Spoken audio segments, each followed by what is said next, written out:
Alright guys, BLM here, back with a new live stream.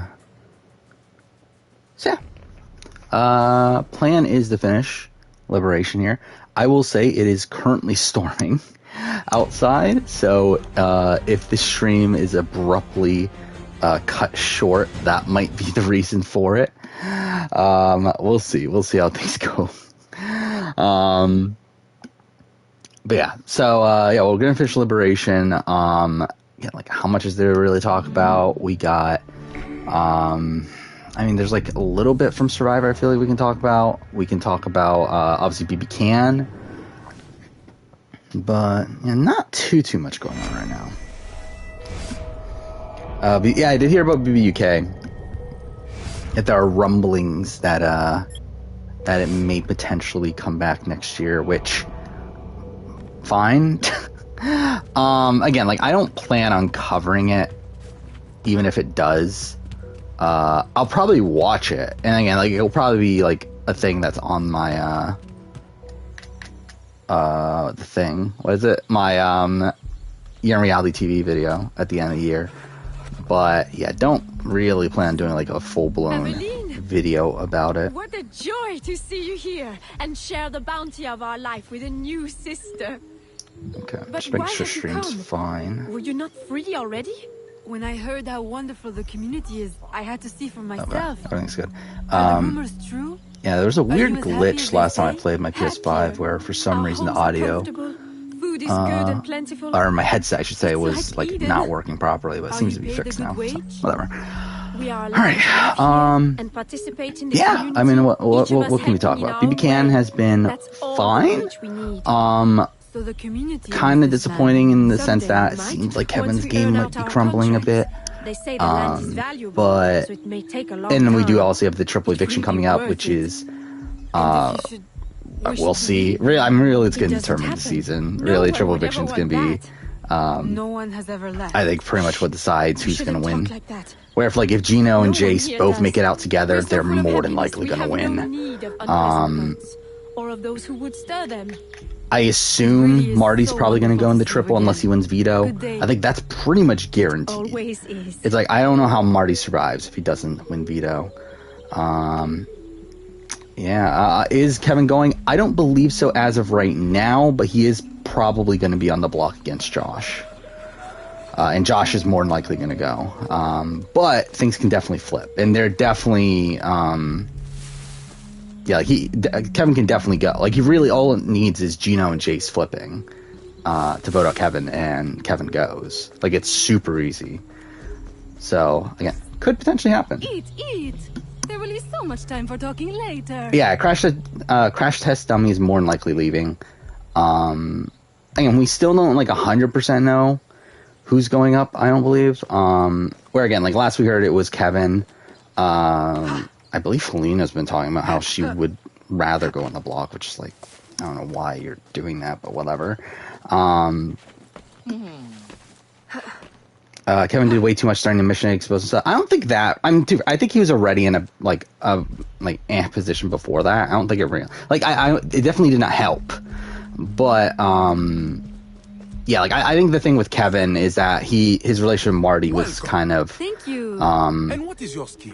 Kind of dissipated a bit from him getting caught talking to Josh. Cooking, perhaps. And through that, now Marty doesn't trust Kevin, which is why he's wanting to put him on the block with Josh. But you will find yourself in good company. Again, I don't think the thing today helped, but I don't think it's that's the reason why he's going to go home if he does go home.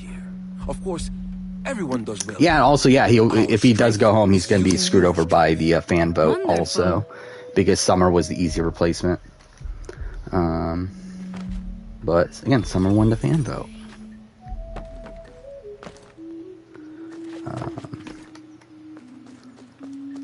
Which again, that'll be really underwhelming to see him go that way. I mean, if Josh goes home, it's weird because I feel like Josh has a lot more win equity, and I still would rather see a Josh win than a Gino win. So it's in a way, I kind of want Josh to stay, but I also obviously want Kevin to stay because I think Kevin's just played the best game all around. Even though I think his chances of winning the game are significantly less. There's no shortage of material here. Perhaps I can gather the tools to So I can kind of conflict on who exactly I want to go home if that does end up happening here. Hey Bryce. Marty's whole game is appeasing Canada. Yeah, which is weird because he's not, though. Like, it's weird because it's like, yeah, his entire thing is like he wants Canada to love him. Which, I mean, to be fair, like, it does seem like he is the fan favorite for some reason. Like, it does seem like if, like, the Facebook community at least, like, loves Marty for some reason. But, like, it just feels like a lot of things that he's doing aren't things that are going to make Canada like him. Again, like, his entire, like, temper tantrum during his HOH week is just, like, such a terrible look. Like, for a guy that's, like, trying to make Canada love him. Where am I going here? Loot 2 belts from guards. Why? Whatever. Kevin's also a better character than Josh. Yeah, I would agree with that too, obviously.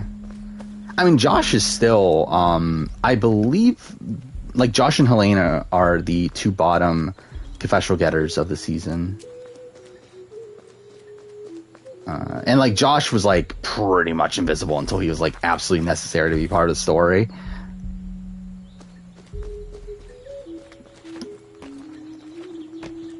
Yeah, and yeah, I guess that's also a factor too. Is the French community is gonna love Marty as well. Then, like, I mean, there's like what Gino is also French, right? Oh no, he's Greek, right? But he knows French.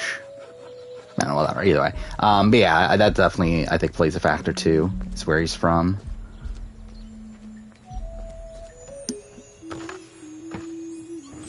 Dane, yeah, I would assume Dane's in the window, right?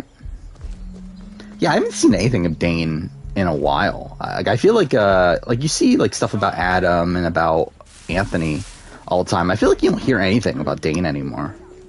So that'll be interesting to see. Did I watch Scream Therapy? No, I haven't.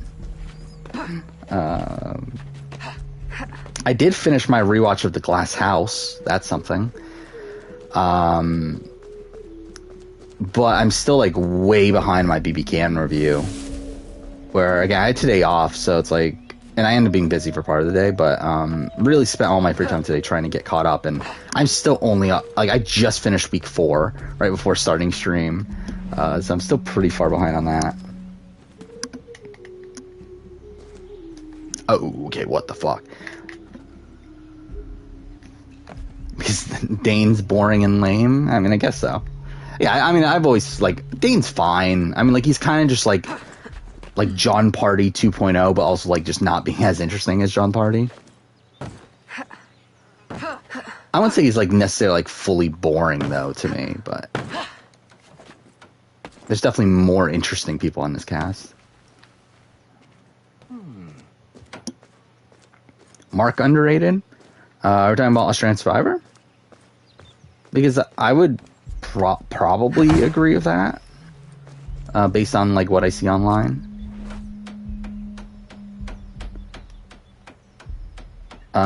Wait.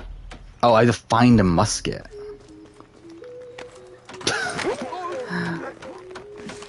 That'd be fucking dumb. This actually works out. Wait, no. Fucking pick up the gun. There we go. Oh, Mark from the Pretty Boys we're talking about. No, I don't think so. I think Mark is, like, one of the most forgettable people in Big Brother Canada history, despite the fact that he was part of the Pretty Boys. Like, it is really funny how, like, I feel like no one remembers Mark at this point.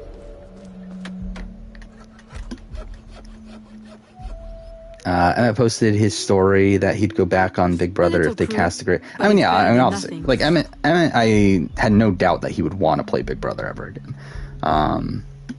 It's just that there was never the opportunity for it, because, like, the only season from BBCAN that had returnees was when he still had his contract with The Amazing Race, so he couldn't go on the show. But I feel like if it wasn't for that, I feel like he would have been a lock to be on BBCAN 5. Best final juror, Jason or Emmett? Emmett. Not even close. I will say, again, the final juror ranking obviously came out for Big Brother, which I've seen a lot of, like people not happy with certain rankings. But I will say my opinion of Jason since that video has gone down quite a bit. To where, like, he's still number one, but he's, like, not number... Like, it's not by that much. Like, it's, like, barely above Vanessa at this point. And I think, like, Emmett is, like, far and away ahead of Jason.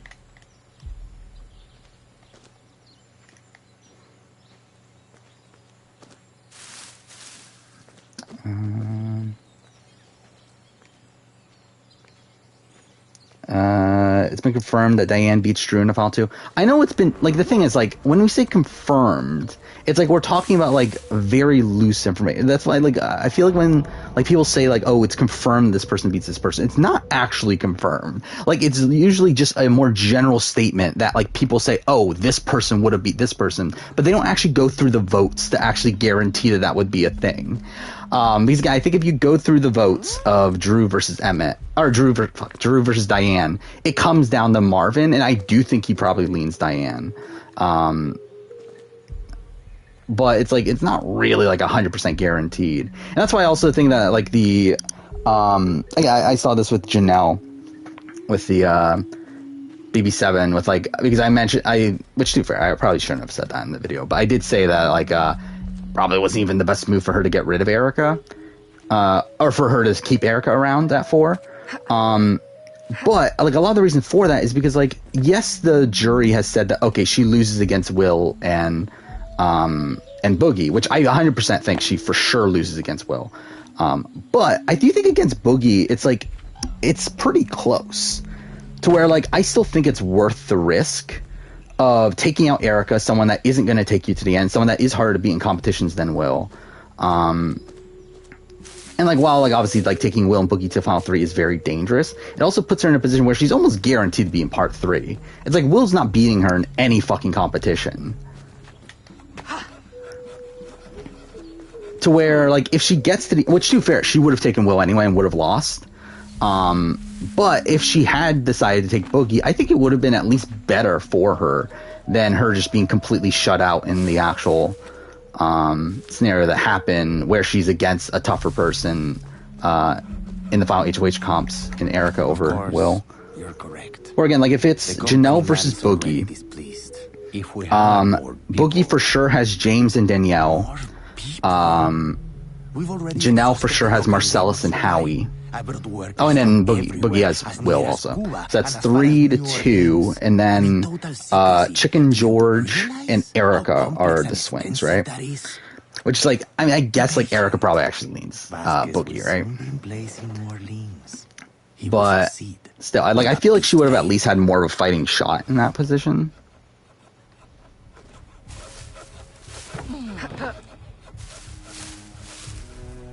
I do think Chicken George probably leans Janelle over Boogie, but again, it could go either way. But Ozza way too high? I guess. Do I think Eric or Vanessa's the better player? Like, if I were to say right now, I would say Vanessa, but I don't remember what I put on my ranking. I think it was Vanessa.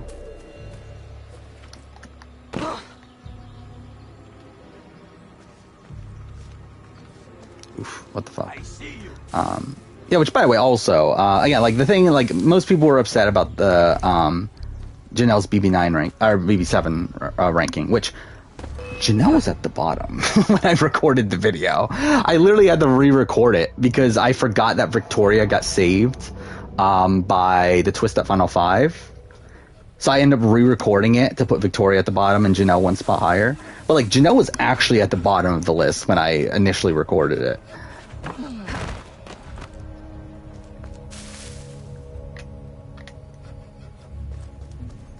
Jason or Netta is, like, a lot closer. I would probably lean... Probably Netta, but I think it's very close. Like, I think Netta was a lot more self-interested in the game.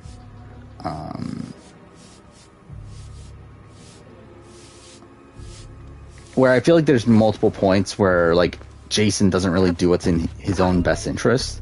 Where it's like, Netta, I don't think there was really much she could do outside of just, like, maintaining John a bit better.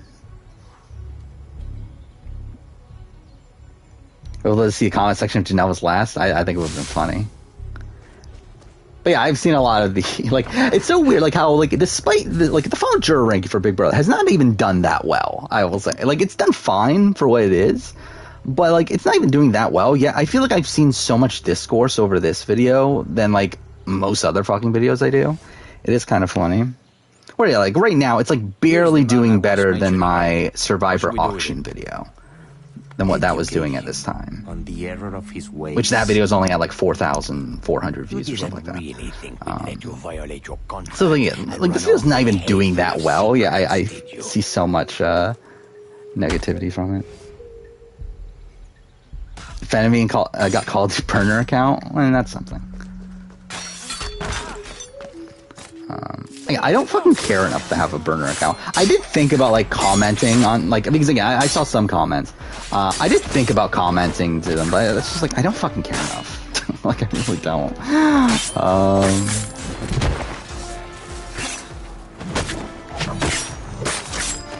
How was my big Easter egg hunt today?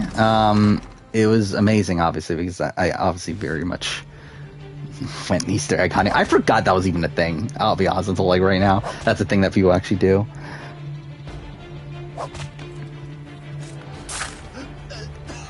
Apparently, Idle Out's winner pick for Ghost Island was Stephanie Gonzalez. That's something. I mean, I was like decently high on Gonzalez coming into the season. Again, she wasn't my winner pick. I did pick Wendell, but do Big Brother fans overrate challenges? No, but yes. Like I think that, like again, Big Brother's a game where challenges are fundamental because like the way that you get direct power in the game is through challenges. I think the problem with Janelle is the fact that she gets like very lucky around like many circumstances around her competition wins. Where like I think there's a massive difference between like Janelle winning 9 competitions and like let's say like Dane winning like 7 or something like that. Where like Dane was never in danger whether or not he won those competitions. And also like made mostly optimal moves with those with the like, position of power that she was in or he was in. But like Janelle was someone that like wins like very specific comps. Like she wins comps in like a very weird way where like I don't think this has ever happened in Big Brother history outside of this, where she like literally wins like an HOH then a veto, an HOH then a veto, and it's like a very lucky like circumstance of like how she's winning these competitions. Where she's winning like the HOH. My mother made it with her own hands. Like she's winning an HOH, then like a veto during the week that she can't play in the HOH, but then like wins. Like essentially, it's like she's winning in a way where she's just getting very lucky with the way that the competitions are dispersed. I don't know. She lived in a private house. And she goes home multiple times. Go. De Ferrer will be looking for you. All right on your own? Yes. I will hide until the changing of the guard at sundown. And then again, like don't go into the comment sections and call people stupid. Like, they won't catch me. Good luck. Yeah, 2 months. I completely forgot about that. About the that final 9 that Janelle only won that HOH because it got reset. Where she had already been eliminated in the previous round. She was one of the people that didn't even get benefit, like, or didn't get the button malfunction. Where again, had it been like a Howie or something, then like, okay, whatever. But again, it was Janelle who like legitimately got eliminated from that. Oh fuck, I have to go here. So, yeah, that's definitely a thing to call out too.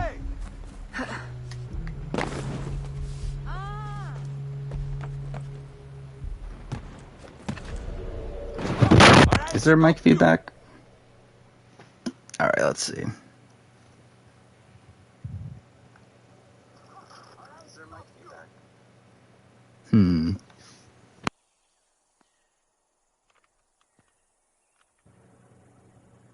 Alright, let's see how this goes. Again, like my mic was acting up before. So I'm thinking I might have to buy a new one. You know, actually, I think we'll restart the controller, because that seemed to work last time.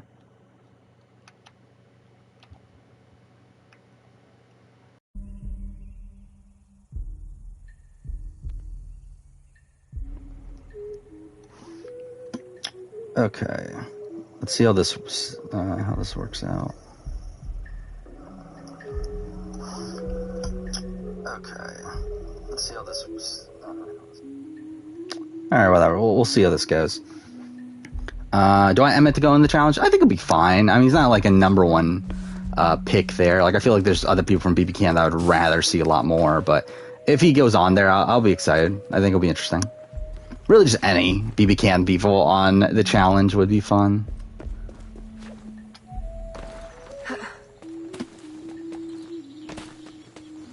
Oh, fuck off. What the fuck? I feel like Bryce only hates Xander because of the thing with Andrea, probably. And LSE. Do I have Casey or Josh high or Casey? It's not even close. I've gone slightly up on Casey's game since I've last done a winner ranking. Where, like, to me, she is right, like, she's like the highest of like her like sub tier. Where to me, it's like she's kind of in the same tier as like of Jackson and Xavier. But I would have her higher just because I feel like she was less reliant on competition / like lucky circumstances.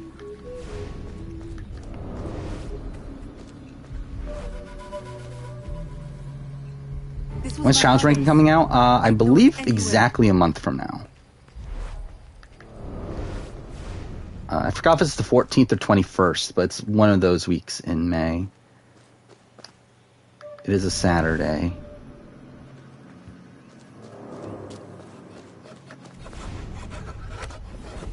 Gamer said Alyssa was stirring it up. Yeah, I did see Gamer talk about that Tyson's like dominating this season, which will be interesting. And I think a Tyson win would be a lot of fun. I did also see Gamer mention that they're worried that Sarah's gonna win,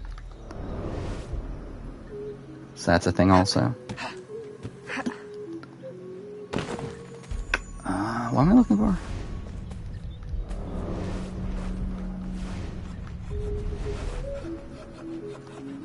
Is that a clue? Whatever. Have I seen that? Oh yeah, I forgot about that even happened, to be honest. Yeah, the X on the Beach drama. I haven't played like super close attention to it, but I do know that like Jamar and Davon and like Min and like Maddie from BBCAN10, I know they're all like feuding over stuff, so that's something. Yeah, I haven't played like super close attention to it, but I know like generally what's going on. What am I looking for? Is it that? Oh, I guess it is that. Whatever. Chanel goes home on Wednesday. Will she be Lord and Lydia on? Probably not.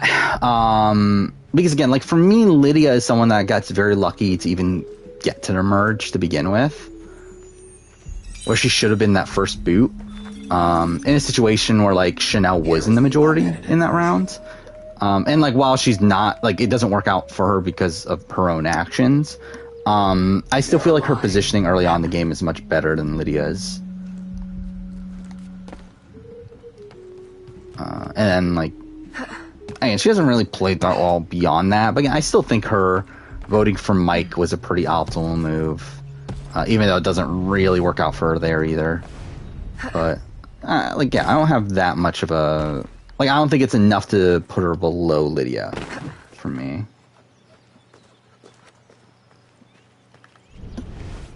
Dan Bay both unfollowed Ica. Oh yeah, Ica was involved too, right? What'd they do with Ica? Oh yeah, Ica's like claim. I know that Devon is like claiming that like Ica and Dimitri's relationship is fake or something, right? So that's something.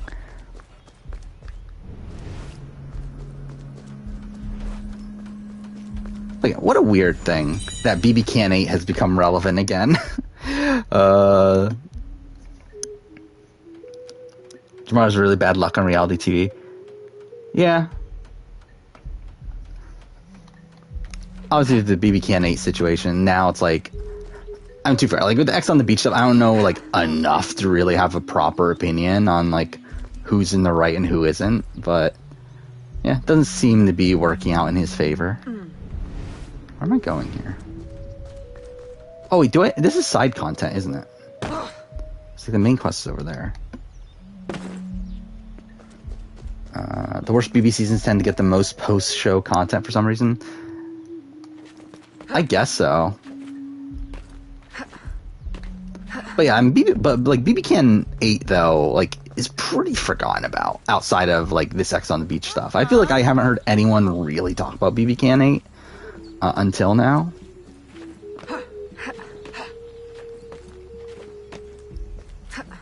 Yeah, Jamar cheated on Devon. The thing is, though, I don't think the Devon-Jamar relationship's real, right?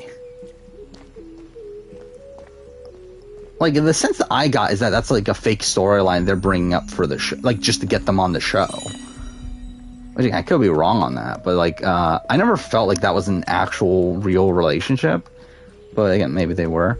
But yeah, I do know that like supposedly Jamar and like Maddie were hooking up. And then, like, Min is, like, upset because Maddie is, like, her enemy or whatever. They said on the show they dated before he went on BBCAN. How's that make sense, though? Like, how would Devon date Jamar before BBCAN when, like, she's, like, in California and he's, like, wherever he is in Canada? It's like, how would they even come across each other? That seems like a really random pairing. So much for Michael. Yeah, that didn't last long. I still find it funny that Michael's the only person to be formally evicted from BBCAN 8. Devon is claiming he cheated on her with Min on the show. Yeah, like, I don't know. This seems very sketchy to me. Like, this does not feel real. This entire, like, Devon, Jamar stuff.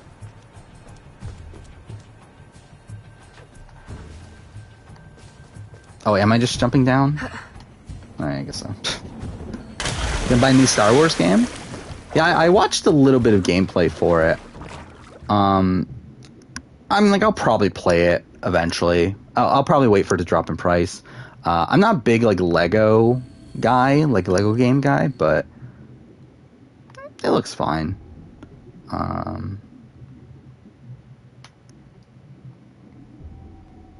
Shows like X on the Beach are too trashy to get invested in. Yeah.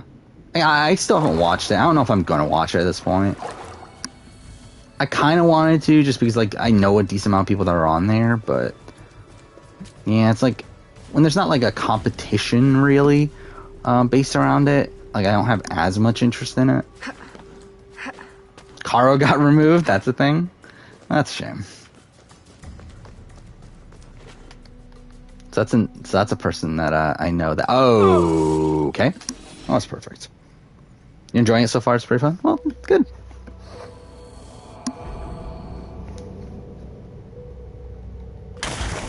Starting on your DreamWorks ranking. How many movies are there? Car through Glass at Ray. Yeah, that'll probably get you kicked off. I don't know, like, it feels weird because, like, I've seen, like, the preview that they had where, like, Caro just goes, like, crazy on Ray and everything. And it's like, I mean, like, I never watched Love Island, but, like, this is not the vibe I would get from Caro from just watching Our Amazing Race. It feels, like, pretty jarring. What am I doing here? Oh, wow, that actually worked. Okay. Wow, I can't believe that I actually survived that. Oh, whatever. Fan-made version of Survivor did Blood versus Water.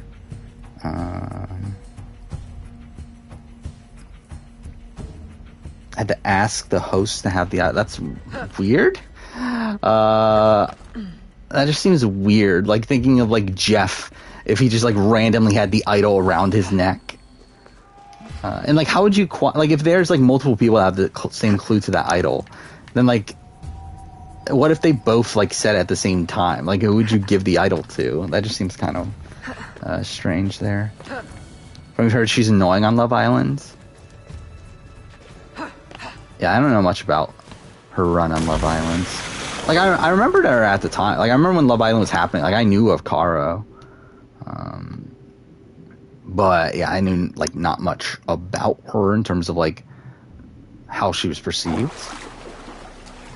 Josh threw a glass of Fessy and didn't get kicked off? Yeah, that is a thing. Yeah, does that mean that Ray told them to kick Caro off then? Because like, wasn't that the thing with Josh? Is that Josh would have been kicked off had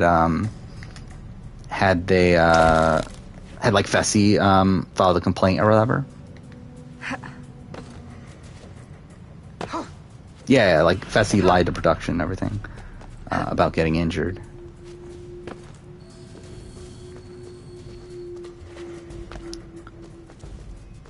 So really, I mean, this is all Ray's fault then.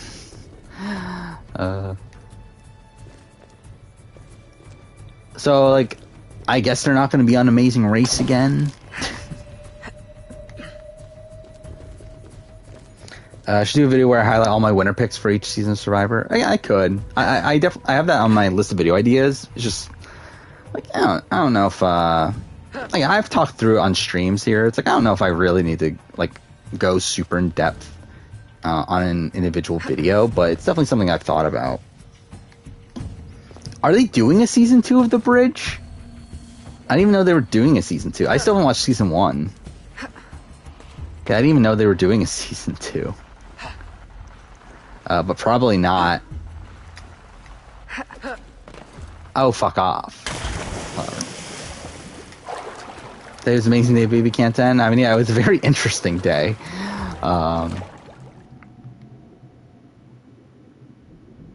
And probably not like my preferred result, but yeah, the Kevin prank and everything was pretty fun. I was surprised to like see how like emotional Josh got, which like if I'm a player in the house, like this is definitely a major red flag, right? That Josh and Kevin are like way closer than you know.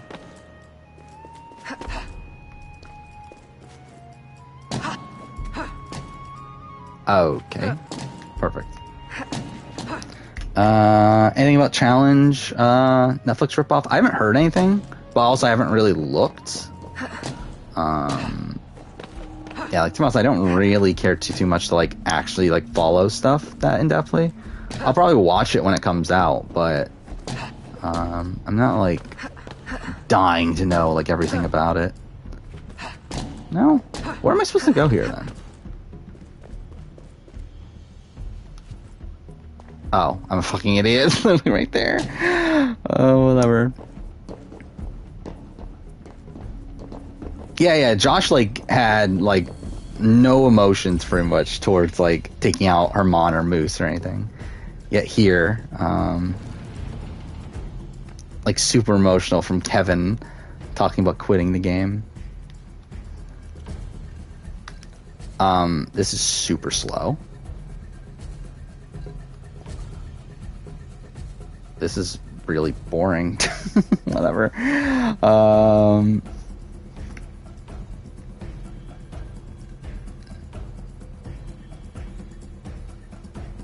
I mean, yeah, definitely. Like, I mean, like for me, of winner picks, like usually it's the person who I assume is going to be the most well-rounded player. Because really, I mean, that's all you can really go with on winner picks. Like, obviously, you're not going to know like how like every little thing is going to play out. Okay, fuck off. Oh my fucking god, just go in the fucking hole. Whatever. Yeah, so I typically just go for the person that I think is the most, like, well-rounded player. Ah, shit. With, like, Australian Survivor, obviously, like, usually favoring women, just due to how the game is structured. What the fuck is this? It won't fucking go. Whatever.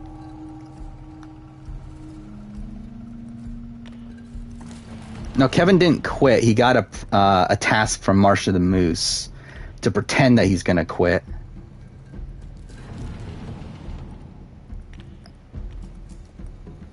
And, like, Josh got super emotional during it. Oh my fucking god, just fucking go in the hole.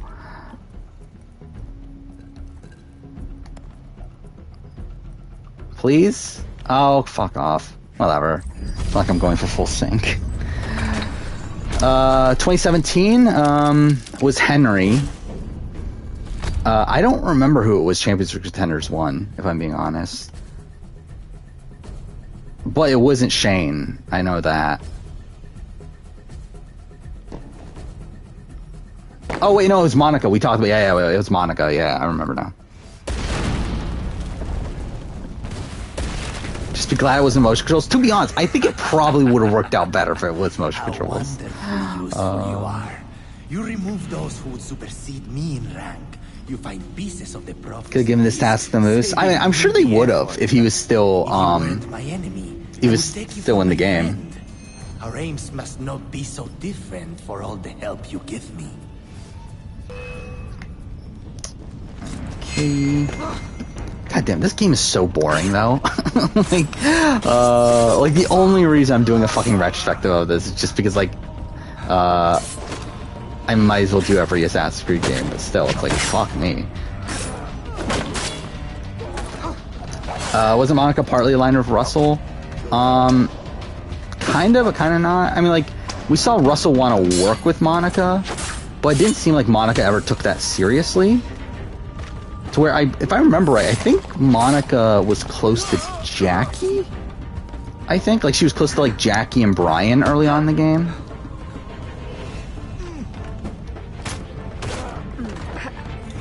And, like, was kind of on the bottom. Like, she wasn't in, like, the big alliance with, like, Matt Rogers and Mo and Sharn and that group.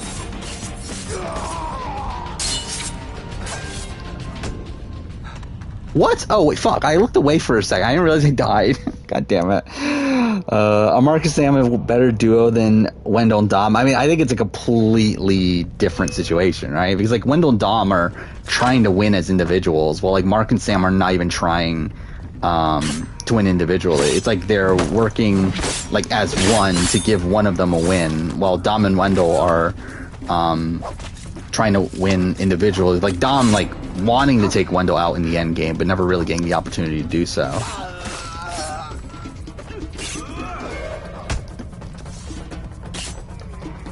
Yeah, oh yeah. Have we not streamed since Gilbert Godfrey? But yeah, that's the thing. Obviously most known for the BB16 OTEV. That's the only reason you would know Gilbert Godfrey. Fuck off. How about Monica and Brad? I mean, Monica and Brad are like a worse version of Mark and Sam. Where, like, they had a similar strategy, where, like, that was the thing too, is that Brad was playing his game to propel Monica, but yeah, definitely, like, was not as effective. Will I ever stream GTA? Yeah. We're talking about, well, GTA 5 for sure. Because I plan on doing a retrospective for it next year, so we'll play it at some point. And I did buy the PS5 remaster. So, yeah, we'll play it at some point. Other GTA games? I own the PS2 trilogy. Oh, fuck off. On PS4, but never got around. Okay, cool. This is lovely. But yeah, never got around to playing them. So maybe eventually. But GTA 5 will definitely play.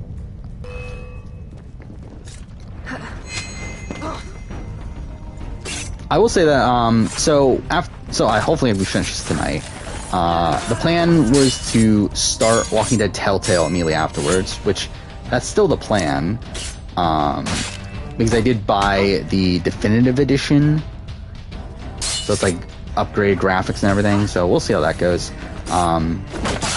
Wow, okay, that was just me being an idiot. But yeah, like I plan on playing that, and initially I was just gonna do season 1 and that's it. I'm thinking at this point I might just play the entire Telltale series. Just because like I'm kind of far behind on these like video game scripts anyway. So it's like I'm not in a massive rush to get to like Life is Strange, and then what the fuck is this fight? Yeah, like Life is Strange and then Wolf Among Us. So I think we might just play all of them. Kind of just to give me a bit more time. Because I still haven't written the AC3 script. Obviously, I haven't written Liberation. And by that point, I'll be Walking Dead Season 1, 2. And then I also like still need to get caught up on BBCAN. I still haven't written the fucking BB3 script or the Glass House script. So I have a lot of things that I need to write right now. So like I feel like that would probably hold off for enough time for me to get a bit more caught up. Was Gilbert Gottfried on, or was Gilbert Gottfried good TV on Celebrity Apprentice? I don't remember. Except for worst Survivor players of all time. Yeah, that's next week. That'll be next Saturday. And then the Big Brother version will be a week from then. Oh, I forgot about the Expanse game. When is that coming out though? Because the one game, was it Wolf Among Us 2, isn't coming out till 2023, right? So like I would assume Expanse is gonna come out after that, considering they've obviously been working on Wolf Among Us 2 for longer. Even though their Expanse is like they're working with Deck 9, right? Oh, is that not the right guy? Oh, well, fuck me.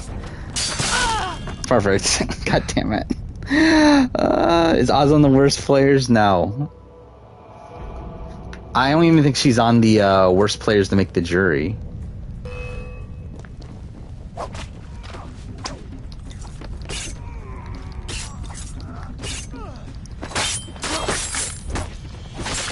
I literally did the same thing with The Expanse. I watched the first episode and I just never went back to it.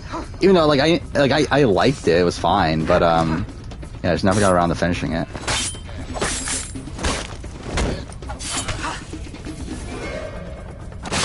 Oh, fuck off! What was that? Whatever. Wednesday's video, it's the Mass Effect, the last Mass Effect video. What's it? Mass Effect squad mate ranking. Which again, most people won't care about, but I wanted to make it, so.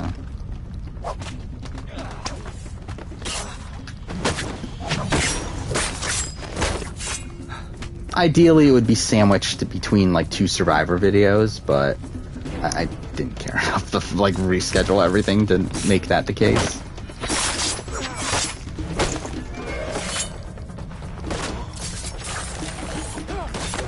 Okay, there we go, finally.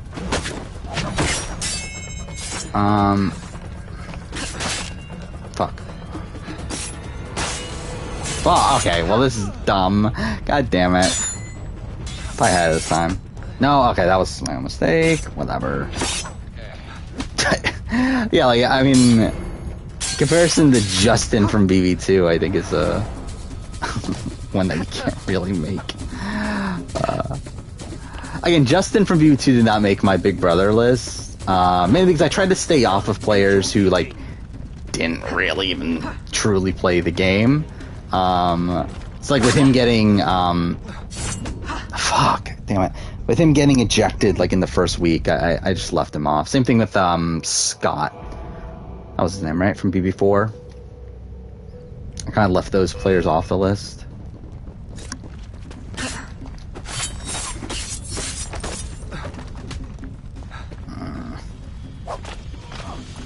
This fight sucks, by the way. Every first boot is worse than Ozza? I would assume so. I mean, I think probably every, like, second, third, maybe fourth boot I don't know, I will say, like, again, another video that is coming eventually is the top 10 pre-jury boots for Big Brother. That was not a great field of players. That was actually, like, a very mediocre grouping of players. Where, like, with Survivor, like, within the pre-jury boots, you have some, like, pretty solid players there.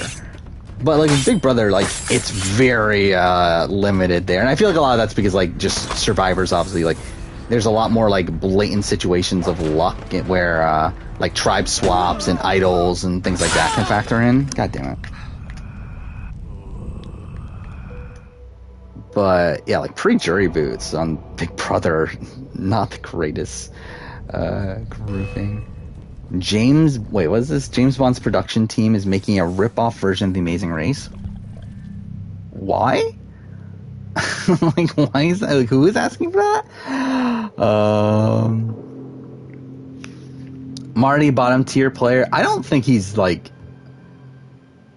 he's bad, but I wouldn't say he's, like, bottom... fourth of BBCAN players. But, I mean, like, he is terrible strategically. He is... bad socially now. It's like he was doing okay, like, early on, but yeah, like, now, again, not great, to the point where, like, people are actively wanting to be bitter against him. But again, he is really good at competitions, to where, like, in any given season, I would have a decent amount of faith in Marty to be able to win out. And just, I would not be surprised if we're at the point where, like, Marty could win out at this point. Where, like, I mean, he has a very, like, Kevin Martin-esque trajectory at this point.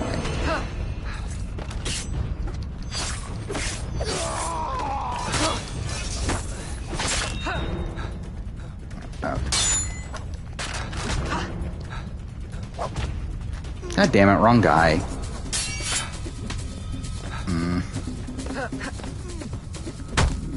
Fuck. God damn it. Amazon wants to rake in the 007 cash. I guess so. Yeah, I mean, yeah, Marty's game is entirely in this. That's what I'm saying. This triple eviction is going to determine the game. Where if Marty somehow gets through this triple eviction, he's pretty primed to win the game. I mean, he does need 3 more comp wins.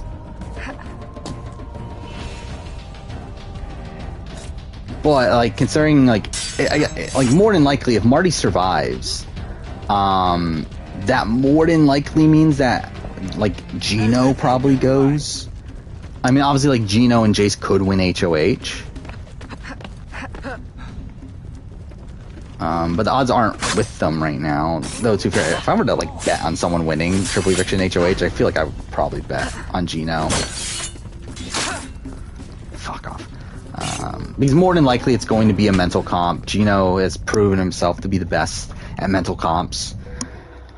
And that's typically how it happens in Triple Evictions. I mean, we look at, like, Derek winning BBCAN 6 HOH, Dimitri's won BBCAN 5 HOH. It's like the guy in a showmance is typically the person that wins these Triple Eviction HOHs. So I would not be surprised. Fuck off. This fight sucks.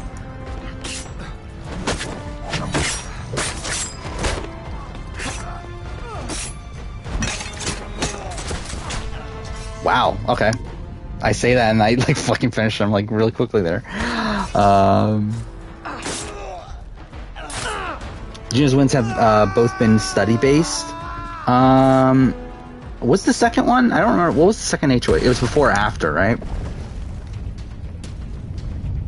So yeah, I think you could say that. But to be fair, it's like, who else knows, like, Days better than him outside of Marty? And Marty's not competing in the HOH. Like, I feel like Gino is the front runner to win Triple Eviction HOH. Unless they obviously shake it up. Oh, okay. This is cool. How would I not get? Whatever.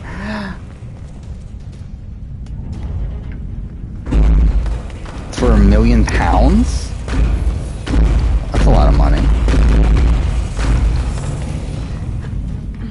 for like a random fucking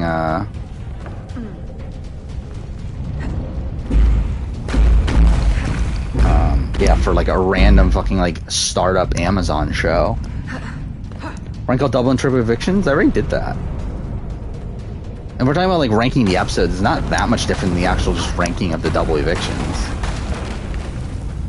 Okay, cool. Yeah, we talked about BBUK at the beginning. Again, interesting. I'm probably not going to cover it. I already have too many other shows I'm covering. But I'll probably try to watch it at least.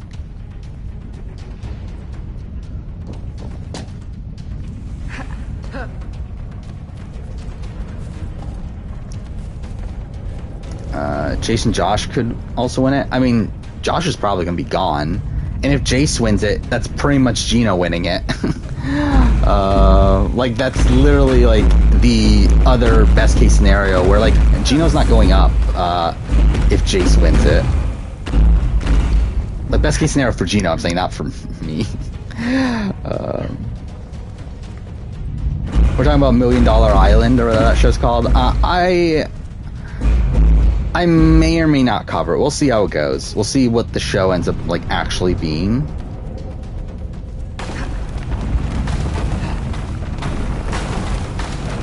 But I would say it's like, what the fuck? It just did the same thing again.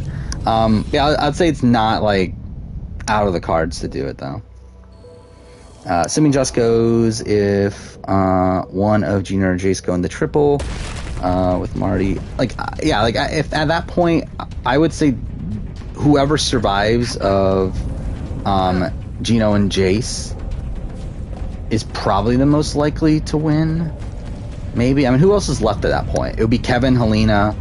So it's yeah. So if Marty and like Gino go in the triple, let's say Josh goes home now, Marty and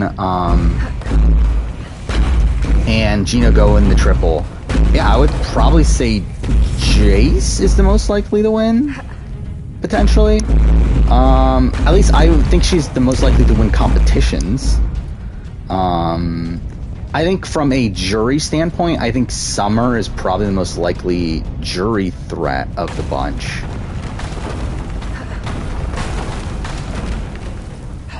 Okay, literally just the same thing again. Like, I think Summer probably has the best reputation jury-wise there.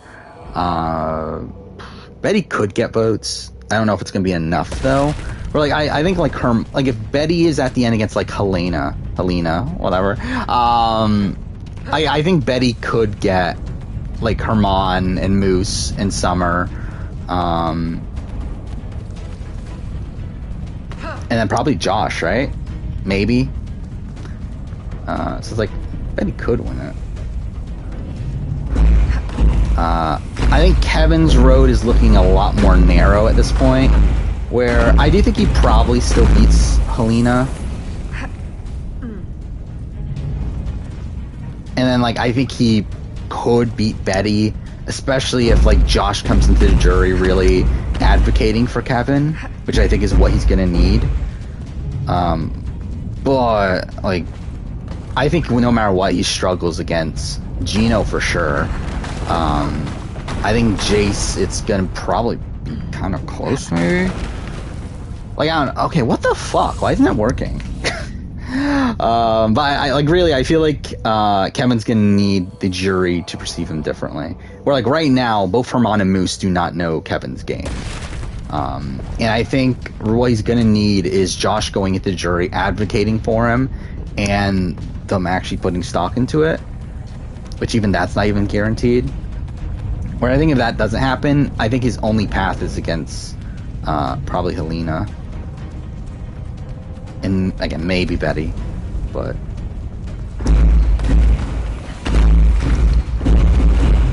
okay, cool. Ever been to Disneyland? I have not. Nor do I really have much interest in it either. I've been to Disney World, but I've not been to Disneyland. Okay, so let's try this again. Let's hope the game doesn't fuck me over again. Let's take it a bit slower. There we go.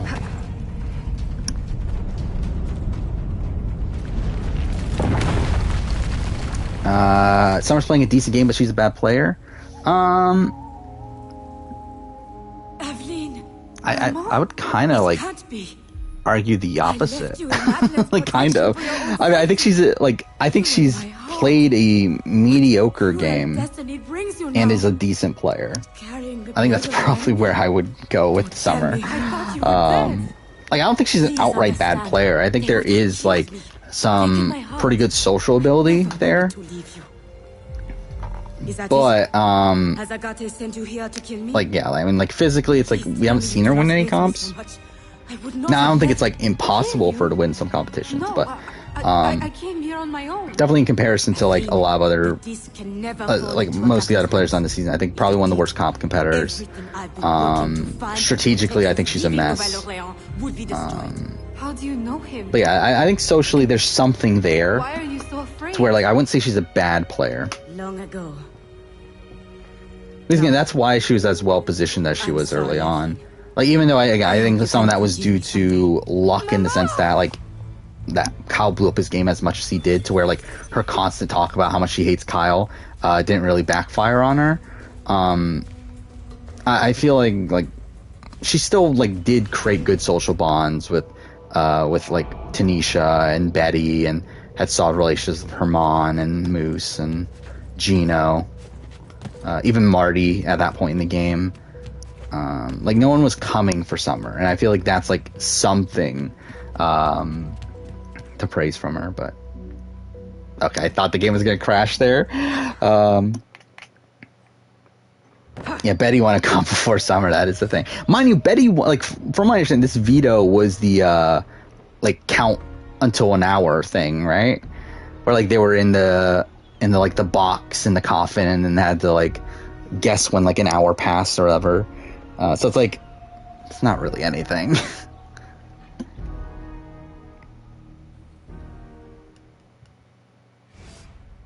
Oh yeah, I mean like BB Twitter loves Summer and thinks she's like the best player ever. Gerard, Which I don't agree with that at all. seen a ghost. But I left Chichen Itza the moment it was secure. yeah, I think Summer's a like solid player. I think she's like a middle of the road player, but Will no definitely longer not trouble this us. like old time great But player like there is some more people are to the saying. story. Always. I have much to tell you as well. But yeah, I do think this veto win is big for Betty, though. I'm one in the fact that she was going home, she didn't win it. But also, like, I feel like this is probably going to help her in terms of jury perception. Could it be that for the first Where, time, like, really, Herman was saying that, like, the thing stopping me from voting for Betty is that she hasn't won competitions. I think the fact that she I'm afraid did I must here, now spoil your homecoming with and like the fact that like she maybe win some more, is definitely going to help her many reputation Spanish there. uniforms raising havoc in the bayou. Still? I thought you said Spanish interests are now aligned with ours. It's not like it's a crapshoot. I mean, it is pretty much a crapshoot, though. Are they secretly looking for... It might as well be a crapshoot. I have one need. An informant has seen a man bribe. There's not that much skill involved in counting. I'll investigate.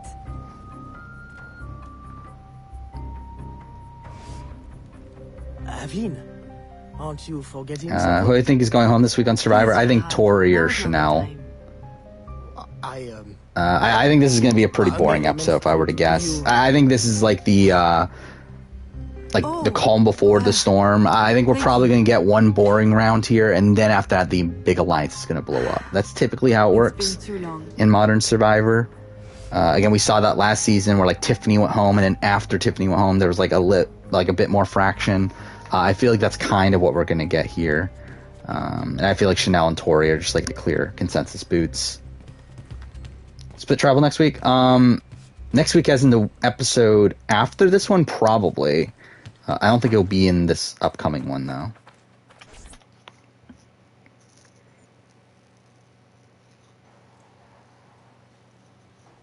Yeah, like Keisha literally won from like giving up, and then like everyone else just went over.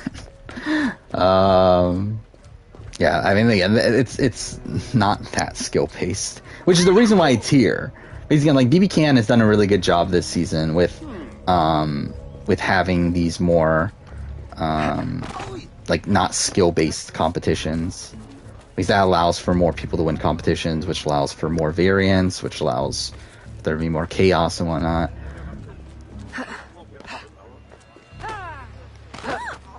And to be fair, even despite that, we're still getting like Marty winning a whole bunch of comps. Gino's won a decent amount of comps, but had this been like typical BBCAN competitions, like if this had been like BBCAN 7, like Gino and Marty would have like won almost every comp this season.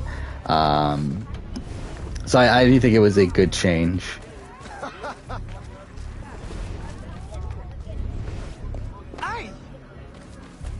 I do wonder if they're gonna shake up the end game though, and make it less like days based.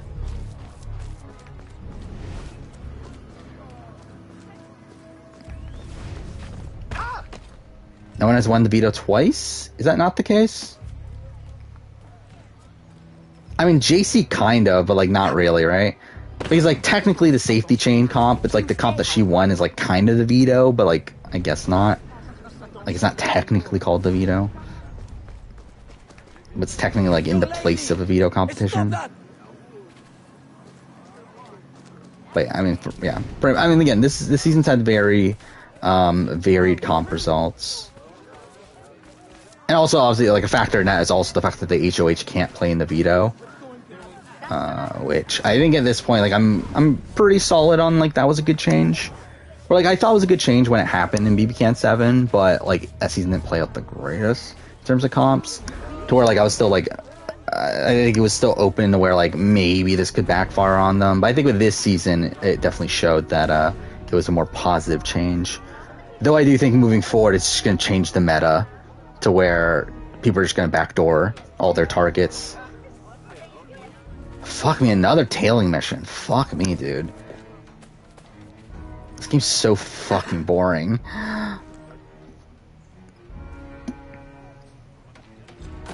For BBCAN, I use Video Brother.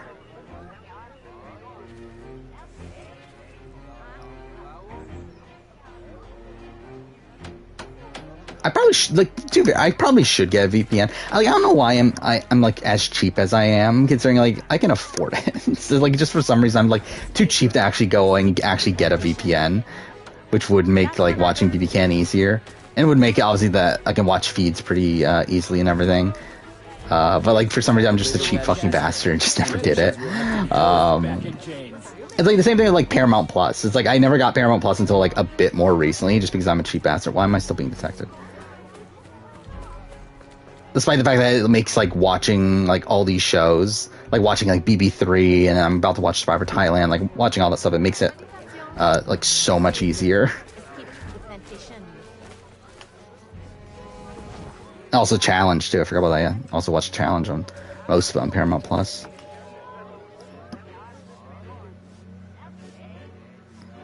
Yeah, like I know it's not expensive. It's just like for some reason I'm just like whenever something like requires spending money, I'm usually like hesitant to actually like bite the bullet and actually do it. And to be fair, same thing could be said about this channel. Both the YouTube channel and this stream.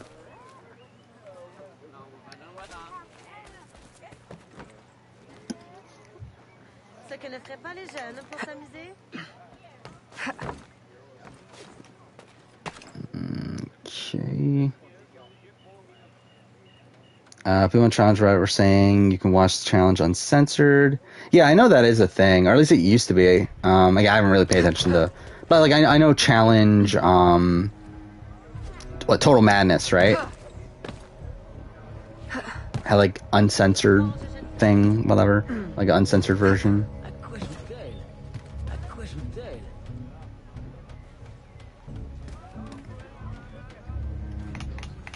Yeah, I really don't get a lot about... Oh, BBCAN feeds came back finally? That's something. I assume nominations happened, right? Or not nominated, the veto... Actually, no, veto ceremony's tomorrow. I'm a fucking idiot. Yeah, what happened then? Just a party? Yeah, it's probably just a party then, right?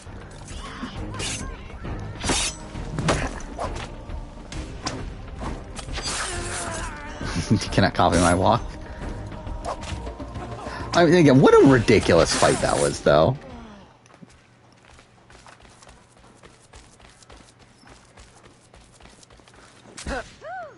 it's funny that like Turbo hasn't been back since his fight with Jordan.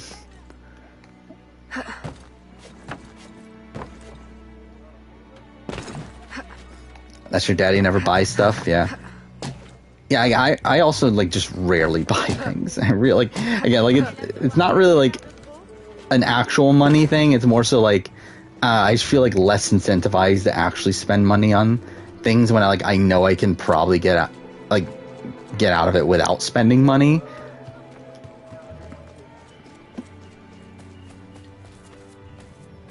Oh, did I fuck it up?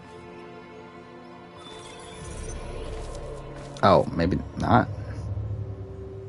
Okay, oh, that was something. Just watched the premiere of Final Reckoning. I really like Final Reckoning.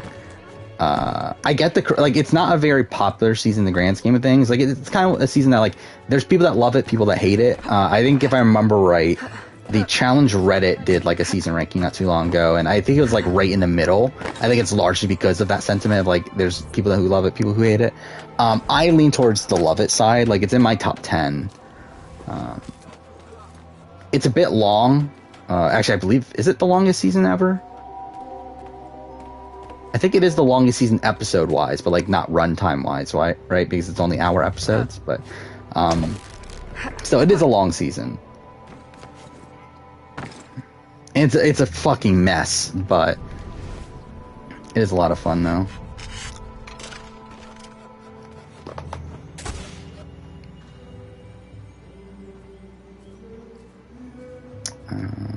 What is this? Hate the noise zombie. You're talking about clickers in The Last of Us? Because I used to hate them when I was a kid.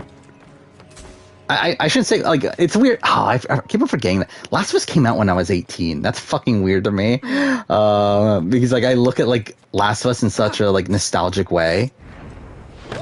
Yeah, like, it came out when I was 18. I didn't even fucking play it for the first time until I was, like, what, 20, I think? So it's, like, it's weird I look at it with, like, such nostalgia, even though, it hasn't been that long since I first even played it. Oh, by the way, I didn't even realize this until not too long ago, but oh fuck, I have to fucking loot him. God damn it.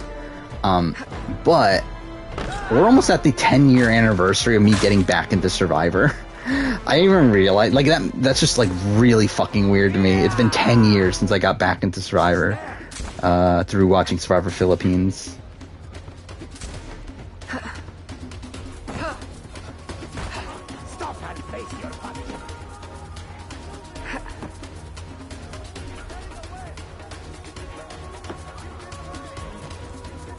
Did I ever watch the OG Teen Titans? Yeah, I love the OG Teen Titans. I want to do a video on it.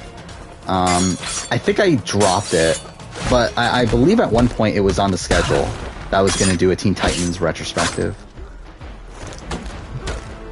Yeah, I mean, Teen Titans was one of my favorite shows when I was a kid. I would still like to do a video on it at some point. It's just it's probably not like a massive priority.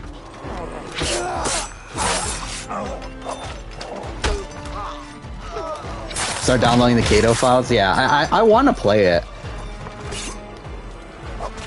It's kind of weird that, like, my Judgment video isn't even out yet, and, like, the Kato DLC came out. Or Kaido, whatever. But anyway, yeah, that's gonna be kind of weird, considering, like, for all intents and purposes, it probably should be in the video. But it's not.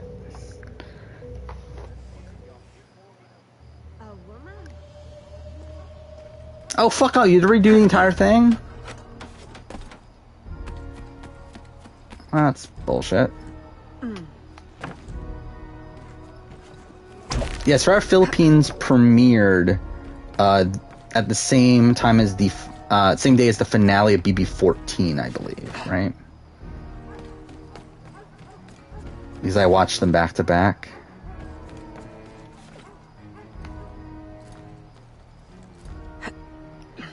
Oh, they're going to sleep already? Yeah, that's something I don't love about BBCAN, though. I mean, like, to be fair, it probably is for the... Well, it would be for the better if they kept the feeds on.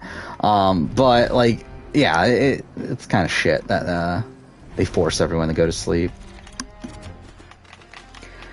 Should we do Amazing Race retrospectives? Again, I probably won't, to be honest. But realistically, yeah, I should definitely do 2 and 3. I probably wouldn't bother with 4 and 5. Oh wait, I'm an idiot. I almost did the exact same fucking thing. No, are you fucking serious? Ugh. God damn it.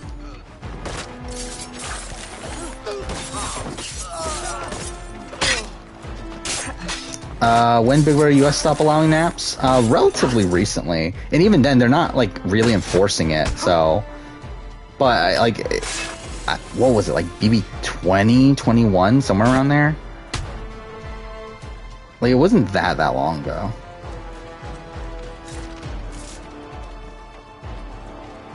Ugh.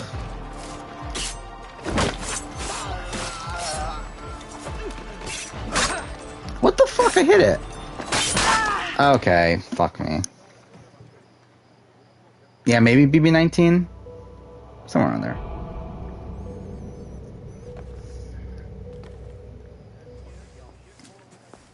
I think the ending of Teen Titans, I don't even remember what the actual ending was. Like, I remember season 1 that like revolved around Slade. Season 2 was like around like Terra, right? And then you had the season that revolved around like Raven's father. Yeah, like I don't remember what the actual like final season revolved around.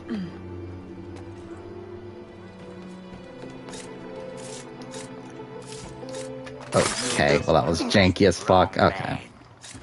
Shouldn't I be desyncing right now? Yeah, okay, that was... whatever. Fuck this game. Remember Teen Titans fondly, but can't remember shit about it. Yeah, I'm kind of in a similar camp. Again, I still remember, like, general, like, plot lines and everything, but yeah, I definitely don't remember, like, super in-depthly. Do I think Josh and Claire's nap comparison? Not really. Like, I think the difference is that, like, they kind of excel in, like, completely different parts of the game. Where, like, I think Josh is, like, a really, really great social player. While Claire wasn't the greatest socially. And kind of excelled in that she had, like, a partnership with with Tiffany, and then also had a really good, strategic mind. But, like, didn't have, like, the most accurate reads.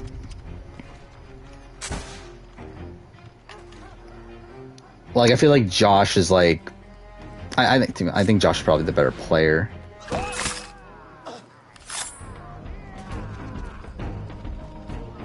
Alright, I guess I have to fight them anyway. Or can I run away? I guess we could run away and then come back. Fuck off. I'm about to die anyway. Fuck off. That watched Scooby-Doo as a kid? Yeah. Kind of. Like, I mean, I think I watched, like, episodes here and there, but not, like, religiously. I loved the Scooby-Doo movie, at the time. Which I thought about doing a retrospective of that, too. The live-action movie I'm talking about.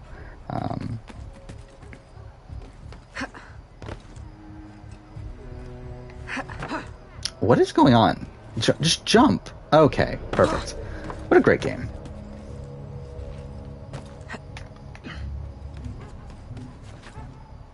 Okay. Do you think Big Brother is a game... Wait. In Big Brother, a great social game generally leads to strategic relationships? I don't think so at all. And I think we see, like, that, like, kind of happening a lot on Big Brother. I think, like, Bailey is probably, like, the biggest example of that. Where, like, that's the first person that comes to mind when I think of, like, someone that's, like, really, really good socially, but, like, is not able to create strategic relationships with people.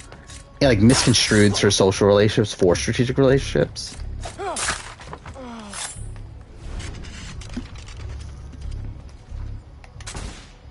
But obviously, if you have a social relationship, it's much easier to create a, Okay, actually.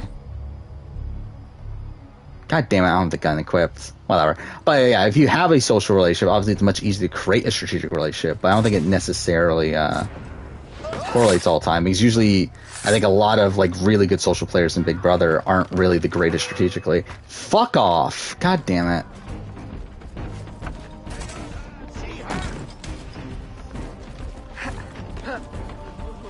Do I watch the news? No, I don't. I can't even think of the last time I actually watched the news. Especially when it comes to like local news and stuff. Okay, that's cool. Molotovs are nice against clickers, yeah. And it's funny too, because like, yeah, in Last of Us, I never used Molotovs until probably my last like year or two of playing The Last of Us.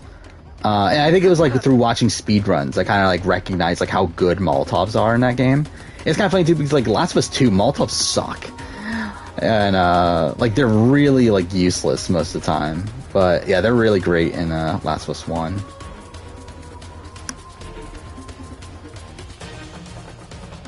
Hold still and take your feet. She's there. Oh fuck.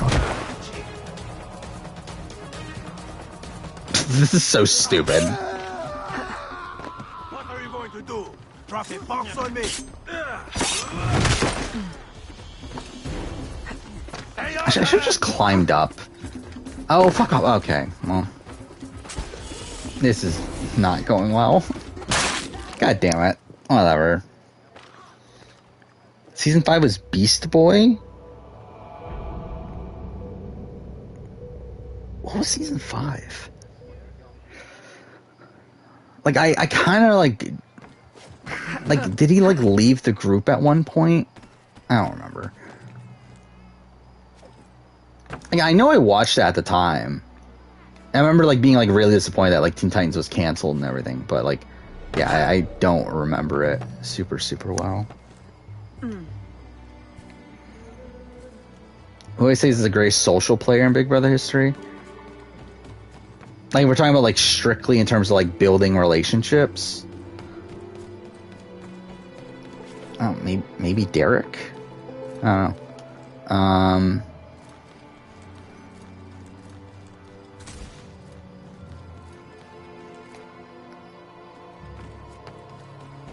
I'm trying to think of someone that, like, was able to, like, bond, like, literally everyone in the house, and also, like, translate those relationships into strategic relationships.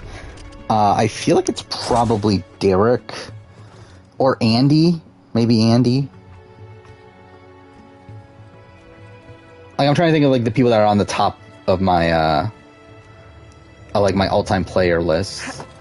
And it's, like, I feel like with Dan, like, he's good.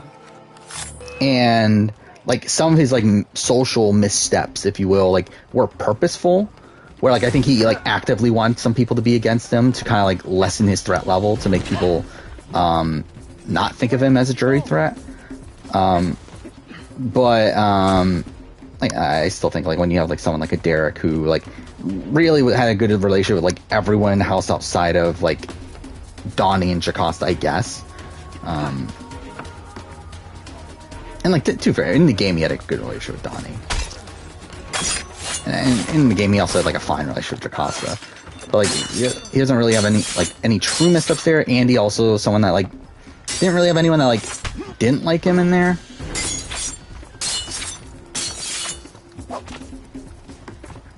Does Dan beat Danielle in the final two? Or talking BB14? Then no. Dan loses against everybody. Except for probably Boogie. If he's somehow able to get Boogie to the end.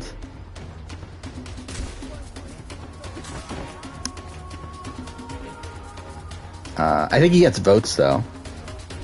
Like, I think he gets Brittany and he gets, not Ian. Actually, does he get Ian? He might get Ian. Depends on how Ian goes out. If Danielle wins final HOH, which, to be fair, I mean, Dan was going to take Ian anyway, so I guess that's the only way it becomes Danielle and Dan. So yeah, I mean, I think Ian would probably vote for Dan.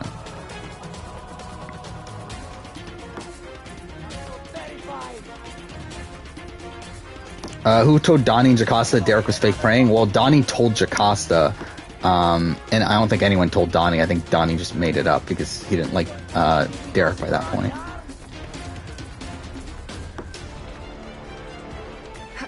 Stay in my sight now. Imagine if Dan lost to Gen City. I mean, it's a very realistic possibility. Because, I mean, if we're looking at the jury, I mean, yeah, like, Joe is never voting for Dan. Frank would vote for Jen over Dan. Shane is never voting for Dan. And I feel like I'm missing someone. Because what, Ian would probably vote for Dan in that situation. Danielle would vote for Dan. I guess it comes down to Ashley. I guess Ashley's like the swing. So, I mean, like, I guess there's a chance. Like, it's not out of the realm of possibility. But also, that's assuming that Dan is able to get Danielle out in a way that doesn't make her bitter. Because, like, I feel like if Dan ended up voting for Danielle, like, if Dan won Final HOH and voted out Ian, if Dan won Final HOH and voted out Danielle, I think Ian would probably win unanimously in that situation. Or, like, I don't even think he gets the vote of Danielle at that point.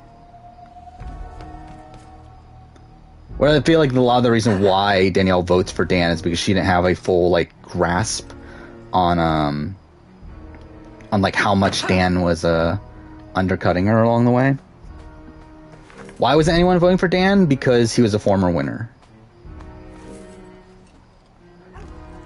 Or at least I would say that's, like, the majority of the anti-Dan sentiment. Obviously, like, with people like Frank and people like Shane, there was, like, an element of, like, obviously, and specifically with Shane, there's, like, them being bitter. But, for, like, people like a Jen and people like a Joe, it's, like, it was because he was a former winner.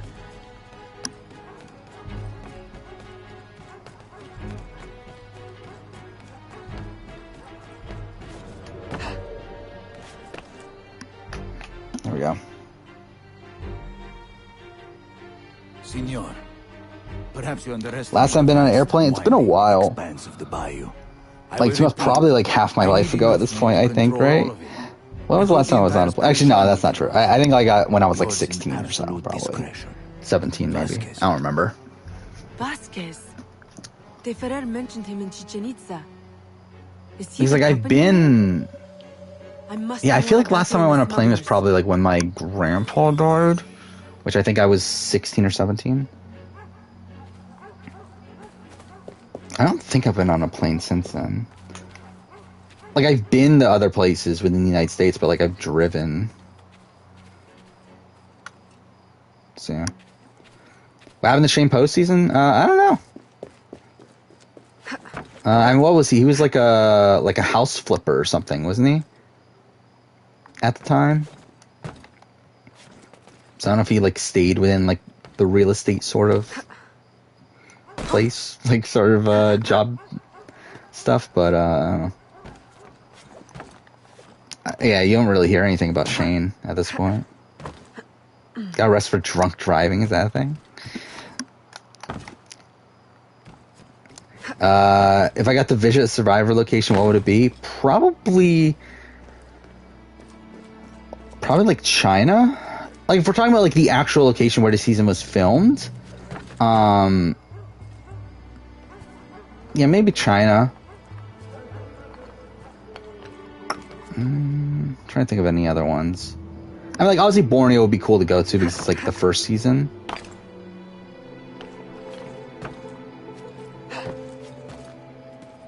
Yeah, I feel like those are probably two answers. I mean, Gabon would be kind of interesting, and, like, oh, not Gabon, what am I talking about? Fiji would be kind of interesting in the sense that, like, obviously that's where, like, all the seasons are filmed now. So, like, you can go out there and, like, see the edge of extinction and see, all the different beaches and, like, are the IOI statues still there? That's something I want to know. I doubt it at this point, right? They've got to have taken them down, right? But that'll be funny if the IOI statues are still there.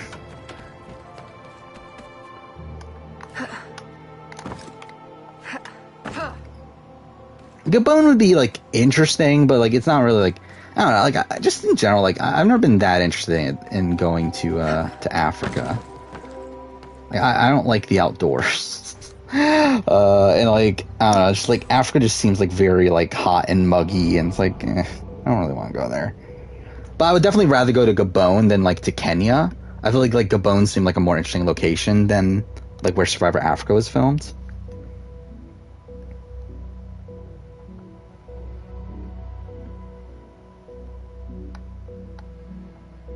Tokuchi's Exile Island would be cool to go to. Yeah, like you can do the coach thing.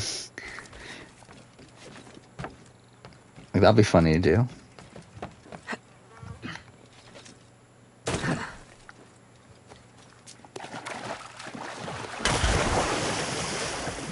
1,000 years from now, and the Rob and Sandra statues are all that remains of humanity. That'll be hilarious.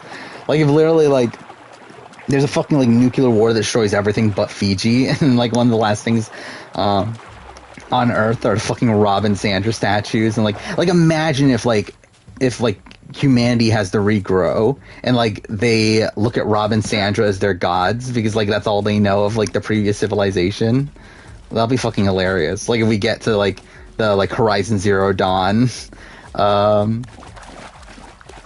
in society where like they think Rob and Sandra were like gods because they have massive statues.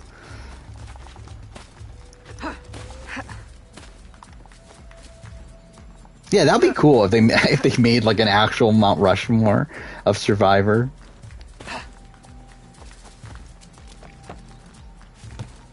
Or like just continue to make IOI statues. Like just like add more. Like just add like a Parvati statue, add a Tony statue. I think that would be a funny thing.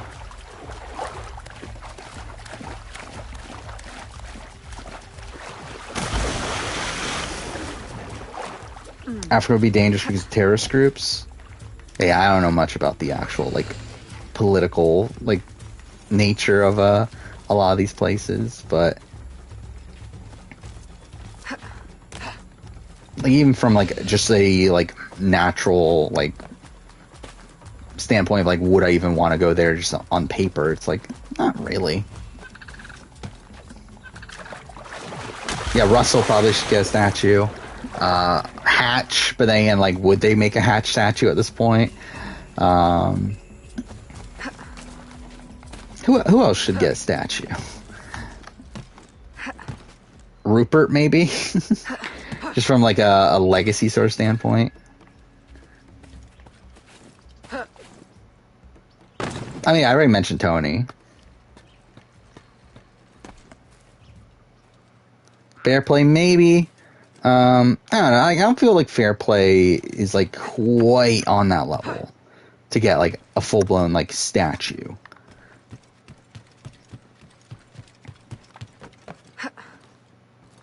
Especially with the way he goes out in Micronesia, where like I don't know if production would want a fair play statue. Natalie Anderson, I don't think she's quite on that level yet. Especially from like a pure like legacy standpoint. Okay, it's not over here. Like we're looking at from a standpoint of like these are like legends of Suri. Oh, Suri. We didn't mention Suri. Suri's probably up there. Wentworth, maybe. I think she's like teetering on the edge. I think at this point, like Wentworth is essentially like the next Parvati, right? Or like she's the type of person that like most like women who come onto the show like say they want to be the most like.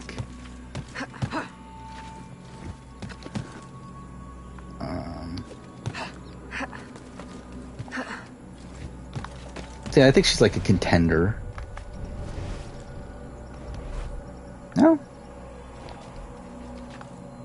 Can you scan?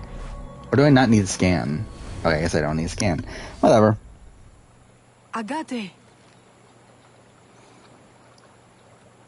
I feel like Wentworth shouldn't have come back the last time. I mean, I think she played her best game her last time. Like to me, like I feel like Wentworth gets better every time she plays. But please, my absence has not been in vain. Like I would like to see her play again, really, but I don't think it'll happen. Left it where it lay. Do you have any idea of its purpose? Reason challenges in doing a Canadian version is because there aren't that many serious competition shows in Canada. No one would need to know. Remove it from my sight. Bury it and forget the spot. Yeah, that's probably a Grind it into factor. powder. Plant it Yeah, under just like an not many alligator shows to nest, like cast that we from we're never talking lay about, eyes right? on it again. Very well. Do I think Wentworth will accept Survivor 50? No. I had thought you would accept it as confirmation. I of my doubt loyalty. we'll see My- Wentworth play again. Someone told me you were looking for it. You should not allow gossip to infect your mind. Now be gone. Not before I warn you, Mentor. Troyzan. Yeah, Troyzan should get a statue. Why Have I not? not been telling you this for years? Useless child. This threat is new and very real. Why does she not want to come back again? Like, I just don't think she has I am aware. much interest. He bribes Spanish troops. Like, she's played 3 times. She barely even wanted to come back the 3rd time. Where, like, after Cambodia, she felt like she was kind of... Really, I just feel like Cambodia in general just seemed to be a, like, really rough season on the players. Where, like, a lot of people came out of Cambodia, like, not wanting to play again. And I feel like that kind of, like, ruined, like, people's... like interest in playing again, where we had like Jeremy say he would never come back unless it's like all winners. We had like Spencer say he wouldn't come back until like very, very recently. Again, Wentworth said she wouldn't come back. Joe even turned down Game Changers. Who else was there? There was someone else. That was Stephen Fishback has talked about he's never going to play Survivor again. Like there's a lot of people that came out of Cambodia like not. Oh, Cass also. Yeah, there's a lot of people that came out of Cambodia like not loving their experience. Silence at last. Go now before you spoil this moment. Oh yeah, 3-time winner Kim Spradlin gets a statue, obviously. I mean, if you win 3 times, you should get a statue.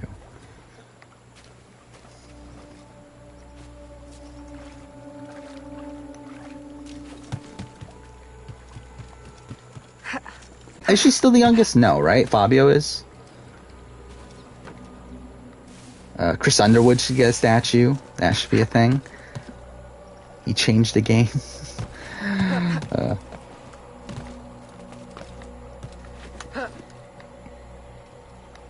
A Coach statue. We can talk about Coach. Yes, Sophie should get a statue for... I mean, at this point, we're pretty much just talking about the Game Changers thing again, aren't we? Just talking through, like, the joke Game Changers answers.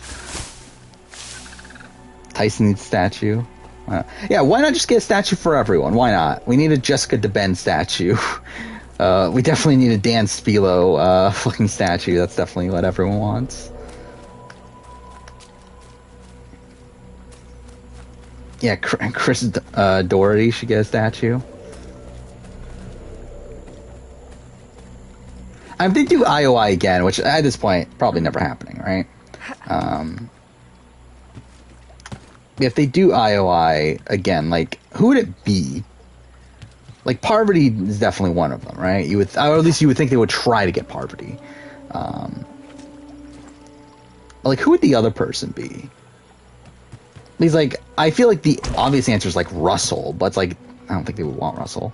And really, probably the obvious answer is Tony, but I feel like Parvati and Russell makes sense as a duo. Yeah, maybe they would just go with Tony. Look, it's. How childish can you be? Ozzy, maybe Ozzy. What are you doing? But it's like, do you really want advice from Ozzy? You can't. We'll be cursed. Oh, we'll be cursed. Truly. It's like, who the fuck actually wants like Survivor advice from Ozzy? I'm sure there are people, but still, it's like, it's just weird to think about that there are people that like actually like go on Survivor and like their first instinct is like to ask Ozzy.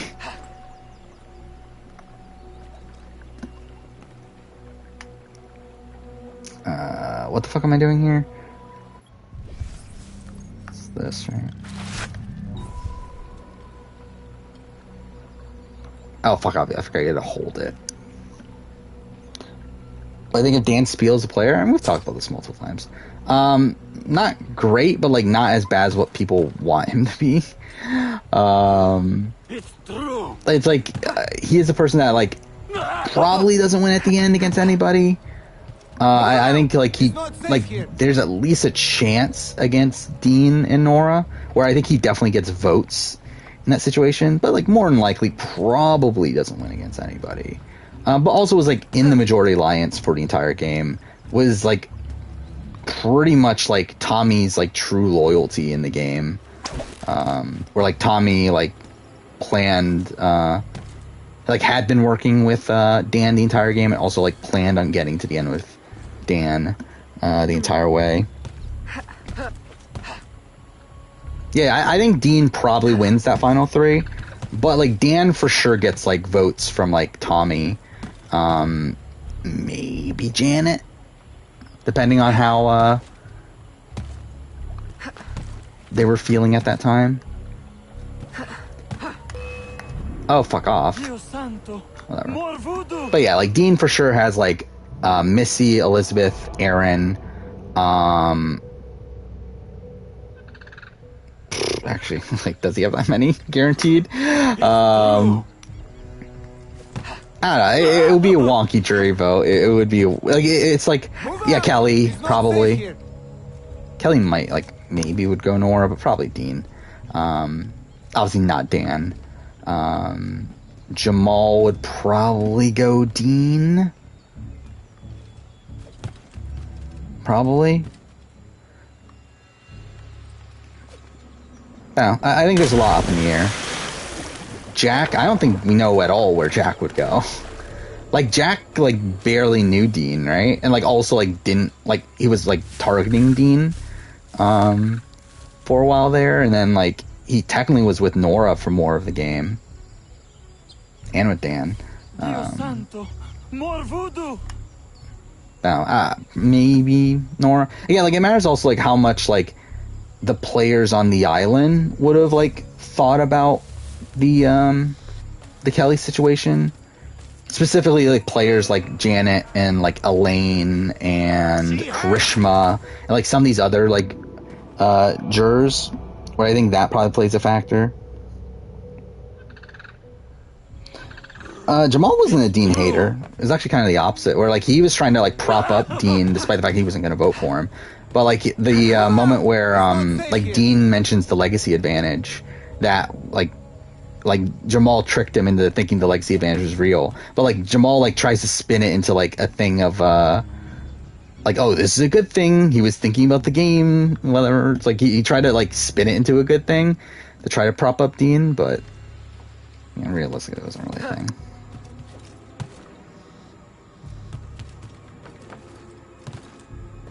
I have no clue what you're talking about in the Armada Gold and the Admiral's Treasure thing.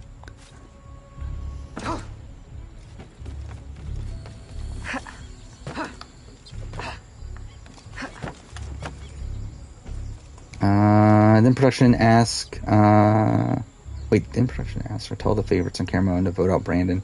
I mean, yeah, like obviously, like Brandon was going to be ejected anyway. It's just like they did this like fake vote to kind of like appease him, and also to create like a TV moment for the show to like have a conclusion to his story. But yeah, I mean, like Brandon was going home anyway, even if they didn't want to vote him out. It would have been funny though had they like decided to vote out like Philip instead of Brandon. Deserter, come back! You need a Ruth Marie statue, obviously. Everyone loves Ruth Marie. We need a Dan Barry statue. That's what we need. And to be fair, that, like for all I know, there probably is like a Dan Barry statue somewhere. Keep moving, man! And this time, keep your eyes open and wits about you. Spoiler girl, BB is pushing the showman's angle directly in casting, rejecting interesting people because they're married. Like, I can guarantee you that's happening. Like, I don't need spoiler girl to tell me that. I can tell you that, yes, they want people to get in showmances, and they're turning down some people that are in relationships because they want people to get in showmances. Like, I don't even think that's, like, a question.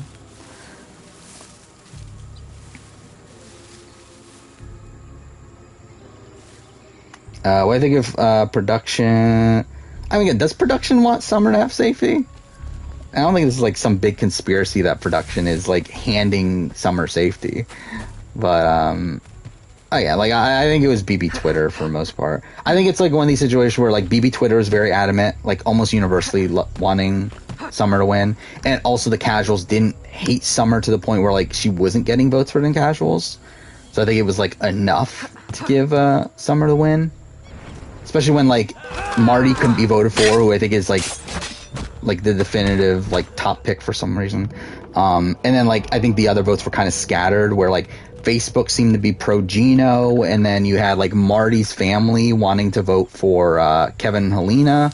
So I think they kind of just, like, split votes all over the place. Which I think, like, led to Summer getting the majority.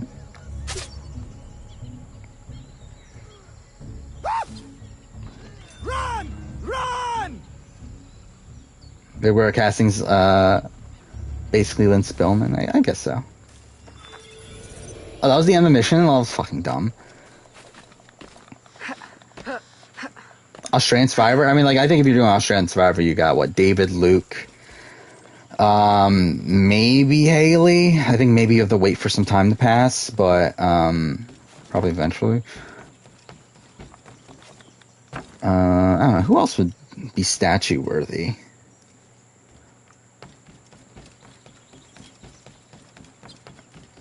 Yeah, I don't know if anyone else really comes to mind.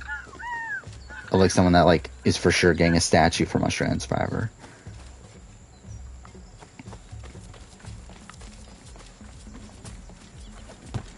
Like, I don't know, Mark's probably not there, right?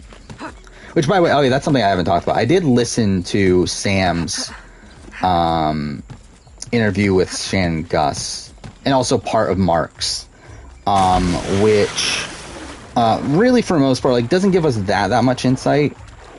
Though, again, like, some little tidbits. Like, I think at this point, I'm pretty much more in the Christy would have won the, like, all-girl Final 3. That seemed to be the most likely situation. I am also, like, kind of leaning toward... I think Mark probably beats Josh at the end. Mind you, I think it's still very close. But based on everything we've heard so far, it does seem like the votes would have been... like, Sam and Con and Jesse are locked for Mark. The twins lean towards Mark. And then, at that point, it's like, Jordy could go either way. And then, like, KJ could go either way. But it's like, at that point, like, Mark would literally just need one more vote of those. So, like, I'm inclined to think Mark probably wins against Josh, but still, not guaranteed. Bonjour, smugglers. Aveline! Will you do Championship Contenders 3? It's not out of the realm possibility. Listen, have you noticed any unusual Brooke and Shawnee, like, I think Brooke and Shawnee maybe, but, like, I just don't think the legacy's, like, quite there. Like, I like, with both of them, I feel like they need to either have a win or have, like, a much grander edit than what they, like, I think, like, with, like, obviously David and Haley, both of them are winners. With, like, Luke, it's someone that, like, was, like, pretty much the main character, or one of the main characters of the 2 seasons he's been on. Like, Brooke was someone that, like, was, like, not that visible on AU 2016 until, like, the back half. I'm in the mood for a diversion myself. And, like, it still also hasn't won. And then also, it's like Shawnee, it's kind of the same thing. I mean, Shawnee wasn't that visible until the back half of Championship Contenders 1. I like how you think. Maybe Rob, but, like, I don't think they consider that part of the canon. If we're talking about just, like, if Australian Survivor was to do this sort of thing. But, like, I think if I was to do, like, an International Survivor Hall of Fame, like, I would have Rob Dixon on there.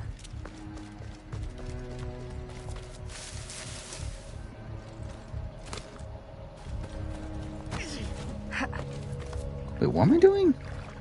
Why does every fucking mission in this game have to be undetected? Could there still be another AU season this year? I think very unlikely. That's another thing that I haven't talked about, is it? Yeah, we've kind of gotten confirmation, too, that they're not filming until probably towards the end of the year at this point. If they are going to do another season. To where, like, I think, if anything, we get, like, a season starting in, like, December. But more than likely, we're not getting another AU season this year.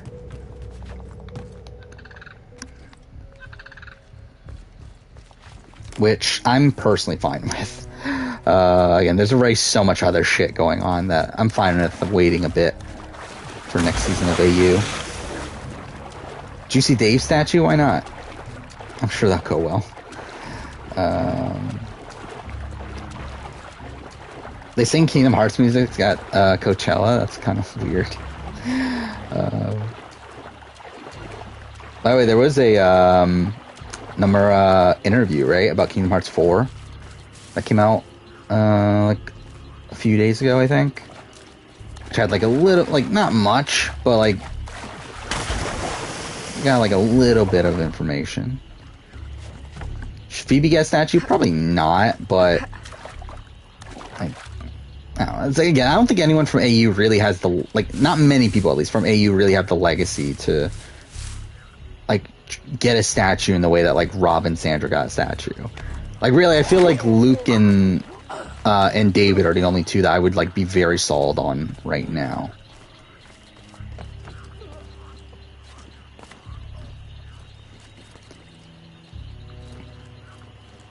Yeah, like we got like what confirmation that Quadratum has nothing to do with the World Ends With You. Which, by the way, I've been talking about that. I did start World Ends With You, Neo World Ends With You, a few days ago, which I've been enjoying so far. And like it's not a thing like I'm not thinking this is gonna be like my favorite game of the year or anything really close, but I'm enjoying it for what it is. I'm towards the end of week 1 at this point. I almost fucking failed that. What the fuck?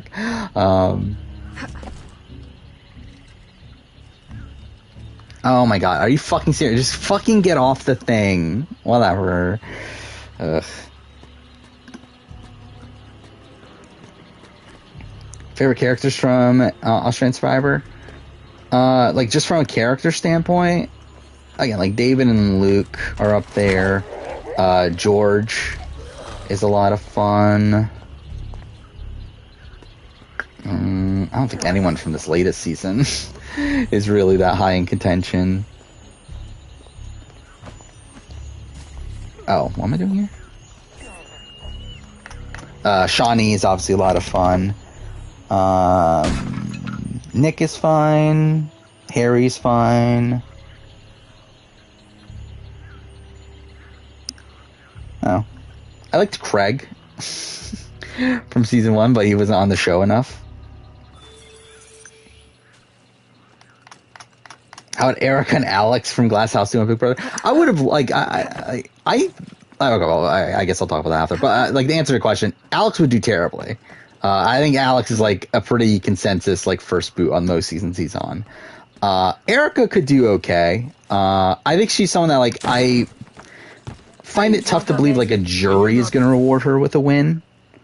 Where I think she like, even if we played out the Glass House as if it was like a Big Brother season, like I think Erica would struggle with the jury vote there. Like I think very few people are voting for her. Probably just like Jeffrey, and even then it's like probably hesitant considering like they didn't get along by the end of it.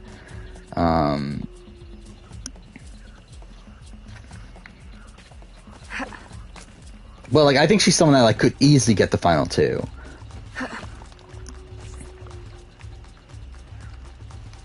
But just, like, very unlikely to win, in my eyes. Oh, yeah, Benji's fun. AK's good, too, yeah.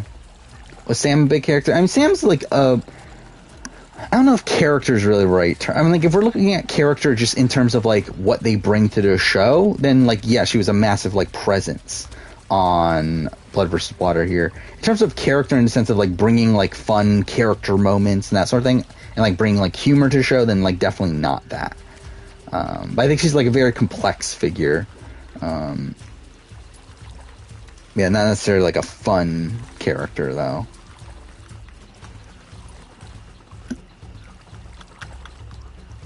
Ew, Jeffrey. I don't know, like Jeffrey, like I'm just kind of conflicted overall with Jeffrey, where I feel like early on, like I like Jeffrey, and I feel like he kind of gets like self-righteous towards being, but also like I get it. Like it's weird, like this entire like Jeffrey versus Andrea conflict is something that is like really weird, considering it's like pretty much how like a lot more people like people believe what Jeffrey believes like a lot more nowadays. Than what it was at the time, where like it's weird because like Andrea is getting this like very sympathetic edit, where like she's like anti-gay marriage, and like because that Jeffrey's like insulted that that again like someone that's anti-gay marriage would do well in the game and all that sort of stuff. So he's actively trying to target her, and like again like within the game it's not ideal, but like also it's like I get his sentiment, but it's like it's just weird like where like in the modern day. Like I just wonder like how would this be portrayed, because like it would definitely be portrayed differently. Like I don't feel like Andrea would get like this sympathetic edit that she got, because like I feel like the majority of people nowadays are obviously like pro gay marriage, and like obviously like now in the US like obviously it's like legalized like nationwide anyway, but like obviously at the time it wasn't, so it's just like it's just kind of a weird like situation with the Glass House, and like I don't know how I'm gonna talk about it still when I get around to writing the retrospective, but we'll see how it goes.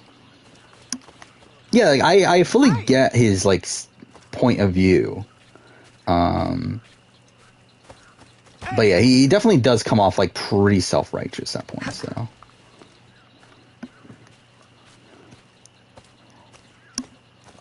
I will say though, I really love the cast of the Glass House. Like it's something that like Glass House is obviously like a forgotten about reality show. No one really talks about Glass House ever. I actually even tried to look up like posts on Reddit of people talking about the Glass House, and there really just aren't that many. And like the only ones that are there are like people like within the Big Brother Reddit talking about the Glass House like sporadically. But it's like yeah, like I like the Glass House. Like, I mean, like, even though, like, the game format is not ideal, where obviously it is, like, America voting and stuff, like, I wish it was, like, more leaned into the social strategy elements.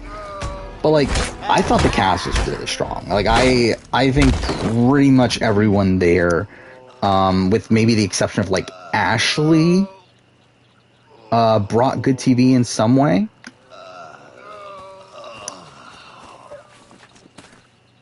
Who's third boot? Robin. Yeah, so yeah, pretty much everybody. Like even Apollo, who's someone like I completely like. I remembered Apollo as being like really boring, and like remembered him being this like Sean Kniff sort of figure. But like, I think he's like actually like an interesting player there, where like he's someone that clearly comes into the game like actively playing like this doofusy sort of guy, where like he's actively trying to play into this like this like alphabet strategy-esque strategy where like he's doing like a random like he's like making people pick cards to decide like who he's gonna vote for, but like he kind of does it like actively, and I feel like that's like kind of an interesting element of Apollo. And like Apollo like at the end was like willing like to change things up. It's just that he gets booted anyway. Do a what if on the Glass House? I think that'd be funny. Or like, what if every season of Big Brother was the Glass House?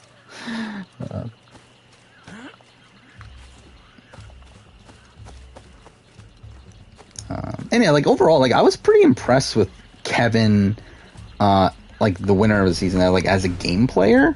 Where like I kind of forgot, like he's essentially like the leader of his alliance the entire time.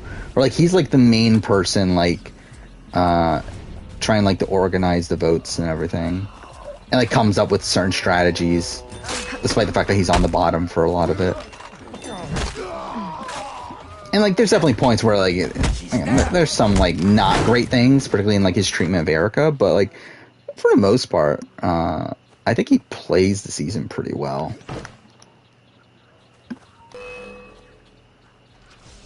Was the Glass House filmed live? Yeah, it was pretty much like Big Brother. There were live feeds. Yeah. But weirdly, it was like one episode a week. Like that was kind of a weird element of it. And like the episodes are like super rushed, which is like kind of underwhelming. Which is like weird too, because like you still like I still feel like I got to know this cast a lot more than I get to know. Like I feel like I got to know the cast of the Glass House over 10 episodes more than I actually got to know the cast of BB23 through the actual episodes, despite them having like 30 episodes for BB23. Like I think that what they had to work with, I think they did a pretty good job. It's just that the overall structure of like 1 hour episodes once a week, like essentially 1 hour or 40 minutes really of TV to represent an entire week's worth of events. Like, that's very difficult to show, but I think they did a good enough job with it. BBUS had America pick winners who would be most blatant winners. Like, are we talking about, like, they just vote at the end between, like, the finalists, or like, vote the entire way? Because if we're talking about, like, vote the entire way, then that's obviously, like, very different. And at that point, I think probably like Big Jeff, BB11, very obvious winner there. Oh, we're talking about AU style? Okay. Then, I mean, like, Jordan winning over Natalie, very obvious. Like, Xavier, I mean, we can just run through every season if we really want to. Like, BB2, they would have voted for Will over Nicole. BB3, they would have voted for probably Lisa over Danielle, but, like, who really knows? Like, I think Lisa was ahead on the popularity polls, but obviously that's, like, a poll of, like, all the players. So it's like, when we take out everyone, it's just a binary choice between the two. Like, maybe Danielle can win, but I would still lean Lisa. June or Allison, I'm both were hated, so it's like, I don't know. Probably June, maybe. Because I know at the time, like, Allison was also, like, slut-shamed and everything, too, and I feel like that would have played a factor. BB5, probably Cowboy, right? I think Cowboy probably wins that. BB6, probably Everett. I don't know. And again, both of them were hated, so that could go either way. BB7, probably Boogie, but again, also could probably go either way, considering I don't think either of them were particularly well liked by the casuals. BB8, obviously Dick would have been an obvious one. Was Drew disliked? I don't think he was disliked. I just think people didn't care about him. Like, I think most people just found him kind of, like, bland, while, like, Cowboy was someone that was liked by the casuals. But to be fair, I mean, like, he doesn't get voted into All-Stars, though. So it's like, how much do they really like him? But I don't know, I would lean towards Cowboy still. I mean, again, like, both Yvette and Maggie were really hated. So it's like, I just don't think it's a clear-cut thing of, like, who would win between the two. Where, like, I know Maggie was, like, real, like, both, I mean, yeah, both were really hated. I would say if I were to have a vote at that time, I probably would have voted Yvette. Where I hated Maggie more than Yvette at the time, but I don't know what the general fan base was. Yeah, Maggie admitted to murder. Well, not murder, technically it was manslaughter, right? Technically. Whereas more so her letting someone die, right? More so than, like, her actively killing them. But, yeah, that's a thing.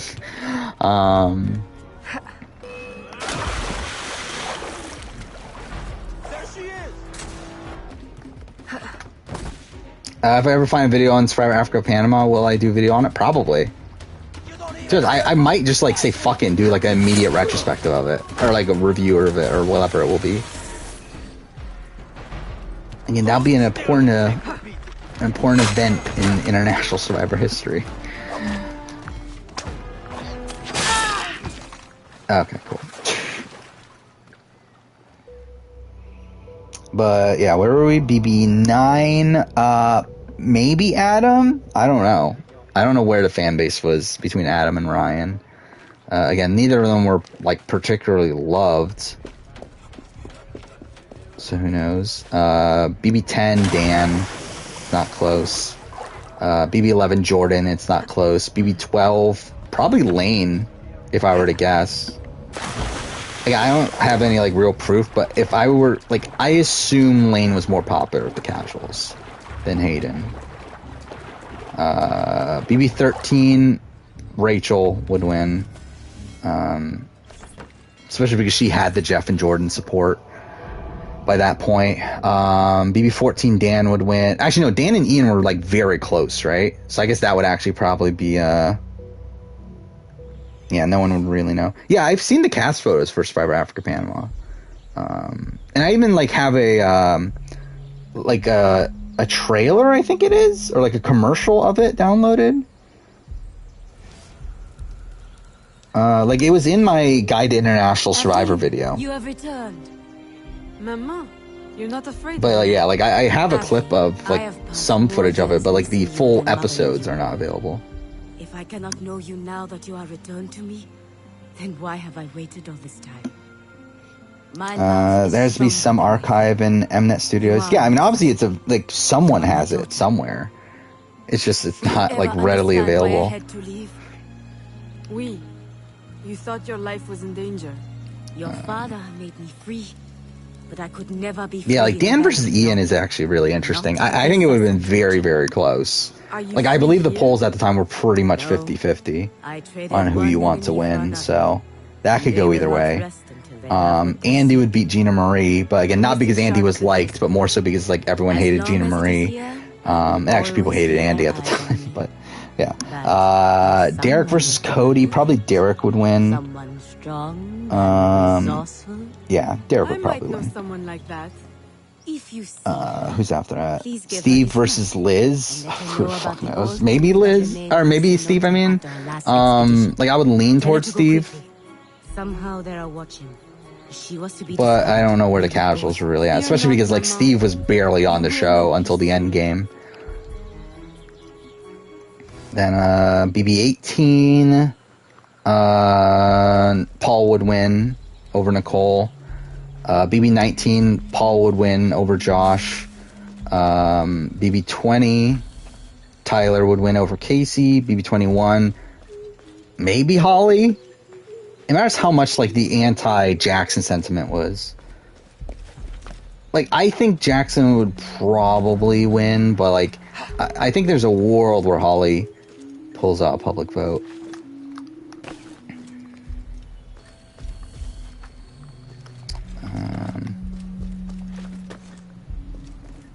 Yeah, then what? 22.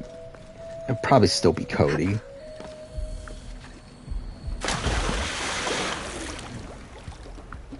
And then 23 would definitely be Xavier over Big D. No, Paul definitely wins BB19. Again, like, the online community hated Paul. The casuals did not necessarily hate Paul. Especially not to, like, the degree where they would vote for Paul over Josh. Again, like, if it was, like, Paul versus Cody, then yeah, they would vote for Cody. But, again, Paul versus Josh, or Paul versus Christmas, or Paul versus Raven, Paul versus Matt, like, a lot of these other people, they're voting for Paul, over, like, some of these other pretty well, unliked people. The casuals like Big D? I don't think so. I could be wrong, but, like, I would assume not. Especially over Xavier. Okay, what the fuck is going on there? Whatever. Like, I assume Xavier was pretty popular with the casuals. In terms of, like, I think it was DX and Tiffany won too, but I would assume Xavier is probably the next most popular. Would Paul beat Alex or Jason? I think he would beat Alex in a public vote. I don't know if he would beat Jason. I think Jason would be a lot closer.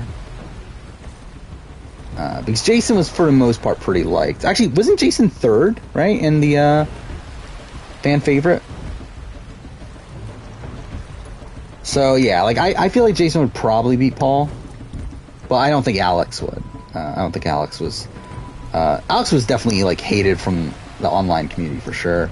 I don't know about, like, the... Oh, was there even a health bar? I didn't pay attention. Oh, there is. I didn't even pay attention to that. Yeah, like, I still think they didn't hate Paul enough to where they wouldn't vote for him over Alex. Oh, fuck off. Really, fuck this game. Like, this game has so many annoying sections in it. Thoughts on Nico? I like Nico as a whole.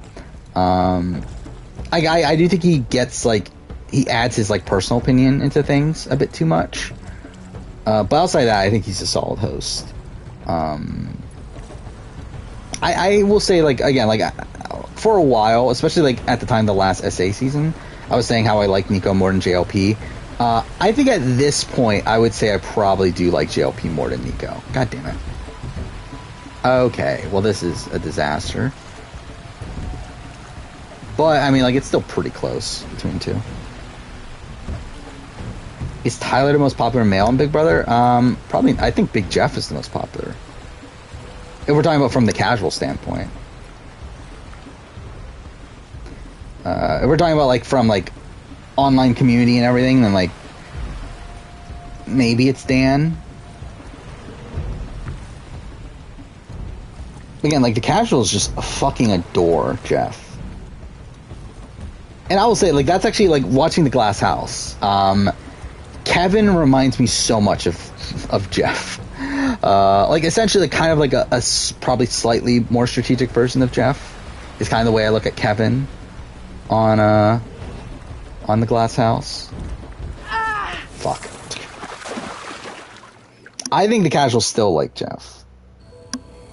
Like, I think if you were to, like, get a random person who's never watched feeds or never gone to the online community or anything, I still think they love Jeff.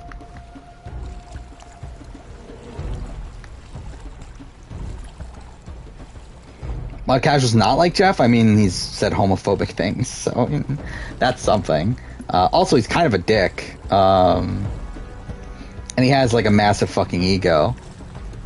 Especially on BB13. But even in BB11 by the end of it.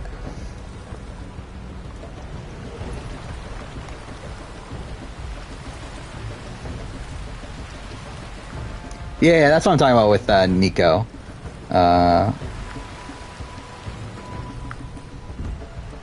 Fuck off.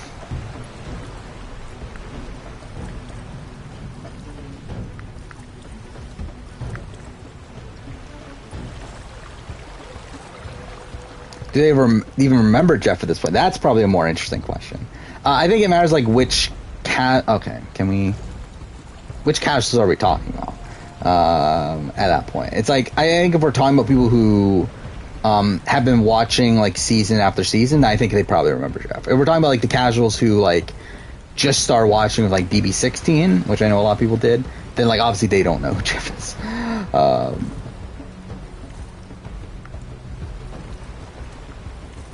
Yeah, I still think most people who have watched the show for years know who Jeff and Jordan still are. Fuck off. I hate this section so much. No, just fucking go this way.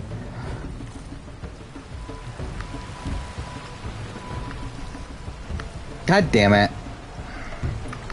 Again, this controls like shit.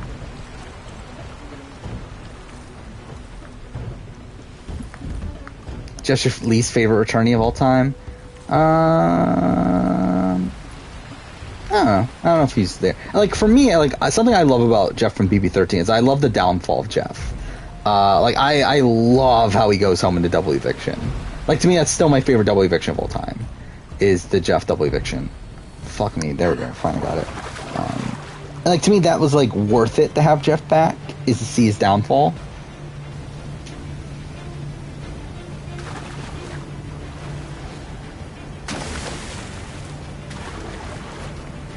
Nicole Franzel's worse?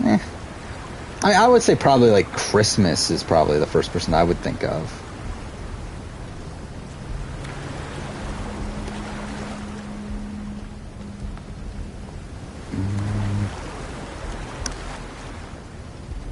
Do I jump in? Is that what I'm doing? Oh, okay. I guess that is. Jeff Eviction or BBCAN10 triple? I think it's very close. I would say probably the Jeff Eviction is more, like, satisfying in terms of, like, when looking at the season as a whole.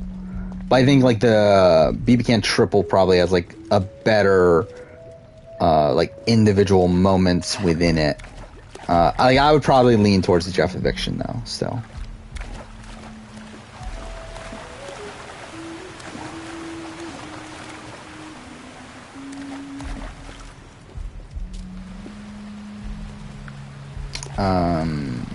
Cool. Is this even the right way? It isn't, right? Whatever. Wait, what sequence are we on? I legitimately have like no memory of the rest of this game. We're only on sequence 5? Okay.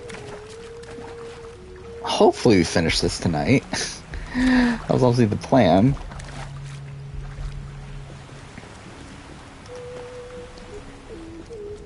I think it matters like how we're talking about worse. Are we talking about worse as in terms of like their reputation and like their like the enjoyment you get from them on the show, or are we talking about worse in terms of player? Because worse in terms of player is obviously like a very different answer. Where at that point it's probably like a Davon or something, or like maybe Jace, maybe. No. I'm too afraid. Jace didn't play that bad in All Stars, but it's more so like if you take both of his runs together, it's not great. Spice Lies Now is still the worst modern season of the challenge. Yeah, still to me. Modern as in like posts. I'm really I mean, like I think the only season I have beyond the first 10 is Inferno 3, if I remember right. I think that was the list. But yeah, it's still there. I still don't like it.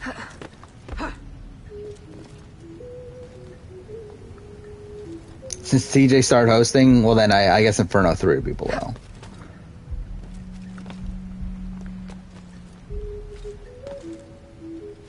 Like for me, Inferno 3 just never clicked with me.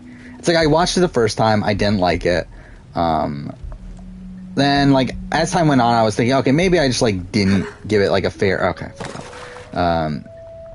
didn't give it like a fair shake. Let's see how it goes the second time. I really just found this so boring the second time too.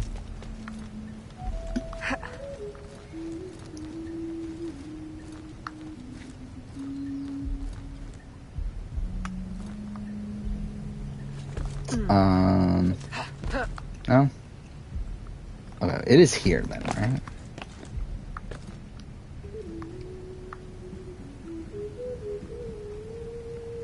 Yeah, so it has to be here, right?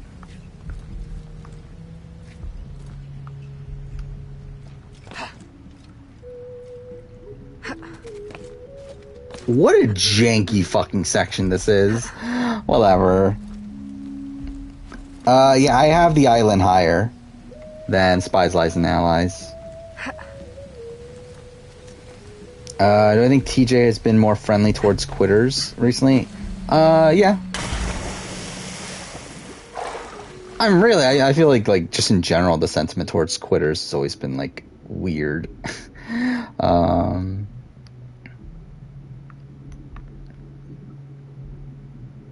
But yeah, I think TJ from like especially with, like double agents, you could tell he was a lot more positive. We didn't have anyone quit in 37, right? Yeah, like in double agents with like Leo, and then I mean Natalie Anderson's just kind of a weird circumstance there, but like specifically with like Leo, you can definitely tell a difference. Like a different response there. I might have fucked this up. Or maybe not. Alright, never mind, I made it.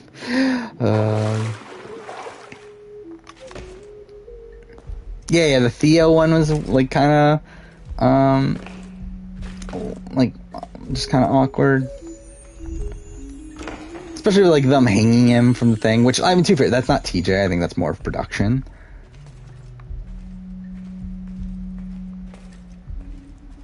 Well, like, it felt like they were really going out of their way to like embarrass him.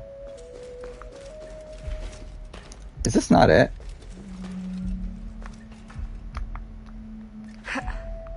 Is there more?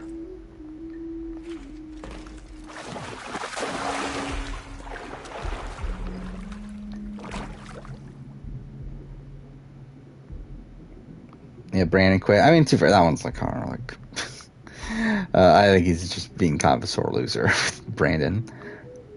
Or or I should say, Brandon is being a sore loser. Where I think he just knew he had no shot, so he's like, screw it. Where am I going? Okay, I think this has to be it then, right?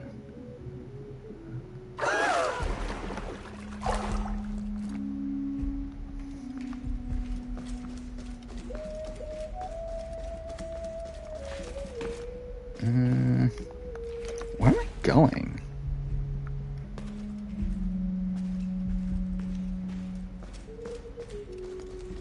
Oh, that chest being there makes me think it's not here.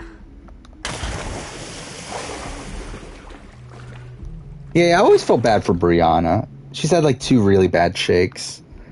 Where she got Rivals 3 where Brandon quits, and then she has Dirty 30 where she's flown in at the last second.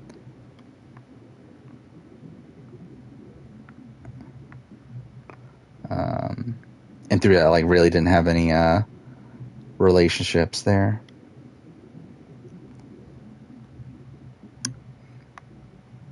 JLP met Probst? I'm pretty sure they have. Even like outside of like the picture that he posted. Like, I'm pretty sure they met even before the first season filmed of Australian Survivor.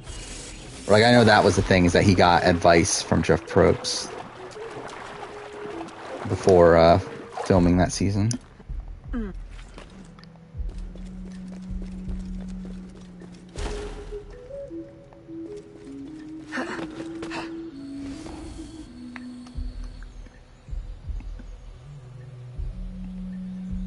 Yeah, Ursa Quit's a fun character moment. Actually, that was recently, though, wasn't it? I guess, yeah. I don't know. I just think he's, like, kind of on and off of quitters, I guess.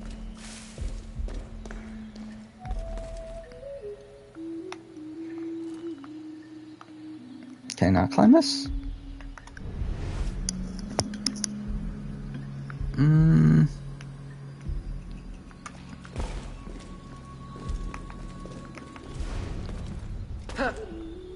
I've gotta, like, that's gotta be it, right?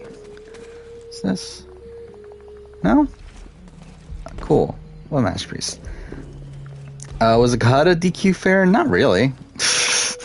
Again, like, I still think, like, even didn't, I think TJ did an interview where even he said that, yeah, that was bullshit. Oh, it's here. This is where I'm going. Is Kahada on All Stars 3? No, he's not. Fuck off. God damn it. Wish he was. I don't know if it was like they called him and he said no, or they didn't call him for some reason. What the fuck?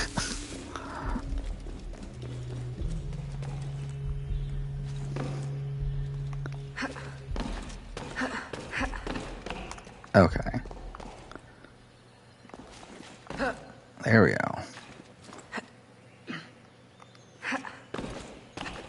Well, Kahada got DQ'd because Casey, who was his partner, got pregnant. Or was pregnant. And they found out mid-season.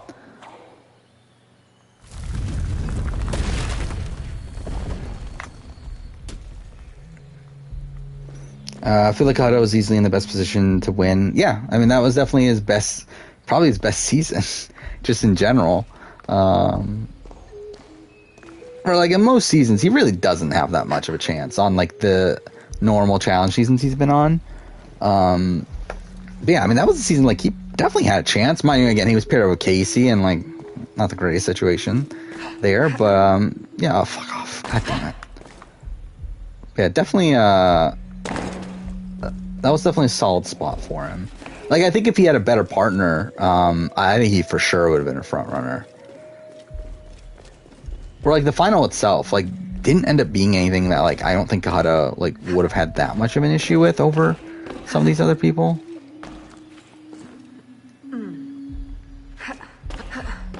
Yeah, I'm still gonna do All Stars 3.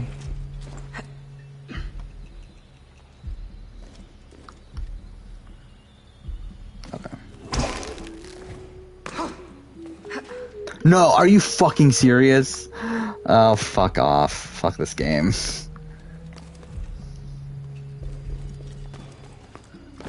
Out there. Here.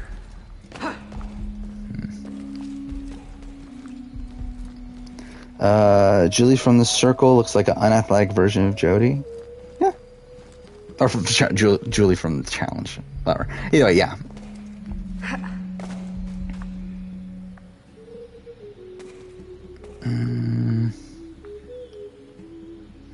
By the way, I did see that Julie has been kind of a lunatic on social media recently. I mean, to be fair, Julie has always been a lunatic.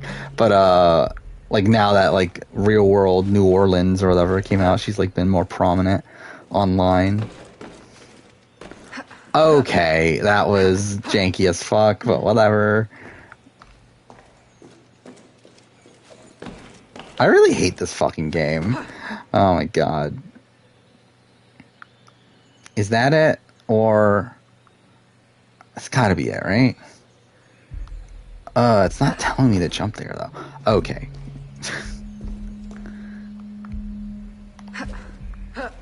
Nope, that's not it. Fuck me. Whatever.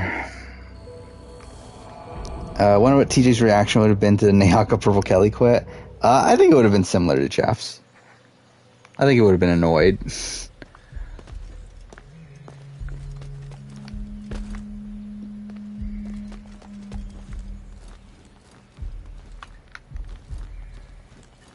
She got back after taking 6 years off of social media. Yeah. I would love to see, like, Julie on Challenge All-Stars. Like, why was she not on? Because didn't she say yes? I think she said. It's like, why didn't they put her on All-Stars? Like, did she not pass the psych test? Like, was that a thing?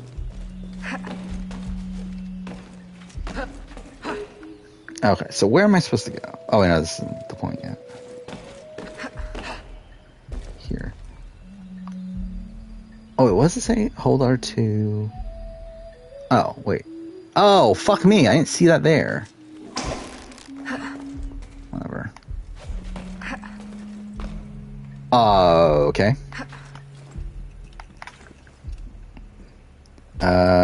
Jeff's reaction to the Colton quit is better than double... Yeah, I mean, yeah. I mean, Jeff's reaction to the Colton quit is, like, probably is, like, peak, like, reaction to a quit. Outside maybe Austin, maybe? But yeah, I would say that's, like, definitely, like, the most, like, pissed off he's been at a quit. Alright, let's see. What is this? The beam must be reflected. Okay.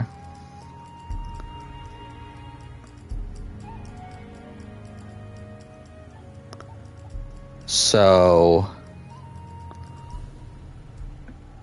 Fuck, this is like actually kind of a complicated puzzle, isn't it? Alright, let's see. Wait, it said that it can be done in 5 moves or less.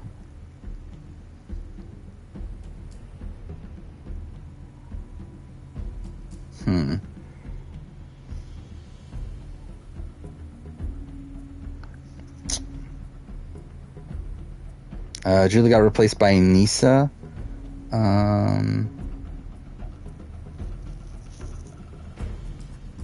Yeah, it'll be interesting if we get All-Stars 4. And obviously... Oh, fuck, I didn't mean to move that. Whatever. Oh, fuck, I didn't mean to do that either. God damn it.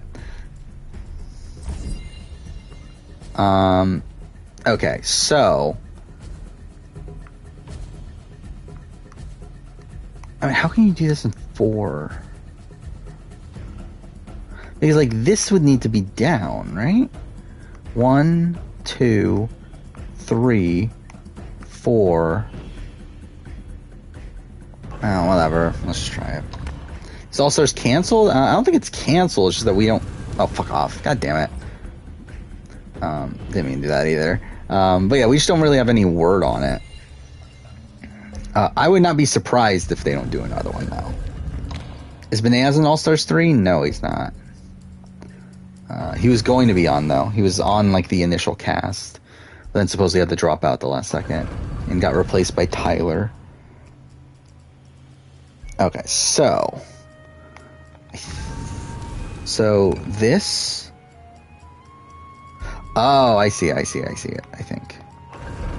Move this up. Yeah, there we go.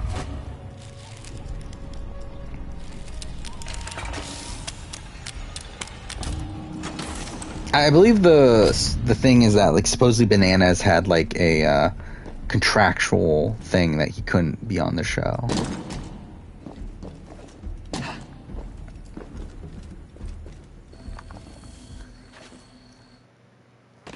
Do I think Devon will be on Challenge 38? Maybe. Were you successful? Do I don't think show it's like out of the realm possibility, especially because like she just deducts on the Never beach. lay eyes on it again. But who knows? I think I'm interested in seeing the 38 cast, seeing who they cast. Overall, I don't have much faith in MTV to put together a good cast, but I still think it'll be interesting. But this colony is my place now. The people here need me. Nouvelle Orleans will always be haunted. Am I wait, I'm trying to remember, like, how long is this game? Is it 9 sequences? Because if it is, then, like, how much of this game is left? Because I feel like I don't remember much else in this game outside of, like, the Connor crossover.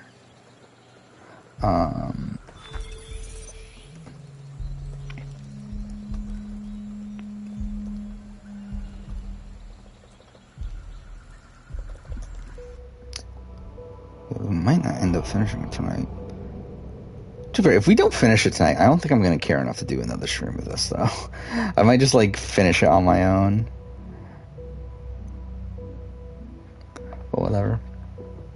X on the Beach is low-key a hilarious show. I can see it. Yeah, I think that's definitely what I would assume, is that it's a very messy show.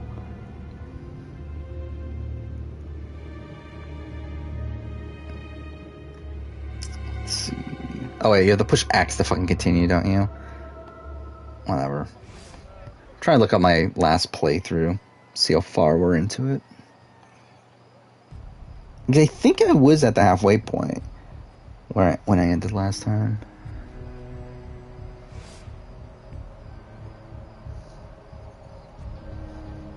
Oh, where? Okay, fine. You can't just put me into the fucking cutscene.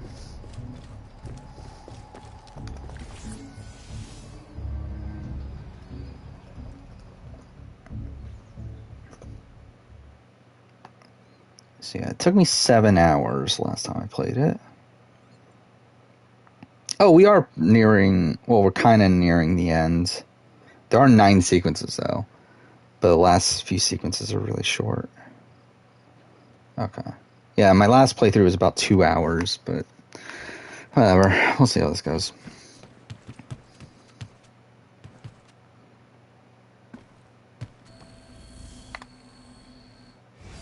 Alright, did they, Papa, you're the face of roast death. Yvonne? What does Like, the was doctor she, say? there when Zingbot came in BB22? I don't remember. Don't worry, ma chérie. It is only... Why does X on the Beach have an annoying-ass narrator? I don't know, because I don't even know who the narrator is. My dear love. Oh no, Aveline's father's dying. I definitely care so much. Maladie hurts less than the cure. All dating shows have narrators? I'm sure they do. You were always so protective of that locket. I have always regretted. Evelyn, I am sorry for interrupting, but I need your assistance. It is urgent. Of course. I love you, Papa. What a fucking weird game this is. There is a slave. Love Survivor US was filmed like a documentary. I'm happy Daisy didn't. How would I rank the AC protagonist? I want to do a video on it. I've always wanted to do a video on it, but I just never got around to it. I will get him to say But in utmost discretion. oh, like I mean, it would probably be like the placement of Ezio is the weird one, where it's like he probably should be one, just because like we get so much more of Ezio. And like I love the arc of Ezio, specifically in like his arc from Revelation or from AC2 to Revelations, and he does have like good storylines, like in like Brotherhood and whatnot. But like it technically should be like Ezio, but like I feel like like within like an individual game, I feel like the story arc of like Bayek over the course of Origins is something I like more, and then the arc of Edward is one I like more for sure than Ezio's. But it's like we get so much more of Ezio, so it's like I think at the end it would be like Edward or Ezio for 1, the other would be 2, Bayek would probably be 3, probably I don't know. Like I love Bayek though. I just wish Bayek was given a better fucking game. But that's my top 3 for sure. Those are like definitive top 3. And then beyond that, I think you got, I mean, like, all right, let's remember who the protagonists are. So we got Altair, Connor, Arno, Shay, Evie and Jacob, Cassandra and Eivor. I probably Altair would be next. Probably Altair 4. I remember for a while I had Arno 4. I feel like at this point I would have Altair 4, Connor or Arno 5 and 6. I feel like they're kind of interchangeable. Where I've always been like a bit of a Connor supporter, even though most people don't like Connor.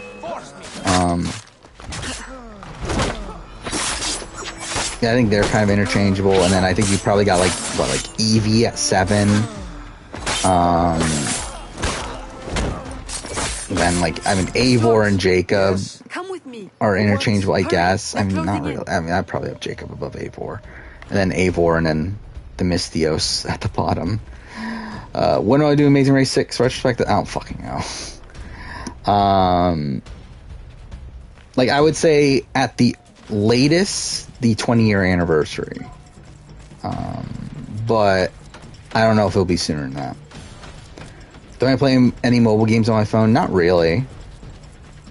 I've never been a big mobile person. Like, I mean, when like Angry Birds was like the big thing, I know I played Angry Birds. But like outside of that, I've never been a big mobile person. Like I have like certain like thing, like I have like Sudoku installed. And like I had like slide puzzles installed for a while, but like I don't actually like really play anything on my phone. No one said anything about Trying to look at it real quick. Or... Yeah, really the only like kind of game I have currently installed is Sudoku.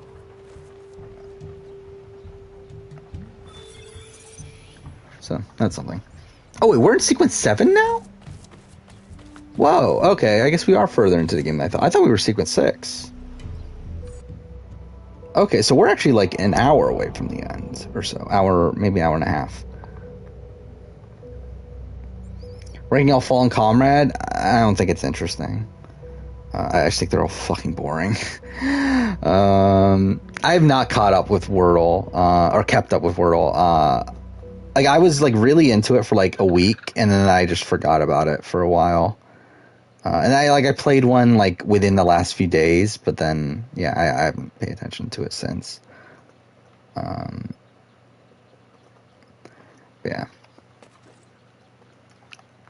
Let's see, where are we going? Oh fuck, we had to fucking kill a Gate. That's still a thing we need to do, right? I completely forgot about that. I've never played Candy Crush in my entire life. I played Bejeweled when I was like a really, really like when I was really, really young. Ranking of every winner's individual pre-merge, post-merge games. That could be interesting. Especially pre-merge, I feel like could be interesting. Because like post-merge, it's like, I guess we could do, but like to be honest with like winner rankings, like the post-merge is like heavily weighted anyway. So it's like, I don't know how much different it would really be from like my actual winner ranking. But I think pre-merge is a very interesting concept. Where I think that one could definitely shake a lot of things up.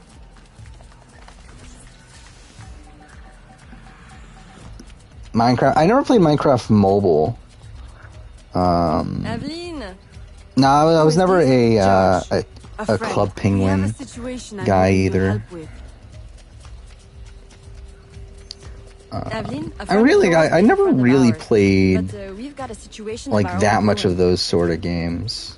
Our Spanish friends want us to hand these supplies over to some how do you say, patriot, at the edge of the swamp. What was that game? Like, I know there was a game. Well, you know, Was it from the north, RuneScape? Is that the name of rebellion, it? upheaval, etc. Is that the A one? business opportunity by any other name. But for some I reason, think it's the Spanish RuneScape. soldiers keep Yeah. trying to steal the I know supplies. everyone played sounds like when I was in like awfully familiar. elementary school or whatever. You don't think But I've only tried played like never to once and say- never played it again. So yeah. I never been a big like Suppose PC George and I were to gamer help you with your rogue either. Spanish soldier problem. Would your patriot friends escort him north? or like I think the They game I want probably more played the supplies. most on They'll PC was accept. Roller Coaster Good. Tycoon. Let's go. Like I played so much Roller Coaster Tycoon when I was a kid.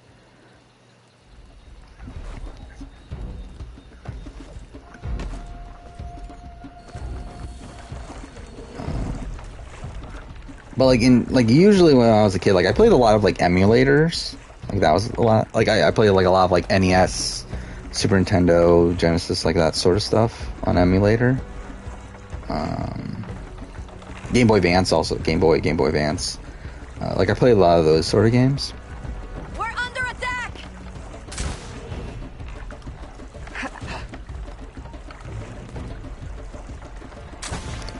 Tycoon is a gateway drug to becoming a very analytical adult. I guess so. I'll be like, I never actually did well either with Roller Coaster Tycoon. Like it's funny because like I feel like if I were to play it now, obviously like I would know what I'm doing. But like when I was a kid, I didn't know what the fuck I was doing, and I was just like randomly creating like theme parks with like no actual that what the fuck was that? Yeah, like no actual plan or anything on what I was doing.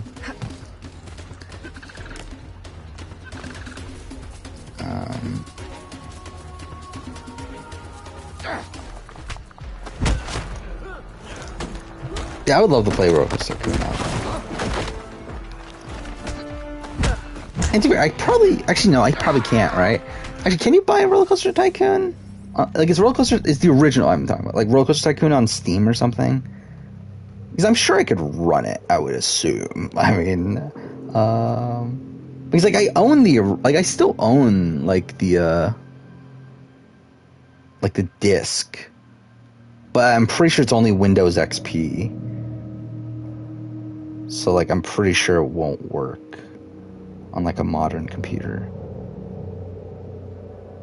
Okay, you can do a Windows XP or Windows Vista. It's like, would that work? I don't know, whatever. Either way, I'm probably not going to get around to it either way, but still, I would love to play the original Roller Coaster Tycoon nowadays.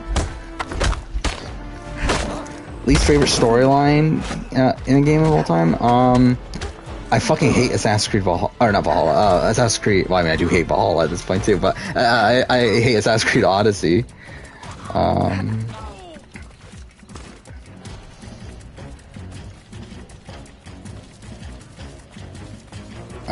don't know what, like, I mean, I think when we're talking about, like, worst storyline, we have to, like, pick one that's, like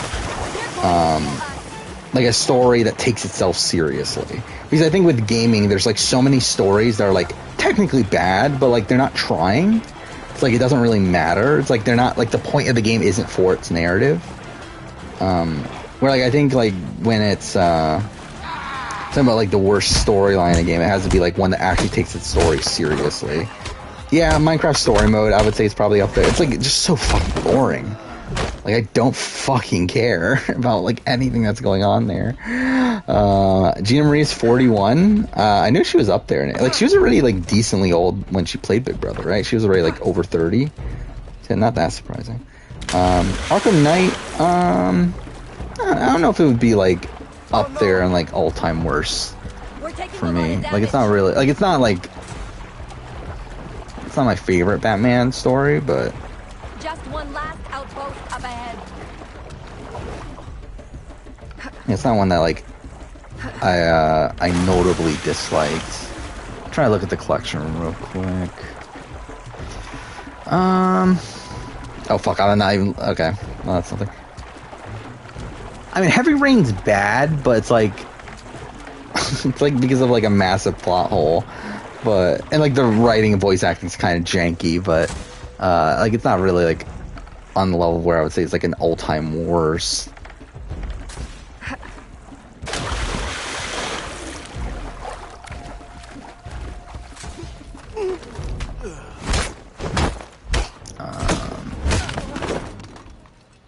Yeah, I don't know what the answer would be.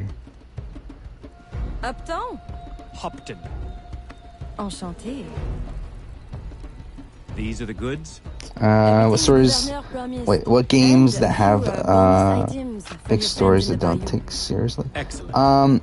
Yeah, I think also with that, yeah, like when we're talking about like stories that don't take themselves seriously, it's like kind of a difference between like something like like Psychonauts, which like doesn't take itself seriously, but it's like it's also like still like well written from like a more comical standpoint. But like I think it's like different between that and something like something like the original Far Cry is like something that like I would bring up as like something that's like actually like not a good story. It's like very generic. The what man? But it's also like not supposed to be that good of a story. Like it's supposed to be this like really generic B-movie sort of plot. Final Fantasy VIII is your least favorite? May I suggest George accompany you? Yeah, again, I haven't played If he's willing to fight, the Patriot all the way cause will be through glad Final to- Fantasies, or really most of them at this point. I've only done Any cause. actually I've never even fully played 7, but I've like I at least know the entire story of 7. And then I've played 10, 13, and 15. Monsieur Roussillon and I value your business. I will. The Patriots value your support. No, I don't know why I don't have like a solid answer. I feel like I should have a solid answer. But like I'm just like looking through the collection. It's like I don't know if I do have a solid answer. I mean, like Yakuza 3 I didn't like, but it's like it's not really to that like, that level where I would say it's like all-time worst story. And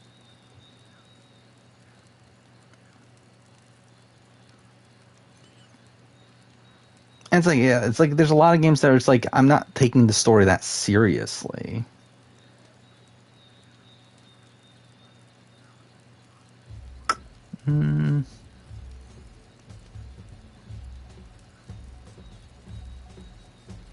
Yeah, I don't know what I mean. Like it probably like really the answer probably is just Assassin's Creed Odyssey. Judgment. I mean, I love Judgment's story. I think it's fucking bloated. Like it doesn't need to be as long as it is. But I love the story of Judgment. And same thing with Lost Judgment too. I think it's for different reasons, but still. I still love that those videos aren't out yet. Like I made those videos so long ago at this point. Again, there is going to be a video on the 2 Judgment games at some point.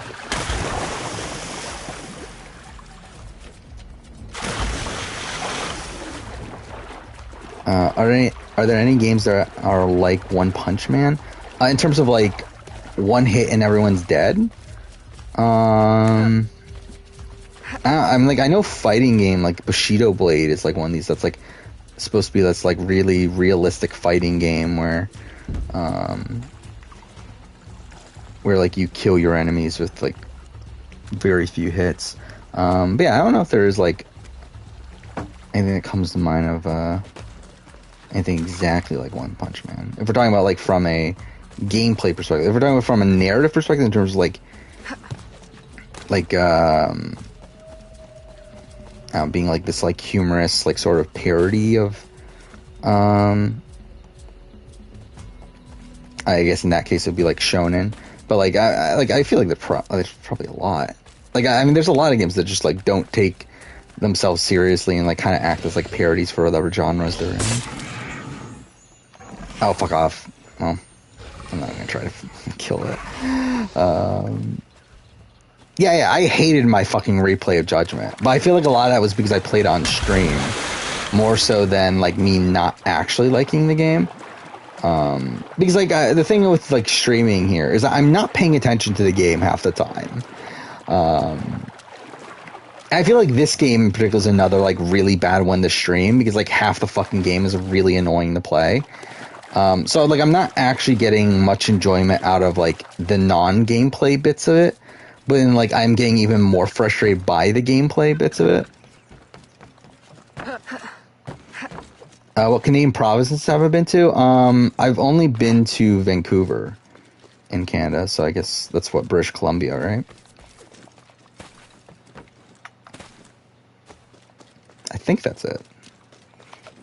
I mean, I think technically, there's probably a point when I was like when I was really, really young, that I probably went, I don't know, whatever's right above Michigan. I don't even fucking know what province is there, but like right, like where the Great Lakes and everything are. But either way, I haven't been to Canada that much. It's officially been 3 years since we watched Warthog Blindside Wentworth. Well, that's a notable thing to mention. Walking Dead of Michonne, I don't love. That's the one to bring up. They really hate one of the Walking Dead Telltale episodes starring Clementine. Like, one of the actual episodes or just the season? Because like we're talking about seasons, there was only 2 starring Clementine. It's season 2 and then final season. I am Erudito. Oh, I don't care about doing this. Marvel's Avengers counts as a shit story. Yeah, I mean, it's not great. I mean, like, I would say, like, it wouldn't be top of mind for me of like worse stories. Where, like, I think it at least tries. Like, it's not necessarily, like, it's definitely not a great, really great game as a whole. But yeah, like, I think, like, narratively, it doesn't really stand out as like an all-time great one to me. I just think there's one episode that you didn't like. I mean, I don't like the final 2 episodes of season 2. Like, I've never liked those. And then final season, I'm kind of like on the final 2 episodes of final season. But then, I think if I remember right, a lot of people didn't like, was it episode 2 of season 4? But I did, I think.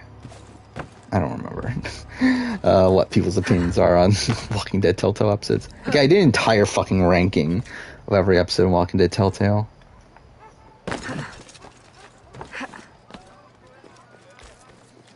Oh, fuck. Not what I meant to. 2 more days until the 22nd year since Richard Hatch was crowned the first Survivor winner. Well, that's cool. That's something. We're talking about real time then, right? Because what, the 22nd anniversary would be in May of the premiere, and then the finale would be what, August or so. Yeah, I did a ranking way back. It's like one of my earliest videos.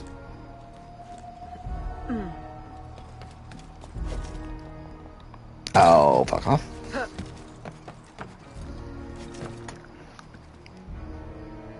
Yeah, let's see. Yeah, because way back, like, I did the ranking of all the Telltale games, and ended up taking me like forever to actually do the video. So I was like, well, since I'm here, I might as well just rank every Walking Dead Telltale episode, since I just played all those too.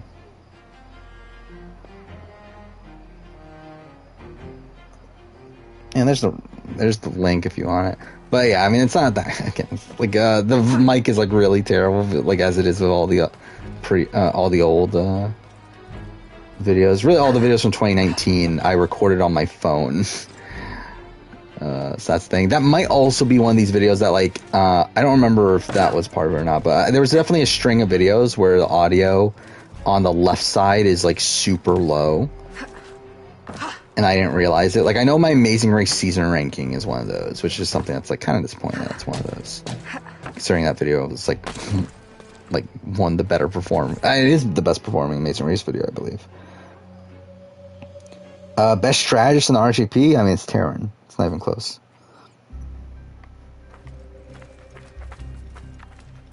I would say probably Terran, and then, like, specifically for Big Brother, I would say when it comes to Survivor, probably Stephen Fishback. Like, I will say, like, the more and more time goes on, the more and more I listen to RHAP, the more and more, I don't think Rob is that good strategically. Like, I don't think Rob Rob is obviously someone that's dedicated his entire life to Survivor at this point. And like has his big podcast and everything, but like I don't get the sense that Rob is that great of a player, really.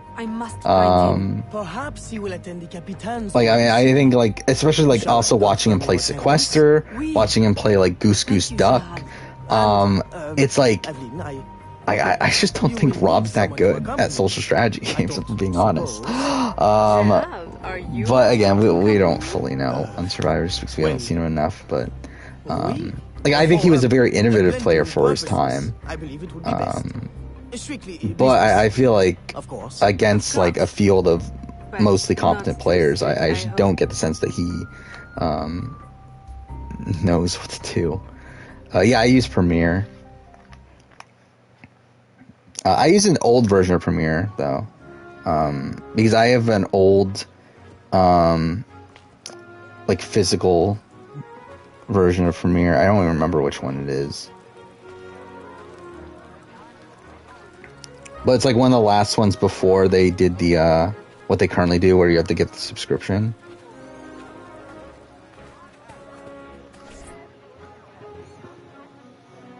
Revolution! What a noble concept. Of course, war is always good for business. Yeah, I fucking hate the end of season 2. I hate so much. Like everything about Arvo, I fucking hate. And like I'm pretty sure in that video I ranted a bit about Arvo.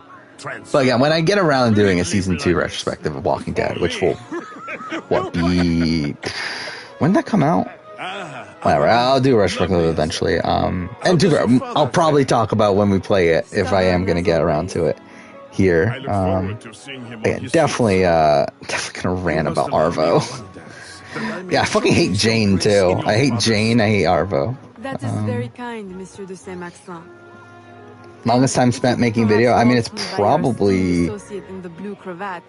I have a business opportunity. Actually, I don't know. Is it like? I mean, like I think like. Right away, the runner-up rank, the global runner-up ranking is obviously comes to mind. It's the longest video. I don't know if it's actually the most time I've spent collectively, though. Like, it's probably, like, I mean, there's like what part, like, are we talking about like from conception to like upload, or are we talking about like just the editing process, or are we talking about what? Because like if we're talking about just the editing process, then yeah, it's probably like between the global runner-up ranking. I thought the de Saint-Maxent girls only had eyes for governors. The Babe, like 41 review is just weird because like that we may know how to actually 41 reviews is probably the answer if we're taking everything into consideration. If we're taking like script writing, like everything, like it's probably 41 review. But like the way I worked on it was like, and the way I work on reviews is like very different how I work on every other video. So because that's like it's more spread out. Have you heard? Have I began the 42 review? No, I haven't. Yeah, I'm still trying to get caught up on Big Brother, Big Brother Canada, where I just got past the Gino HOH in writing the script. And like I'm kind of holding off a little bit. Like I'm probably not going to record it until after the triple, because I feel like the triple's going to be like the make or break of like where like by the time the triple's done, we're going to have a very good sense of where the season's going. So I'm going to wait a little bit to actually record it. But yeah, in terms of the writing of the BBCAN review, I'm up to the Gino eviction. I'm hoping to get it like caught up tomorrow. I'm probably just gonna stay up pretty late doing that. Yeah, everything probably like I know my Assassin's Creed series ranking took forever. The thanks is all mine, señorita. Will you allow me to express it with? I don't remember exactly how long. Why, because like that was one of my first, like that was like within the first few months of the channel. But I know that took forever. I'm Guide to International Survivor. That took the first video I ever did took a while. All soldiers are not what they appear. And like it didn't even come out in its actual intended form. But whatever. Is he here tonight? I'm just like looking through all my thumbnails to like look at At the secluded table. what Until the any Gabos other get answer would be. done. The fucking think Final of nothing Fantasy else. 15 my experience with the transmedia video, essentially that took a lot too, and no one watched the video. But it's fine. But yeah, that took a while.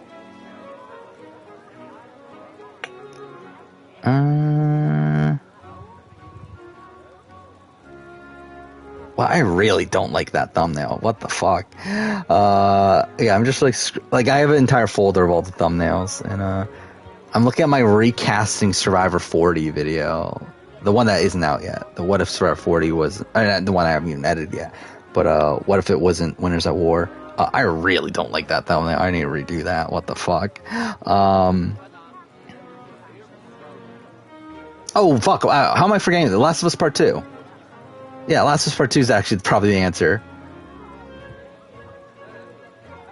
I mean, again, like in terms of like editing, I'm pretty sure it's still probably the global runner-up ranking. But if we're taking like everything into consideration, it's probably either 41 review or Last of Us 2 retrospective. 'Cause that took forever. That legitimately like took a really long time.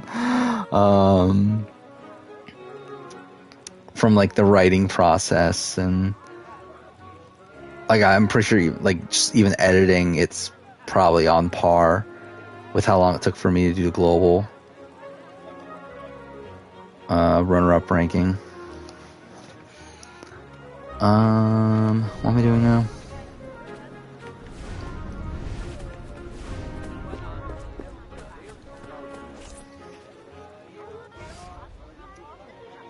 First video watched the BB21 review.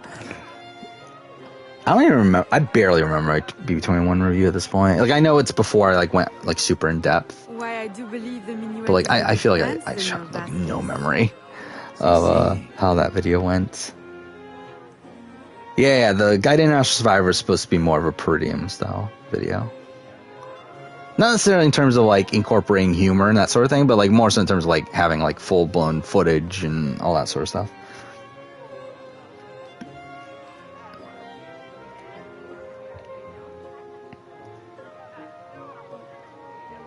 Where actually do I still have it? I might delete it already, but yeah, I think actually now I think about it, I think I deleted all the episodes because like that it was just a wasted hard drive space. But yeah, like I had like a whole bunch of episodes of Australian Survivor and Survivor SA and like all that sort of stuff downloaded at the time.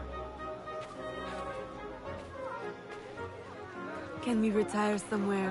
Is there any video that I didn't want to do but I did it anyway? I think a lot. Especially like I shouldn't say a lot, but like I mean definitely like probably like Circle season 2 review.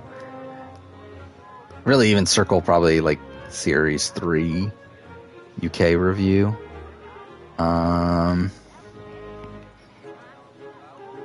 Debatably A&W 13 review.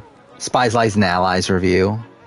Really, a lot of reviews. Like, really, the reviews take so much fucking time that those are definitely, like, the top answers most of the time. Outside that, I mean, like, probably, like, some, like, more generic Survivor ones.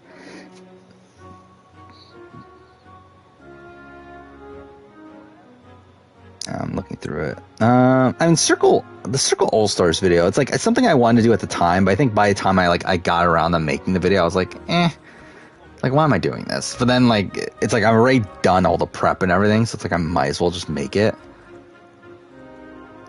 But, yeah, like, I love how the video turned out.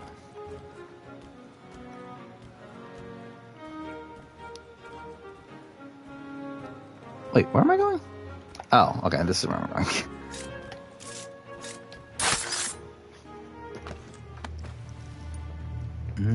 And there's, like, certain videos that, like, I wish I had more time with making. Like, the Gokaiger retrospective is one that, like, realistically, I wish I had more time to prep for that video.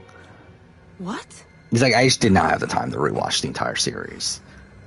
And, like, take, like, extensive notes like I normally would. So instead, I just, like, ended up, like, skimming through. Will make you suffer.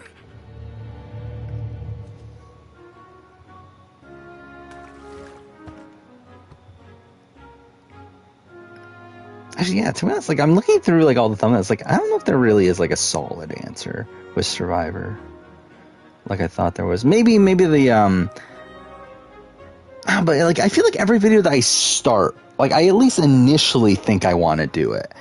I think there's a lot of videos that, like, in the process of actually making the video, I lose interest in it, or, like, I don't like the way that's going. But I think, like, most videos, like, when I'm starting the process of making the video, I at least want to do it.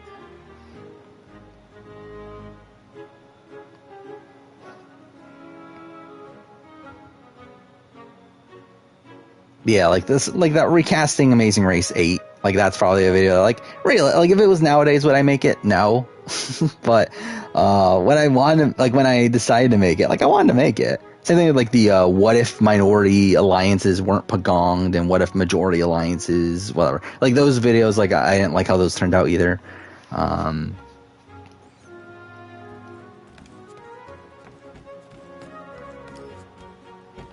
I mean, I guess the Brant Steele series too. By the end of it, another one. BBAU. Yeah, how can I forget BBAU? Like, fuck me with that. Like BBAU, the first season, like I pretty much, like, I would say like by halfway through, I was out on it. This latest season, like I was pretty much in until like the returnees and everything, and then like when we knew it was like gonna be 30 episodes, like fuck me, dude. However, I had to remake one because it wasn't going how I wanted. Not really, because to be honest, I don't care enough to do it. Like if something is like, if I'm at the point where like, especially like at the point that something's recorded, at that point, I'm just gonna go with it. Even if I don't like how the video turned out, I'm still gonna actually, like, I'm still gonna finish the video and release it. But like, there's videos that like, in terms of like when, like, it's like a video that like I create the concept for, I start doing the prep, and I realize, okay, this video's not turning out how I want it to, so I just like stop it. Like I know there's like certain like Survivor videos I've done that with. I don't remember which ones.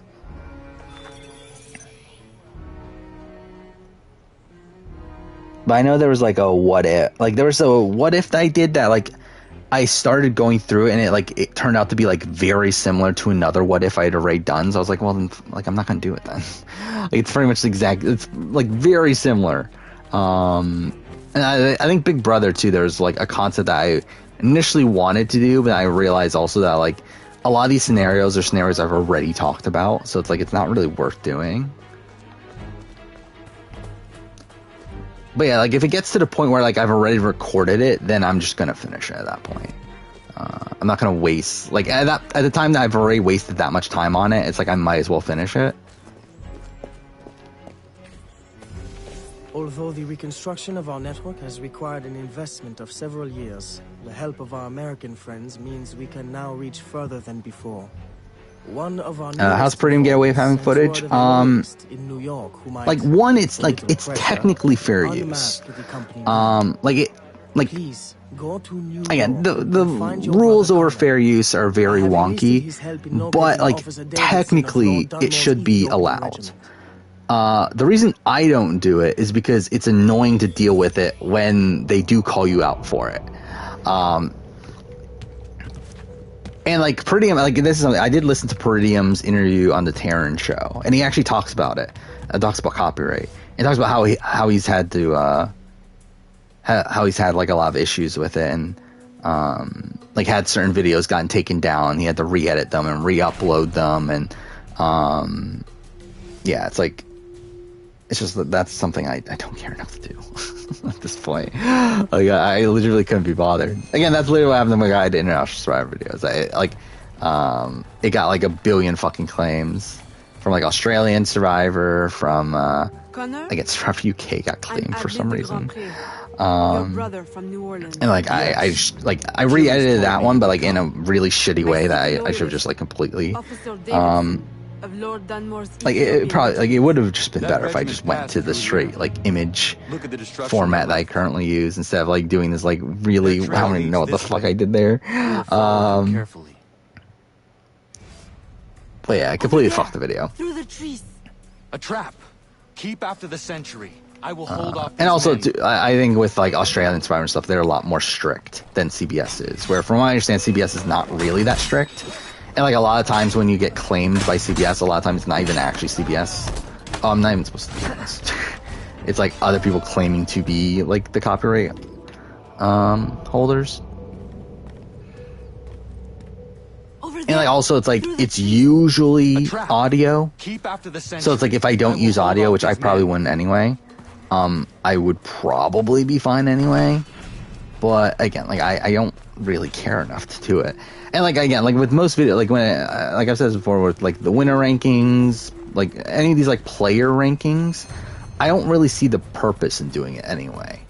I think the videos that I would use footage for are like things like the auction ranking, the Where is Davidson? the things that are based around like individual episodes or like individual moments. I feel like those are more worth using footage for than like player rankings, where it's like I don't know what's the point of like having like random footage of players in confessional and then footage of I don't know, like I just don't see the point, like how it actually like enhances it enhances the video outside of like making it look more professional. To where at that point, like I just don't think it's really worth it, especially considering like how long those videos end up being. Like that's just like so much extra work that I don't think it's worth it. But yeah, like with like again like auction ranking stuff like that, I think that would probably be more apt.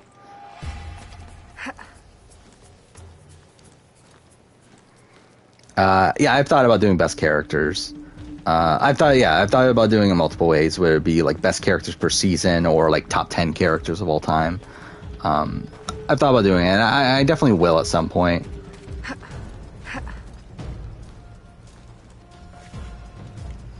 But yeah, I don't know why I'm waiting, really.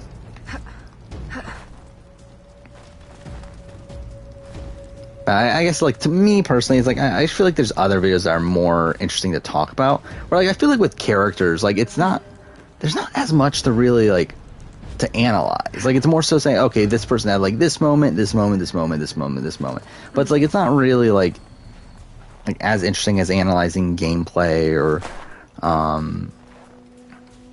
no. It's, like, to me, it's, like, it's not as interesting of a topic to talk about. But I definitely want to do it eventually.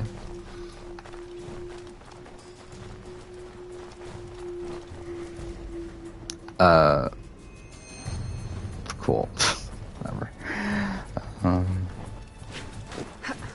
People on Survivor Reddit think Peridium is employed by CBS. Yeah, I've seen that. I don't think it's the case at all.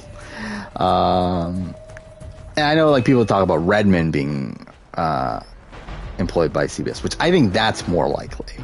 Do I think it's the case? Not really. Like, I think more than likely it's like he just has a source within CBS. Yeah, I think CBS is like kind of just like okay with what he's doing, but I don't think he's like an actual CBS employee. I love how he's fucking flickering. Whatever. That animation's really weird.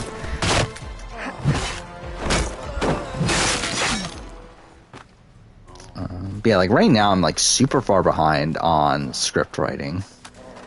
And like too, part of that's because like I decided to do a lot of prep for videos that aren't coming for a very long time, but like videos that I know I'm gonna do by the time, like around the time that 42 ends. Like I did a lot of prep for those sort of videos, like the cast ranking, pre-merge ranking, post-merge ranking, like all those sort of things.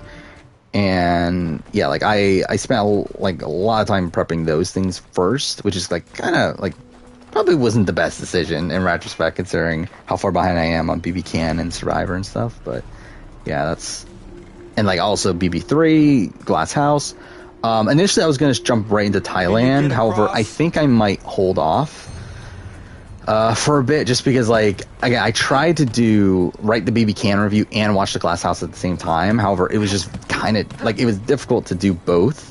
Where like, I think if it was something like the merge episode ranking, which I'm going to eventually do, like doing something like that where like I don't have to take extensive notes, and like doing that and writing the BBCAN review at the same time, that's not as difficult to do. That's like, that would be pretty simple. But doing something like the Glass House retrospective, or like the BB3 retrospective, or the Survivor Thailand retrospective I'm going to do, like all those need more extensive notes, and because that becomes like a lot tougher to take those notes and then also write the BBCAN review. So like I think I might wait a little bit before starting Thailand. I at least want to get caught up on BBCAN. Can you get across? Before I continue. But yeah, like I'm at the point right now where like I have to write the BBCAN review, Survivor 42 review, which to be fair, even Survivor 42 I'll probably wait a little bit anyway. Just because I want to get a little bit deeper into the season to kind of get a better sense of where it's going. So I might wait like maybe until again, if we're gonna get like this double boot, which I'm assuming we're gonna get, okay, well, that's perfect. I'll probably wait until that point. But yeah, I have to write those 2 reviews. I need to write the AC3 retrospective. I need to write the Liberation retrospective. Not too far from now, probably like a week from now, we'll finish Walking Dead Season 1. So that'll be another retrospective. I still have to write the BB3 retrospective. And I have to write the Glass House retrospective. And also, like, by the time Survivor 42 is done, there'll also be the Circle Circle review. Because that'll be done at that point. Where am I going? Oh, okay. Okay, well, that's perfect. Fuck me.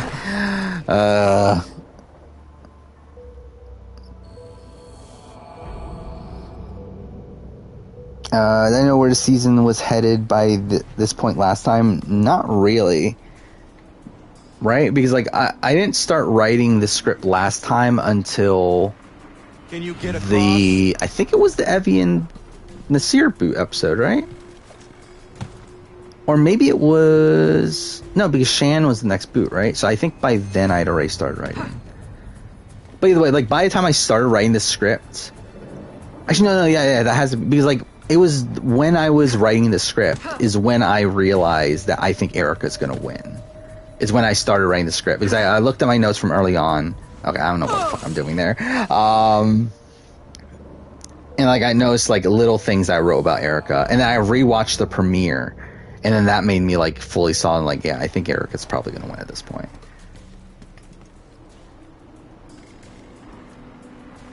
So, like, I think I'll wait until, like, a similar spot with this season. Because, yeah, I'm assuming we're going to get a boot this week. Next week, I'm assuming it's going to be the double tribal thing. Where they split into 2 and then have 2 boots there. I think at that point, that's probably where I'll start.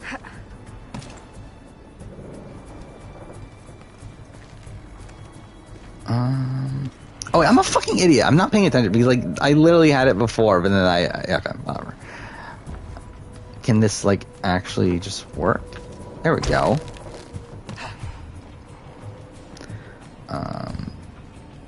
But yeah, if this was like Survivor 40, I would have a pretty good sense.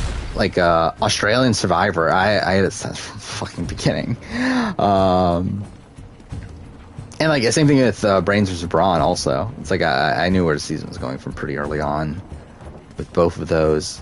Even though Blood vs. Water, I didn't start writing the script until pretty late. But still, it's like I knew where those were going from early on. SA Immunity Island, obviously, I was completely wrong. And that's why the entire review is written under the context of a Chappie's win. So that's something. You can see Omer getting swap screwed at Double Tribal. No, I think he's going to be the Shan spot, personally. That's the sense I get. I think he's like the Sophie Clark style of edit. Where I think he's probably going to be like the big move that the eventual winner gets credit for. I guess, yeah, that's a Shan spot too. Can you find a way in? Yeah, I think the edit is different for Shan and Sophie, but like still similar spot in the show though, of like this big threat that that is like their entire season is like spent around them being propped up as a big player.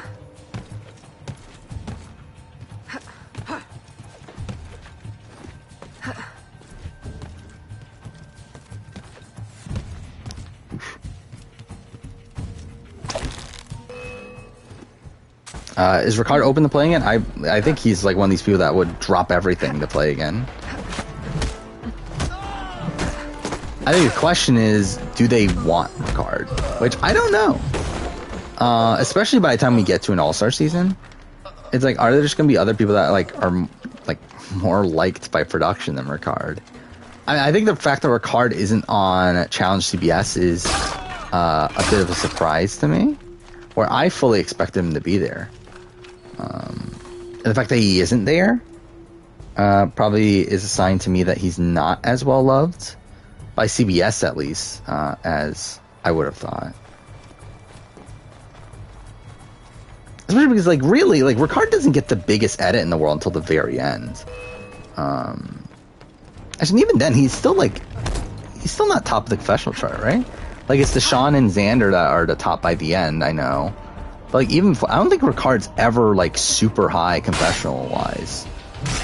Like, he obviously gets a lot during the Shan boot and everything, but, like, I don't think he's ever, like, the focal character of the season.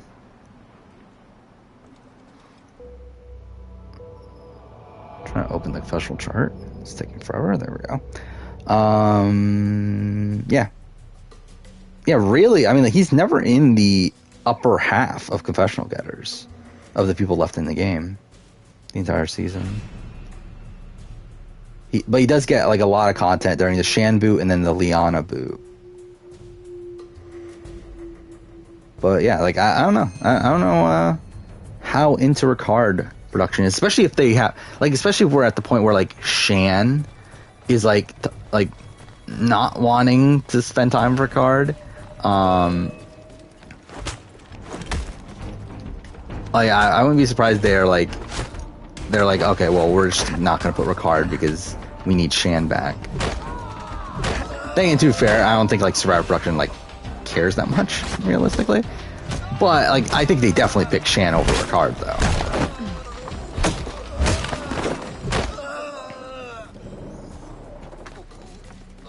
And realistically, you would have both of them back, though. Expected Hai to take that spot. What? Hai could also be in that spot, too. Is it you? But, I don't know. I mean, like, where's Hai going, actually? I really don't know, actually. Like, is he an endgamer? Working for my enemy who would enslave you? And then just, like, a boot, like, in the finale, like, one of the last few boots of the season. He is getting this, like, more journey, edit, which typically people with that usually get booted, like, 4th, 5th place. In New Orleans, and you play the hero in New York. Who do you serve? Then you stop being lame and do Rivals. Yeah, I would love Survivor Rivals. Charity should begin at himself. I don't know if they can get a lot of, like, the all-time great rivalries.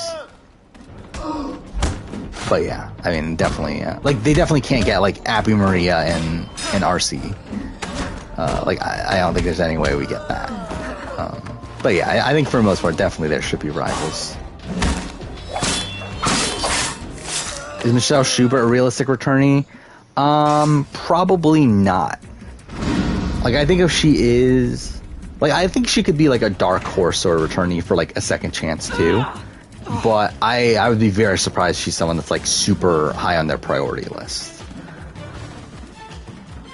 I think she's probably more realistic to be on the challenge than she is on another season of Survivor. Where am I going? Okay, that was definitely... Yeah, that was something. Or again, she was in the running for 37, right? She was like an alternate or something, or like at least made it like decently far into casting. So yeah, I think she's more likely to be on the challenge at this point. Oh yeah, I think Hai's last episode was the like the nail in the coffin. Like, no chance Hai. Okay, well, perfect. Yeah, not even worth trying that anymore.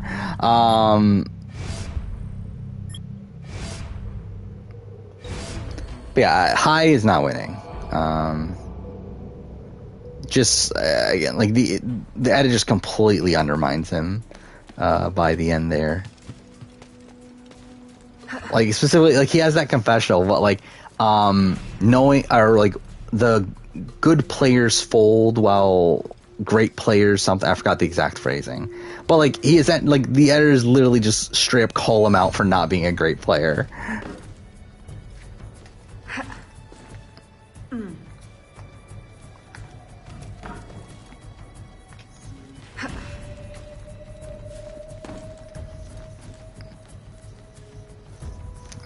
But yeah, like in terms of where he's in the game, though, I don't know where he's gonna go from here.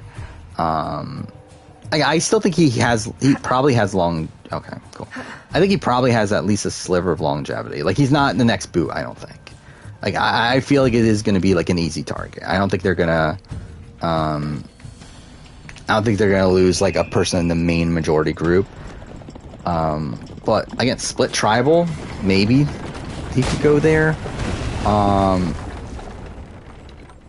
Do or die, probably not, right? I feel like do or die, they would. I don't know though. Would they like?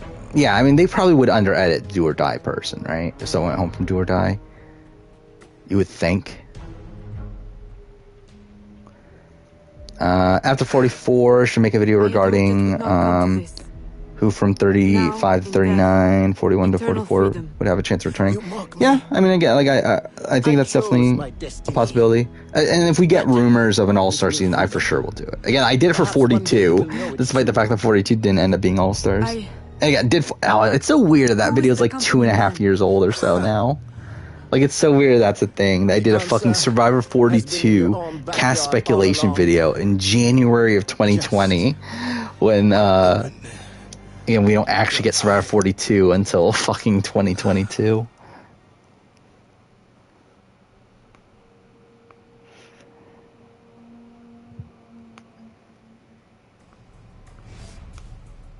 Did you find what you saw? Who do we think was going out from Do or Die from this season? Oh, from last season? Oh, no, I thought it was Danny. I thought Danny or Heather were two. I don't think anyone thought Ricard, or at least not from what I've seen. I saw. Trust my own hands. Of course. But yeah, I think Danny was a big one because like Danny was someone that like based on all the X interviews was shown to be like a much bigger player than what like we've seen on the show. So like people were thinking that okay, they're like undermining him in the edit or like not showing him as much because he's the do or die person. And then obviously Heather's Heather.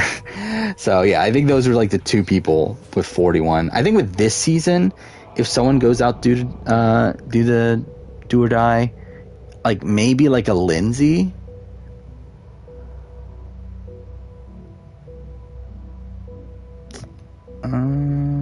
Let's see. I don't think like Drea, probably not, right? Probably not Romeo. I don't think they would make him as likable or like try to give him as much personal content. Roxroy, maybe. I think there's a chance. To be honest, I don't know if Roxroy's going to make it that far, but if he does, then Roxroy. I don't think Tori. 40. What 40? What am I doing? Vati. I mean, so you got High. Like I could see an argument for High, especially if they try to play in do or die to his like his like kind of journey at it. But again, that could be a thing. Mike, probably not. And then who else is from Vati? Chanel, no. I don't think Chanel's gonna make it that far. And then yeah, again, like if it's someone on Taku, it's definitely Lindsay.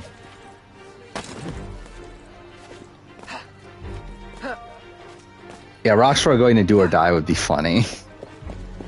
But yeah, like, would Rockstar do or die? Like, I mean, actually, I don't know. Yeah, like, Rockstar's not throwing a competition, right? So I think he'll definitely play. So maybe that would be funny, actually, if it is Rockstar.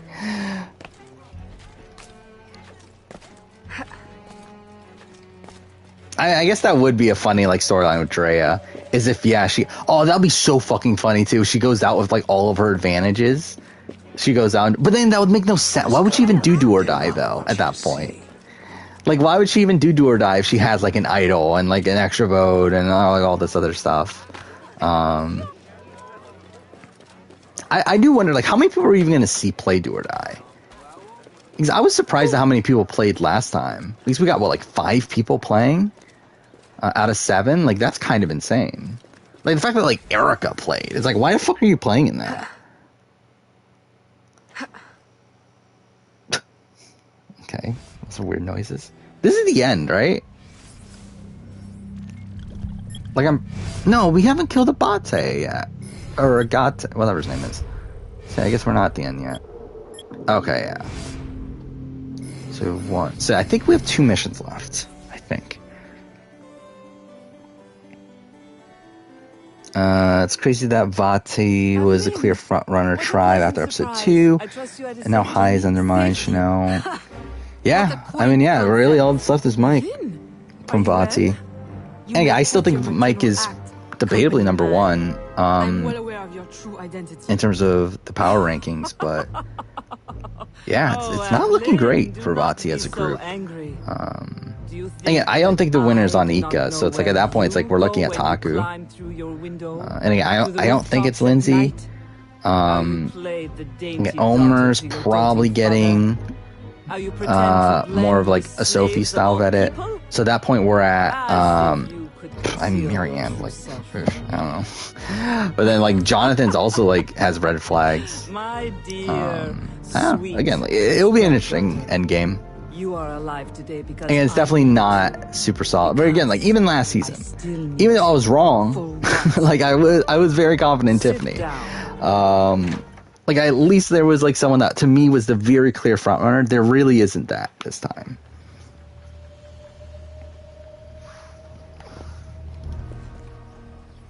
Xander played for some reason. Yeah, it was Liana and Heather that sat out of Do or Die last time.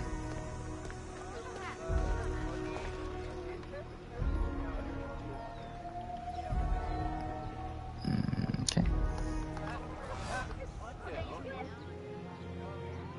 A little late for that, don't you think? My men will kill Think that Mike's gonna be seen as Jonathan's lapdog and not respected? I mean, maybe. But, I don't know. I think, like, if Mike gets there... I don't know. Yeah, I mean, again, there's so much game left. Like, it's kind of tough to gauge from just this merge round. Where, yeah, I think we're going to have at least one more round for sure. To kind of see more of where all the dynamics are laying out. I owe you gratitude. I don't believe you. But like I would assume Mike is the type of person that would be respected if he got to the end. But again, like a lot of that matters on like how he gets there. My whole life you lied to me. I am sorry. It was necessary. A mother's duty is to protect. But look at me now. I can not vote for Mike at the end. I mean like I guess there's like a world, right? I mean, has there been a final juror like Mike? Or not final juror, I mean a runner-up like Mike? Like maybe like a Brad Culpepper? Am I really so strange to you? I needed you to quash the terrorist elements in my organization. But yeah, I feel like Mike's better socially, though. It seems like it, at least, based on what we've seen so far. You are too valuable to me. As a tool to manipulate? I know you have been frustrated. Agate. I disobeyed. De Ferrer would still live if he had his way. Yeah, I'm looking through all the all the runners up. Yeah, I mean, there really isn't one outside of like Brad Culpepper though, and Troy's in, I guess. That like I think you compare to Mike. But yeah, I think Mike. I mean, to be fair, Mike and Troy's in actually might not be that bad of a comparison if Mike doesn't end up playing the game that well moving forward. Like if he doesn't end up like making any big moves moving forward. Like I can see at least that sort of trajectory for Mike. But yeah, just in general, like I suspect that Mike is the type of person that would be respected by the end. Because again, Mike can be one of these people that I think, like, again, it seems to be liked by everyone. But if he gets to the end in a way where, like, yeah, he's like kind of in the background for a lot of it, Have you then yeah, he definitely could be I have discovered the identity of the company. a Troyzan, but did you not kill him years ago? That was oh yeah, I not guess the company Dominic man. actually. I guess you could do Dominic. You ignored my warning, and now you see your error. It was your responsibility to know as much as mine, Agate. I was a child. Yeah, I feel like Dominic's definitely better strategically. Assassin. You pretended But to yeah, I protect guess I me, could see that to comparison root too. out the enemy. And all along, But even my then, I mean, own Dominic like brother, was Madeleine, still was the respected company man. by the end. The problem is that he was up against like the other biggest jury threat, and even then had the advantage coming in the final tribal against him. Stop! Recover your senses. All right, so yeah, it's this fight and then the final boss, right? So I think we're almost done. It cannot be.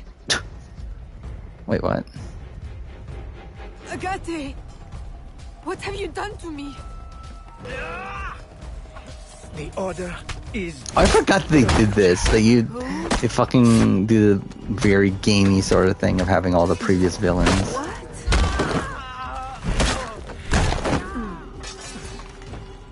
Yeah, Dom was the Edgic favorite for sure at the time. And a lot of that came from the fact that, like, yeah, Wendell...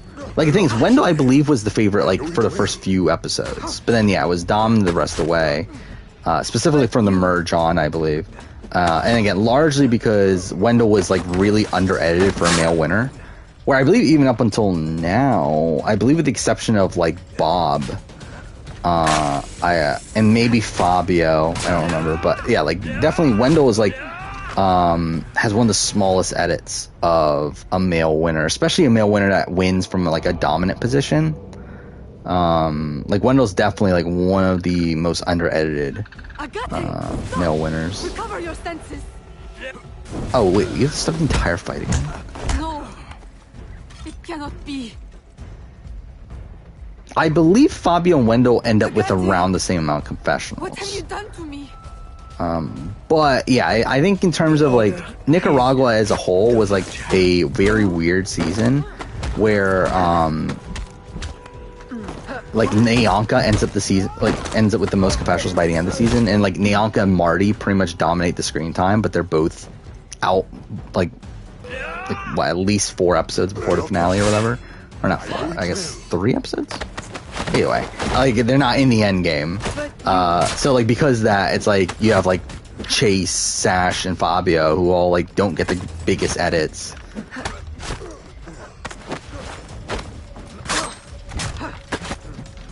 Butter there at the end. Who's the Edgic favorite for Nicaragua? I think it changed for a lot of it, but I think by the end it was Fabio. And we can look it up real quick. I know Chase was the front runner at one point. I think Brenda was a front runner for part of it. But I know Fabio was like always towards the top. But like I don't think he became like the very top until like pretty much the end. Let's see. Yeah, after episode 1 it was Brenda, then Marty, and then episode 3 he dropped off.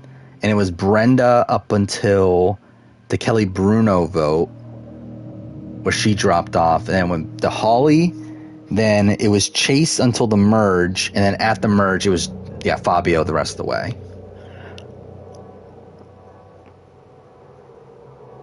Yeah, like by the end, it was like 100% Fabio, the last 2 episodes. Like there was no other contender.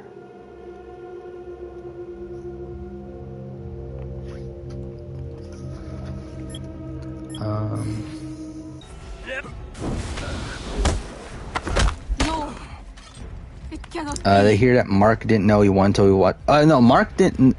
That's not the case. It's Mark. From what I listened to the interviews. So I guess what happened is that they had a dinner the morning, or like not dinner, had like a lunch the like morning of the finale, and that with the producers of the show and like the executives from 10 Network, and that's when they were told who won. Which is like a really fucking weird way to be told you're the winner. That he literally was told at lunch the day of the finale. But you...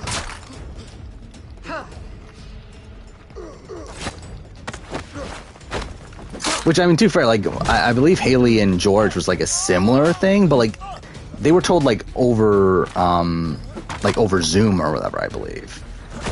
Like, so it's like, it's not as weird as like having literally a fucking like lunch with a whole bunch of executives. Yeah, Kage-an is fucked. Because like Tony was never really in contention. Like he was always like, I think he was like third or fourth that got points, but like he was never someone that anyone took seriously as a winner contender.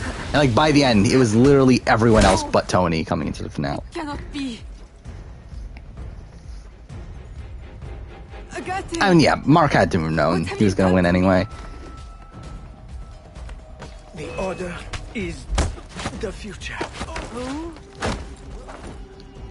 I mean, even Sam said that, yeah, like, pretty much knew. And then I believe Chrissy has said that both her and Shay knew coming into the vote that they knew that they lost. Something I do really wish we got to see, though, is the footage of Shay and Chrissy having to pretend like they won. Like, how awkward would that be? Like, them getting blasted by the jury and then immediately afterwards have to shoot this, like, segment pretending like they just won the show. But you...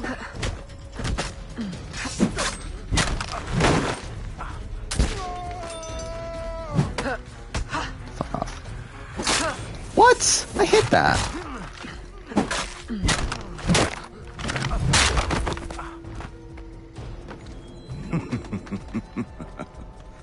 Does your conscience attack you?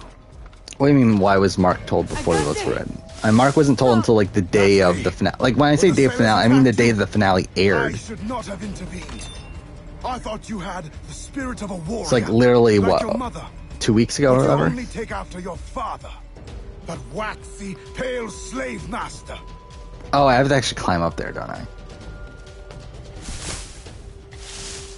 Why did they pretend they won? Because they shoot multiple endings for Australian Survivor. Like, they literally shot an ending of Mark winning, then Chrissy winning, then Shay winning. And then they just air the Mark winning one. You have no right. But, like, JLP doesn't read the votes to the players. Like, when we see him reading the votes in the finale, he's not doing that to an audience. He's literally just reading it to, like, without anyone there. And, like, it's, yeah, it's like when, like, it's literally like producers saying, like, it's, I mean, I guess really it's JOP saying the winner of Survivor, Blood versus Water, like, Mark, and then they have Mark react, then they do it immediately afterwards, the winner of Survivor, Blood versus Water, Shay, and then have Shay react. It's so fucking dumb. And they did the same thing with, like, Big Brother Australia. They did the same thing there, where they filmed multiple endings for VIP, and then they just aired the one that, like, of the winner. It's like when Luke won, they just aired the one of Luke winning. Like, it's fucking weird that's a thing that they do. Because, like, I'm pretty sure they didn't bother with US. Like, with 41 and 42. I'm pretty sure they just filmed the actual ending and that's it. I don't think they cared enough to fucking shoot multiple fucking endings. Especially because they had the reunion show afterwards anyway, so it's like they can't really hide it too much anyway. But still, it's fucking weird. A poisonous deception. Nothing more. Australia's Got Talent did the same thing. I mean, is that just like an Australian thing then? Like Australian TV? Just like shoots multiple endings for things? Just open your eyes. Even though it's like realistic, everyone knew Mark was winning anyway. It's like, who fucking cares? Oh, fuck off. And, like, I know, like, with, like, when we go back to... Well, actually, I guess that's not the case. I was gonna say with David. I guess that's a different situation. But, like, I know, like, well, like, All-Stars was, like, heavily spoiled, and everyone knew David was gonna win. So it's, like... But then again, like, that was, like, a live reunion, so they didn't have to shoot the multiple, like, alternate endings and stuff. So I guess that's, like, a different situation. But, like, still, like, I doubt it helps any. Like, I doubt it actually hides who the winner is. I don't know why they fucking bother.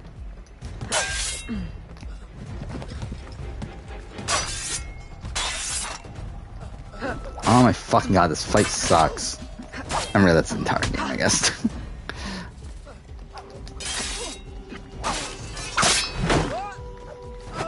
Come on. Is JLP an actor? Yeah. I'm pretty sure he is. I haven't seen him in anything, but I'm pretty sure he's an actor. I know his brother is an actor. And like it's actually been in like bigger stuff.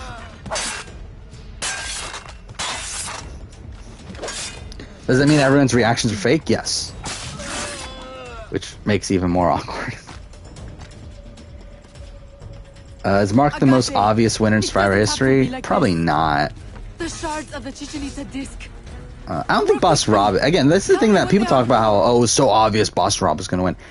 Like, people watching the season live did not know Boss Rob was going to win. Like, I think that's something that people assume now just because, like, obviously Boss Rob wins in dominant fashion. But again, Boss Rob was not #1 in Edgic for a very long time. Like, it wasn't until the Merge episode where Boss Rob finally becomes #1 Edgic-wise.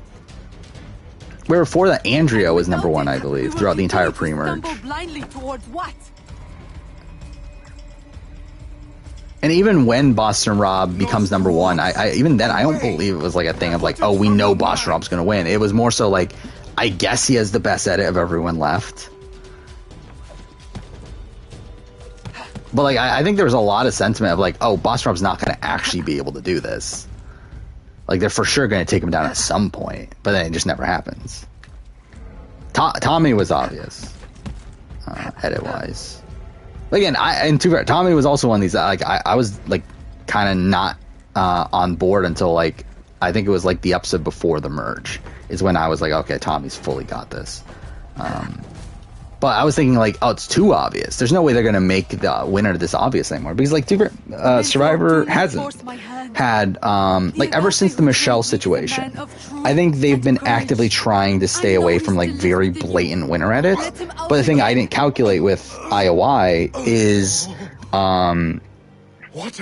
the fact that they wanted to kind of like offset the Dan stuff.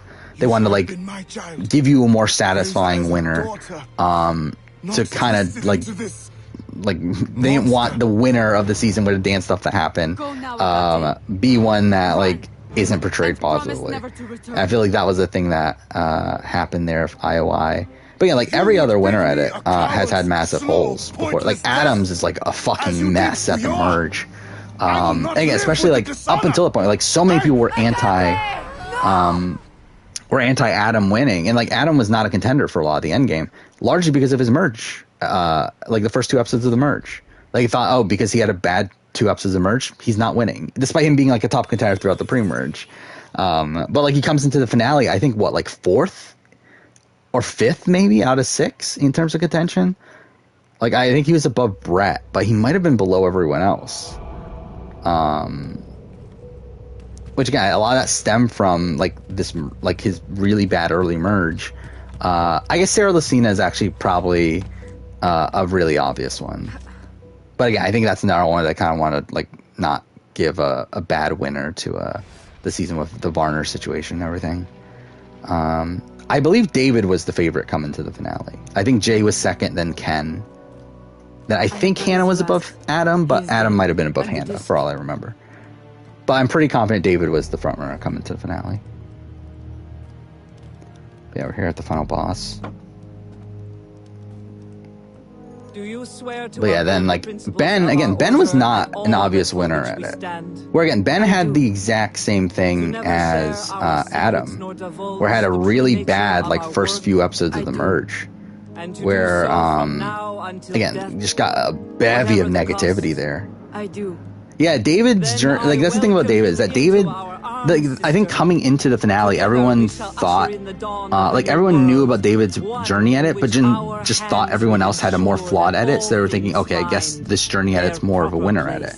But then, obviously, no, it's just a journey edit, and then Adam is the winner. But again, like no one thought Adam was going to win because of the merge. And then you had like Ken, who had a really good pre-merge, but then the post-merge really dropped off.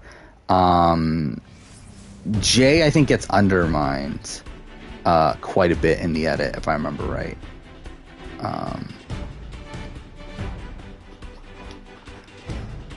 Say this is a fake credits, by the way. But yeah, like if I remember, I think there's like a lot of foreshadowing for Jay not winning. Oh fuck, I forgot to do this thing.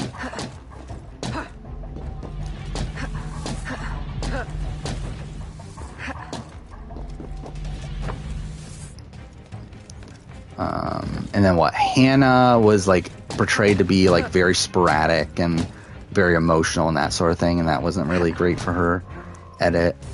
And then Brett was barely there.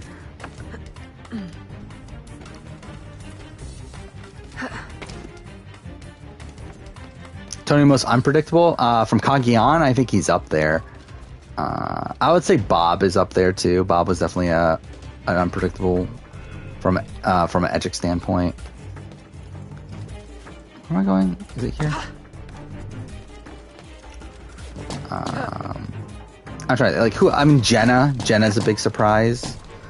Edgically, I feel like. Vesepia is like kind of a surprise, but like I would say Vesepia is a surprise.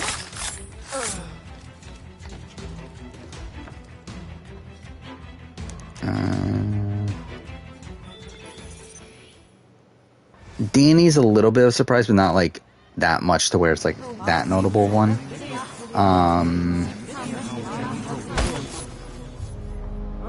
does not work. Like I feel like Hatch is like kind of like again like the early seasons are tough to gauge, especially from an Edgic perspective, because like Edgic wasn't really created until later, and Edgic is based on previous editing trends. But I think if you were to like watch Borneo, I think a Hatch win is like you can see it, but also it's like kind of unpredictable. Where like again, there's a lot of foreshadowing to it, but it's like he receives so much negativity towards the end of the season that like I think if I was like looking at it from an Edgic perspective, I think I would have thought Kelly or Rudy would have won coming into the finale over Hatch.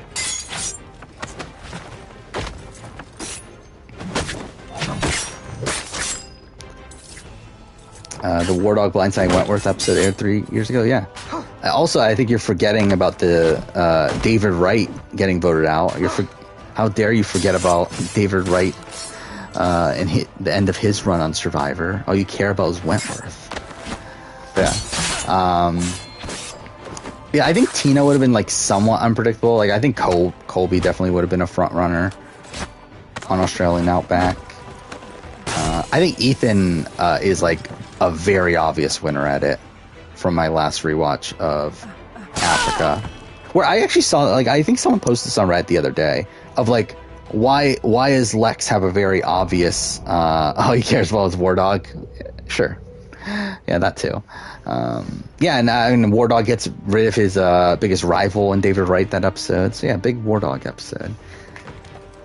Yeah, like someone posted on the Reddit of why was Helen from her?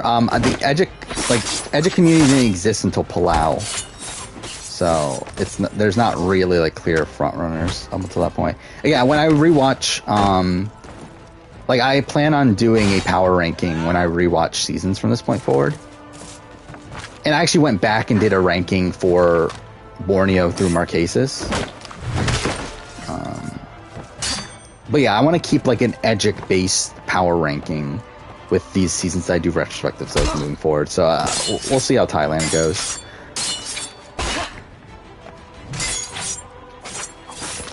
But yeah, I feel like Africa though, like Ethan's winner at it is so fucking obvious. And like someone posted recently, it's like, why does Lex have a very obvious winner? It's like Lex does not have a winner's edit in Africa. Like, Lex gets so much negativity, especially in the back half of the season. But I see through you. Like, Lex never screams off as a winner to me through his edit. No. By the way, we finished the game. Only two people can call me that. But, like, Ethan, like, right away is the only person to have complex content in episode 1. Or is complex non-negative, I believe. Because I believe Clarence gets complex negative. Because he never truly loved you? But yeah, like and then like again the like is a constant presence throughout the entire pre-merge. Like I think the one knock is the fact that he's like almost invisible in the merge episode. But like outside of that, I mean like it's a very clear winner at it. Do I think Nick was obvious? No, that's another. I mean, it was obvious to me, like I was very confident about a Nick win, but again, Nick was one that again the Edgic community was not on board because again he had a bad premiere. And that was the thing that got hung up on. Like, it was like similar to the Adam situation and the Ben situation, where like people didn't like fully cling on to their winner edits because they were like, oh, he got a terrible premiere, which it wasn't like, it was bad, but like not terrible. But like, again, like they were thinking like, oh, he got a bad premiere, he can't win the game. But it's like when like his entire edit outside of that premiere is like near spotless until like the end game, at a point where like at the very end they typically do a decoy. Like especially in like the penultimate episode, like that's a notable thing in Survivor, is that they usually either prop up like the runner-up or try to diminish the winner slightly in the penultimate episode to like detract you from the winner. And like that's kind of like similar to what happens with Nick. I mean, Nick kind of gets negativity in the last like 2 episodes, I think. But still, like to me, I felt like Nick was a clear winner. Jeremy was top contender for Cambodia through a lot of it, especially by the end game. I think there was like early on, I know Spencer was pretty high. Like I think Jeremy's one of these people that comes out at the merge, I think, as the top contender. I can look it up real quick. So there we go. We finished Liberation, everyone's favorite game. It's not even 3 o'clock. So that's something. Poverty was not... No, Sandra was the clear front runner for Heroes vs. Villains the entire time. Well, I shouldn't say the entire time, but like from the merge on, I think. Well, again, Poverty's edit is not good in Heroes vs. Villains. Yeah, it's literally like Sandra's literally the only contender coming into the finale for Heroes vs. Villains. It's JT for the first 3 episodes. Sandra is number 1 after episode 4. Rob is number 1 until his boot. Then Candace is number 1 after the Rob boot, and then it goes to Sandra the rest of the way. Who's more likely to return, Ryan Ulrich or Dean? Dean, because Ryan doesn't want to play again. Also, I think Ryan has like too many people in his archetype. And to be fair, Dean has like a decent amount, but like I just still think Dean's more likely. Yeah, what was it? Cambodia, right? That's what I was gonna look up. Cambodia. Yeah, it was Spencer after episode 1, Kelly, Spencer, and then like from the Woo Boot on, Jeremy is number 1.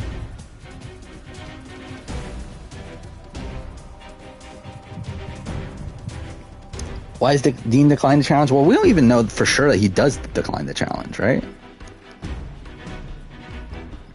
Like, I think it's just an assumption due to the fact that Tommy was on. And like everyone's like, why the fuck is Tommy on when Dean seems like a better pick? But like we don't know for sure, right? That Dean got called and turned it down.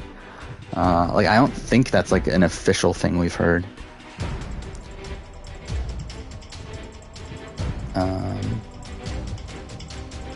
Yeah, Sandra is one of these people that got no confessionals for a while, but was still present in the episode, and also like had a very clear like storyline set up early on, and also was like kind of set up as this like foil to Russell, to where like again it was very clear that Russell wasn't winning the season, and when she gets presented as this like big opposition, like actually I'm looking at it now, it's the coach episode where like Sandra becomes number 1 till the end. And yeah, like when she becomes this like main foil for Russell, it becomes pretty clear that she's going to win. It's funny that Rupert became a contender for like 1 episode right before his boot.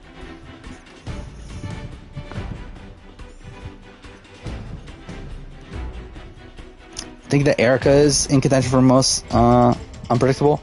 I mean, like, not to me necessarily. Again, like it's like obviously like I had Tiffany number 1 for most of the season, then Evie for like the 1 episode before she went home, and then like after the Evie boot I had Erica number 1 the rest of the way. So it's like I felt like by like the last few episodes it was pretty apparent. Like even just looking at these Edgic charts, like who wasn't predicted as the winner. Again, like David was the top contender for the last 5 episodes. Actually, I'm looking at it now. Actually, okay, so I was wrong about the contention. David was 1, Hannah was 2, Ken was 3, Jay was 4. That was the contenders coming into the finale. So again, Brett and Adam are not on the list. It's like Adam's the winner. Michelle was clear number 1. Jeremy was clear number 1 by the end. Mike was the clear number 1. Natalie was the clear number 1. Tony is all over. Like again, like Kagian again. Like Tony's literally what, number 4 in contention at the time of the Tasha boot, and it is number 3 at the time of the merge. And then every other like episode, he's not in contention. So that's something. Tyson's at the top by the time the merge, I think that is. Though it's funny that there's a point in the season, looks like the episode that Kat goes home, where Monica is the only contender, which is funny.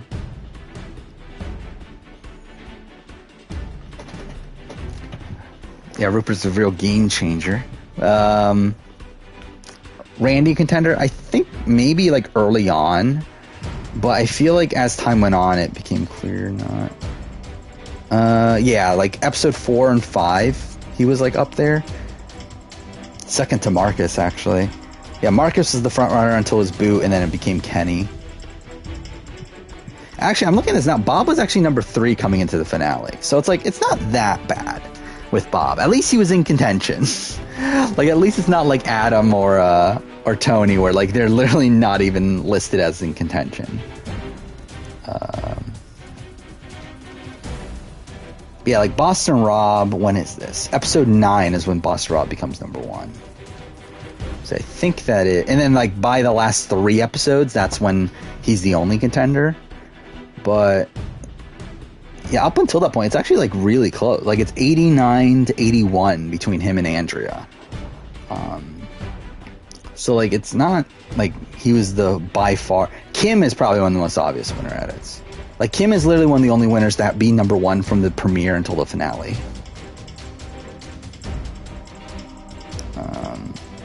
So yeah, Kim's there. Natalie White's also a pretty unpredictable winner. She's number 4 coming into the finale. Again, number 4 out of 5. So that's something. Even JT coming into the finale. JT, like Steven was ahead of JT. From an Edgic perspective. JT was never number 1. Todd was another one. He was, not another unpredictable one, but Todd wasn't number 1 coming into the finale. It was Amanda. Earl was number 1 every episode but episode 6, where Yao-Man got above him. Yule was pretty obvious till the finale. Aris was number 1 the entire time, but there wasn't Edgic for the first 3 episodes for some reason. But from episode 4 on, he was number 1.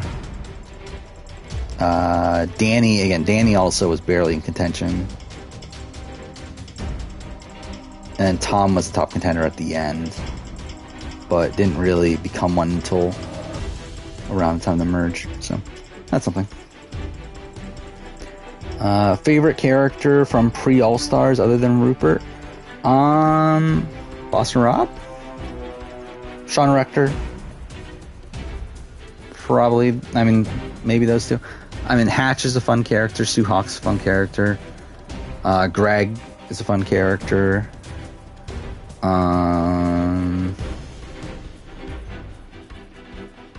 Lex is like not necessarily a fun character, but like a very like complex figure.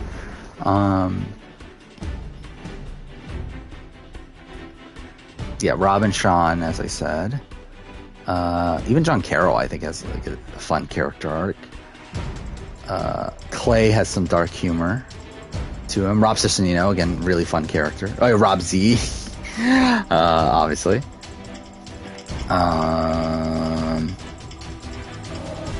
Yeah, Sandra's a great character. Then Fair Play. I think those are like the ones to mention. Nally, I believe, was number 1 from the time Jeremy went home. Where I believe Jeremy was number 1 the entire time until he went home, and then it was Natalie. I guess it was all over the place. Actually, yeah, Josh was the top contender until the Drew boot. Then Missy became the top contender. Then it went back to Josh. then went to Natalie. I think that was when she went to Exile with Baylor, which that was a really good episode for her. And then it went to Jeremy until his boot, and then it went to Natalie from that point forward. And yeah, coming into the finale, she had 75% of the vote. Keith had 12. Jacqueline had 6. Robsy is the CBS version of CT? I mean, I guess. Is that a thing? Yeah, I love the Robsy. It's such a fucking dumb episode. Like Robsy's boot. Where like the entire season he's shown as like this big doofus, but then all of a sudden his final episode he's shown to be this like great guy that's like completely changed his experience, and then from what I understand after the show, he did not change from his experience. But yeah. Yeah, I'm looking at the Edgic chart. If I were to guess, just from looking at the Edgic chart, I would say I think Helen probably would have been a top contender for a lot of it. I mean, she's complex most of the season. Sheehan probably would have been a top contender until her boot also. She gets CPP 3 episodes, like the first 3 episodes, which to be fair, that's a bit too much. But yeah, like Heidick doesn't. Actually, I didn't realize that Heidick has positive episodes early on. See, Heidick has a middle of the road premiere, which is like fine. Under the radar positive episode 2, then CPP episode 3. It's like that's solid, but like not necessarily like top contender. I don't think. I'm thinking, looking at the board, it's like, who else is there? I mean, like, we're looking at, like, wow, Ken has a ridiculous edit. I never actually paid attention to this. That's hilarious. Ken has Under the Radar for the first 5 episodes, and then his last 4 episodes are CPP. That's so fucking dumb. Yeah, CPP is complex personality positive, which means that you're being shown in a complex way, which means that you're being shown to, like, essentially, like, you're being able to talk through your thoughts on things and being able to explain your actions, and also being shown in a positive way. Yeah, Brian Heidick spent a lot of the endgame CPN. Like 5 of the last 6 episodes, he's CPN. But like the first half of the season, he's only negative 1 time, and that's in an episode that he's under the radar, and that's the Gandia episode. So, I'm interested in seeing how it goes on the rewatch. See if like how much is there of the Brian Heidick edit. I doubt Clay will be in contention. Really, I mean, Clay doesn't get complex content until episode 9. Actually, I wonder, like, looking back at these, like Hatch. Yeah, like Hatch is like complex almost the entire season. Mind you, he's almost entirely complex negative, but still complex for most of the season.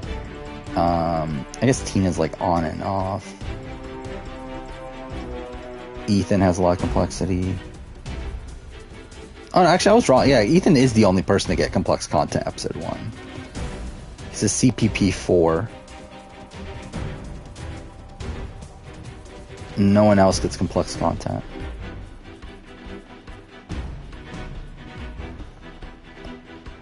Actually, has a person ever won Survivor of OTTN 5, I wonder? Which is over the top negative. And 5 means like as visible as you can be in an episode. I feel like that hasn't happened, right? Because I'm looking at like someone that said like, oh, Lex is the most blatant winner of Africa. It's like, he got an OTTN 5 on the Kelly boot. So I feel like that alone is enough to like pretty much knock him out of contention. Jenna got close. Jenna got an OTTN 3. Favorites Edge of Extinction? I believe it was Rick Devens by the end, right?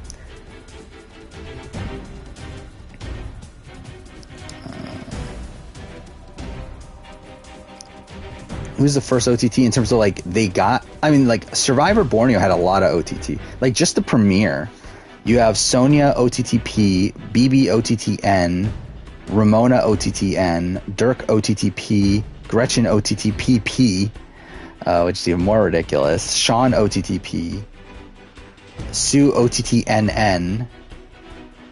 So there's a lot of over the top in Borneo.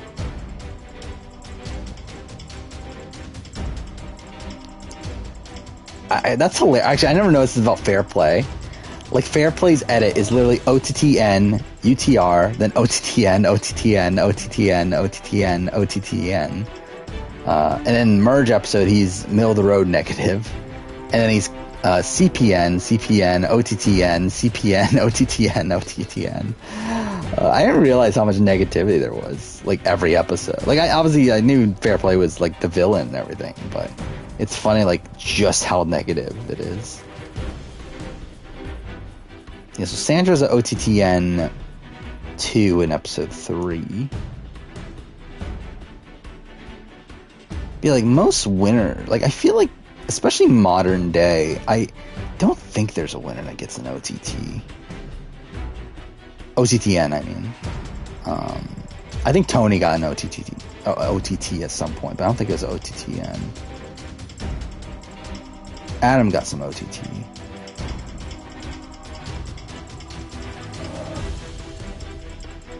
It is funny how ridiculous Michelle's edit is. Like how blatant of a winner edit it is. No, either way. Favorite female Big Brother player? I feel like the first one comes to mind is Daniel Reyes, but it's like I don't know if that's really like my favorite. If we're talking about like all around like player, character, everything, it probably is Daniel Reyes. Like I've always liked Danny Donato, but like obviously isn't the greatest player. Why did Ramona get OTTN? I believe like she got yeah, it was like not helping around Cam, and then also she was like sick, so people didn't want to keep her around and that sort of thing.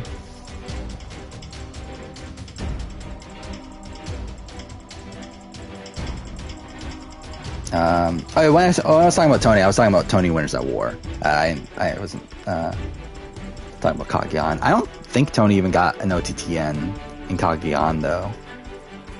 I think it was mostly CPN. Yeah, he actually never gets an OTT. Wow, I'm actually surprised by that. Yeah, he never gets an OTT. Really, he has a CP. He has at least a CP every episode, but 2. Where episode 4 he has a OT or MORN, and it has MORN during the Tasha boots. Actually, Trish has more OTT than Tony does. Actually, Woo's edit is OTT by the end of it.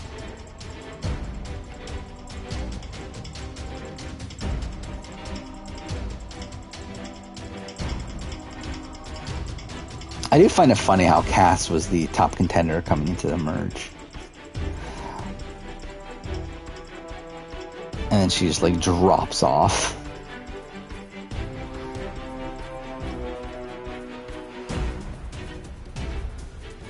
Was the most amount of INV? I would assume it's Natalie White.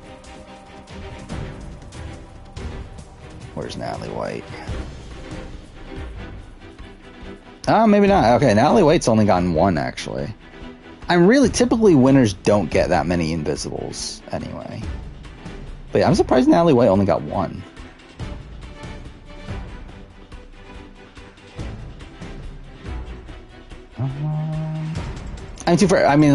I'm sure Edge of Extinction, actually, now that I think about it.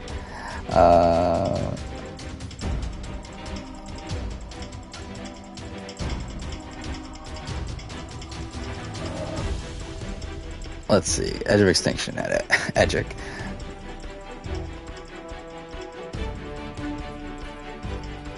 Actually, Chris even doesn't have it that much. He has a lot of UTRs, but he doesn't really have any invisibles.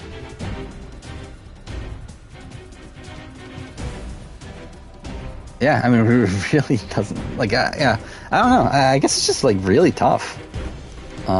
Natalie doesn't get any confessionals until episode 4, but that doesn't mean that you're invisible. You can still be shown in the camp life and everything. Like, in episode 1, like, she's there, like, they show her, like her building the alliance with Russell. It's like, yeah, she doesn't get to talk about it, but she's there, she's on the show, in a position where, like, they didn't need to show that. Where again, invisible is only if you're not on the show. If you're only on the show at points where you're necessary to be on the show. So essentially, if you're only in like the challenges, like with this, with episode, what was it, 3 or 4, the Jenny boot, episode 3, I think. Like when Ika, we got no camp life of Ika. Like they are invisible. Like even though they're at the challenge and everything, like they're invisible because like they were only shown when absolutely necessary. Like that is when you're labeled as invisible. I think Rupert has the most ridiculously positive edited boot episode. It's definitely up there. I think like Stephanie Johnson comes to mind as one that's like really, really over the top. Hey, what was Rupert's rating? Was it a PP or no? It's just a P. The OTTP 5 though. Yeah, that is pretty ridiculous. I love Rupert's edit in fucking Pearl Island. It's OTTP, UTRP, CPP, CPP, CPP, OTTN, and then CPP, OTTP, OTTP.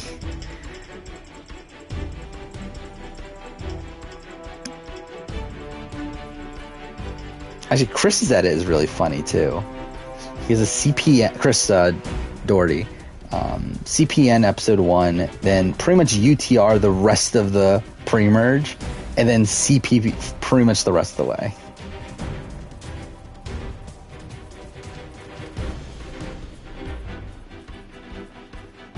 What episode? It wasn't CPN, right? It was OTTN for Rupert.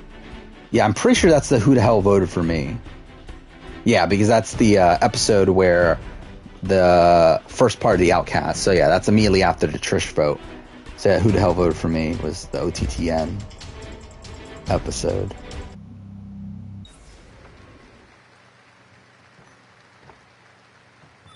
Actually, Burton's edit's really funny too. It's like 3 UTRs, then CPN in his boot episode, then comes back in his CPP pretty much for most of the rest of his run until OTTN at the end. There's a lot of OTT. Oh, I mean, I guess to fair play is the majority of it, but like Austin gets a lot of OTTNs. Sean has a really negative edit.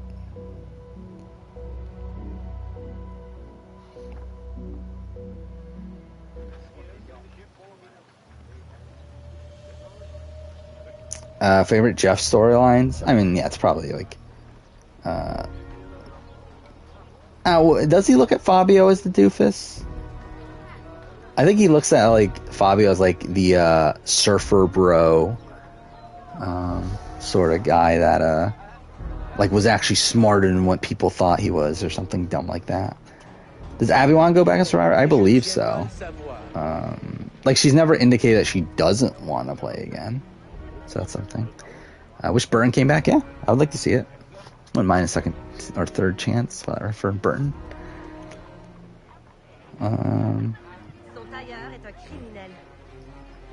Yeah, I mean, I think my favorite, like my favorite Jeff storyline is probably she voted her mom. I feel like that's got to be my favorite storyline. What's the storyline for Tony? I mean, I think it's just that he's like a crazy player, right? I think he's like a really aggressive, strategic player.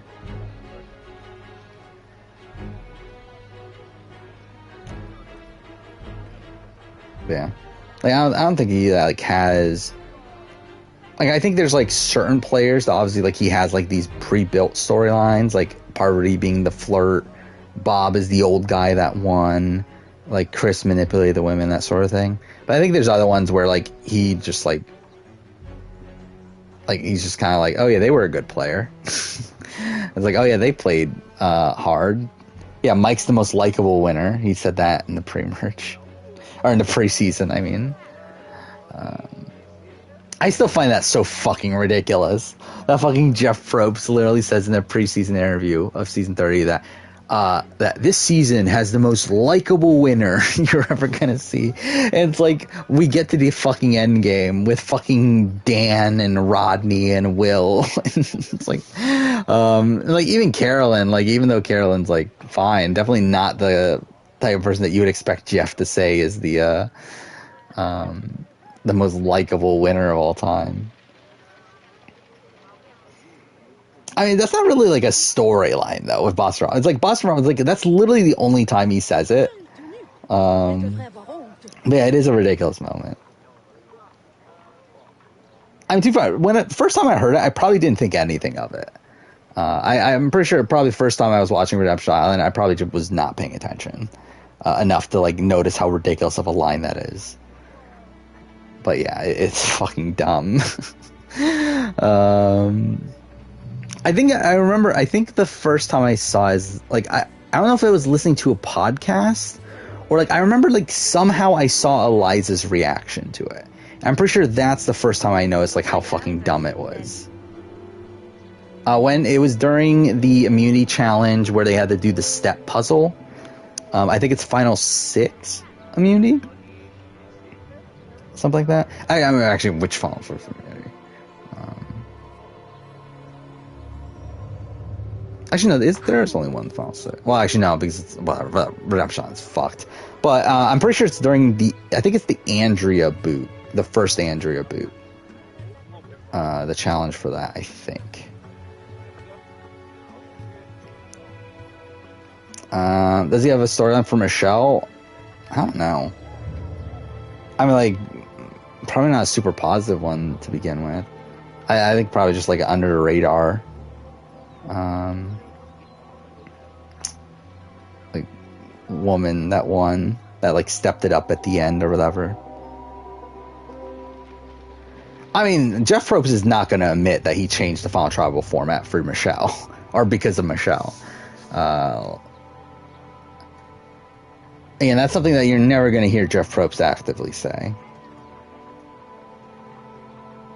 Even though, again, for sure that was part of it. Was the Aubrey Michelle situation.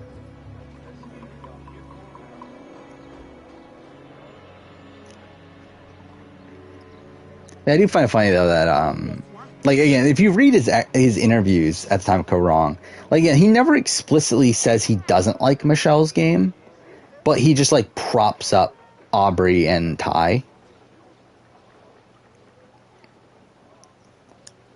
Where like he essentially talks about why Aubrey and Ty should have won, but without like actually going into like Michelle like shouldn't have won. Surprising to have a line about Jeremy carrying the family on his back. Yeah. I mean, I think that is his storyline for Jeremy, though, is like this firefighter family man. Oh, which, by the way, that's something, I think I mentioned it before, but like I was like rewatching parts of like Winners at War the other day. And I will say, like, when I eventually do a family visit ranking, Winners at War is probably going to be number one. Like, as much as I don't like family visits, and at the time I didn't even like the family visit of Winners at War, and I'm still annoyed that it took up like half the fucking episode, in an episode that was like really complex. But like, the family visit is still a great moment though. Like, especially like as like a culmination of this, like seeing these players that we've seen in previous seasons and see them get moments with their families and see them like how they've changed since the first time they've played. I do think it is a great moment. I mean, Robin Amber's is fine. Like, to be honest, I think the ones that stand out to me are like Jeremy's, where like you have Val and all of his kids like running out there. That's a great moment. You have like Tyson, where again, like his entire, like a lot of his storyline across the seasons about how he's changed since he's become a father, and then you have Rachel coming out there with their daughter. Like, that's a great moment there. And then you get like some more awkward ones, like Nick, who's like his fiance comes out. It's like, sure, I guess. It is weird. Like, I do find it funny, like the people that are single. Oh yeah, and Adams is a good one, where like Adam's dad comes out there and gets to talk about his mom's death again. Yeah, like I do find it funny, like the people that are single, like where like obviously like so much of the screen time goes to these people with families, but then you get like Sophie, and like you get like Nick and like some of these people like it's just like their significant other or whatever. And it's like not, and like Michelle's it's kind of funny.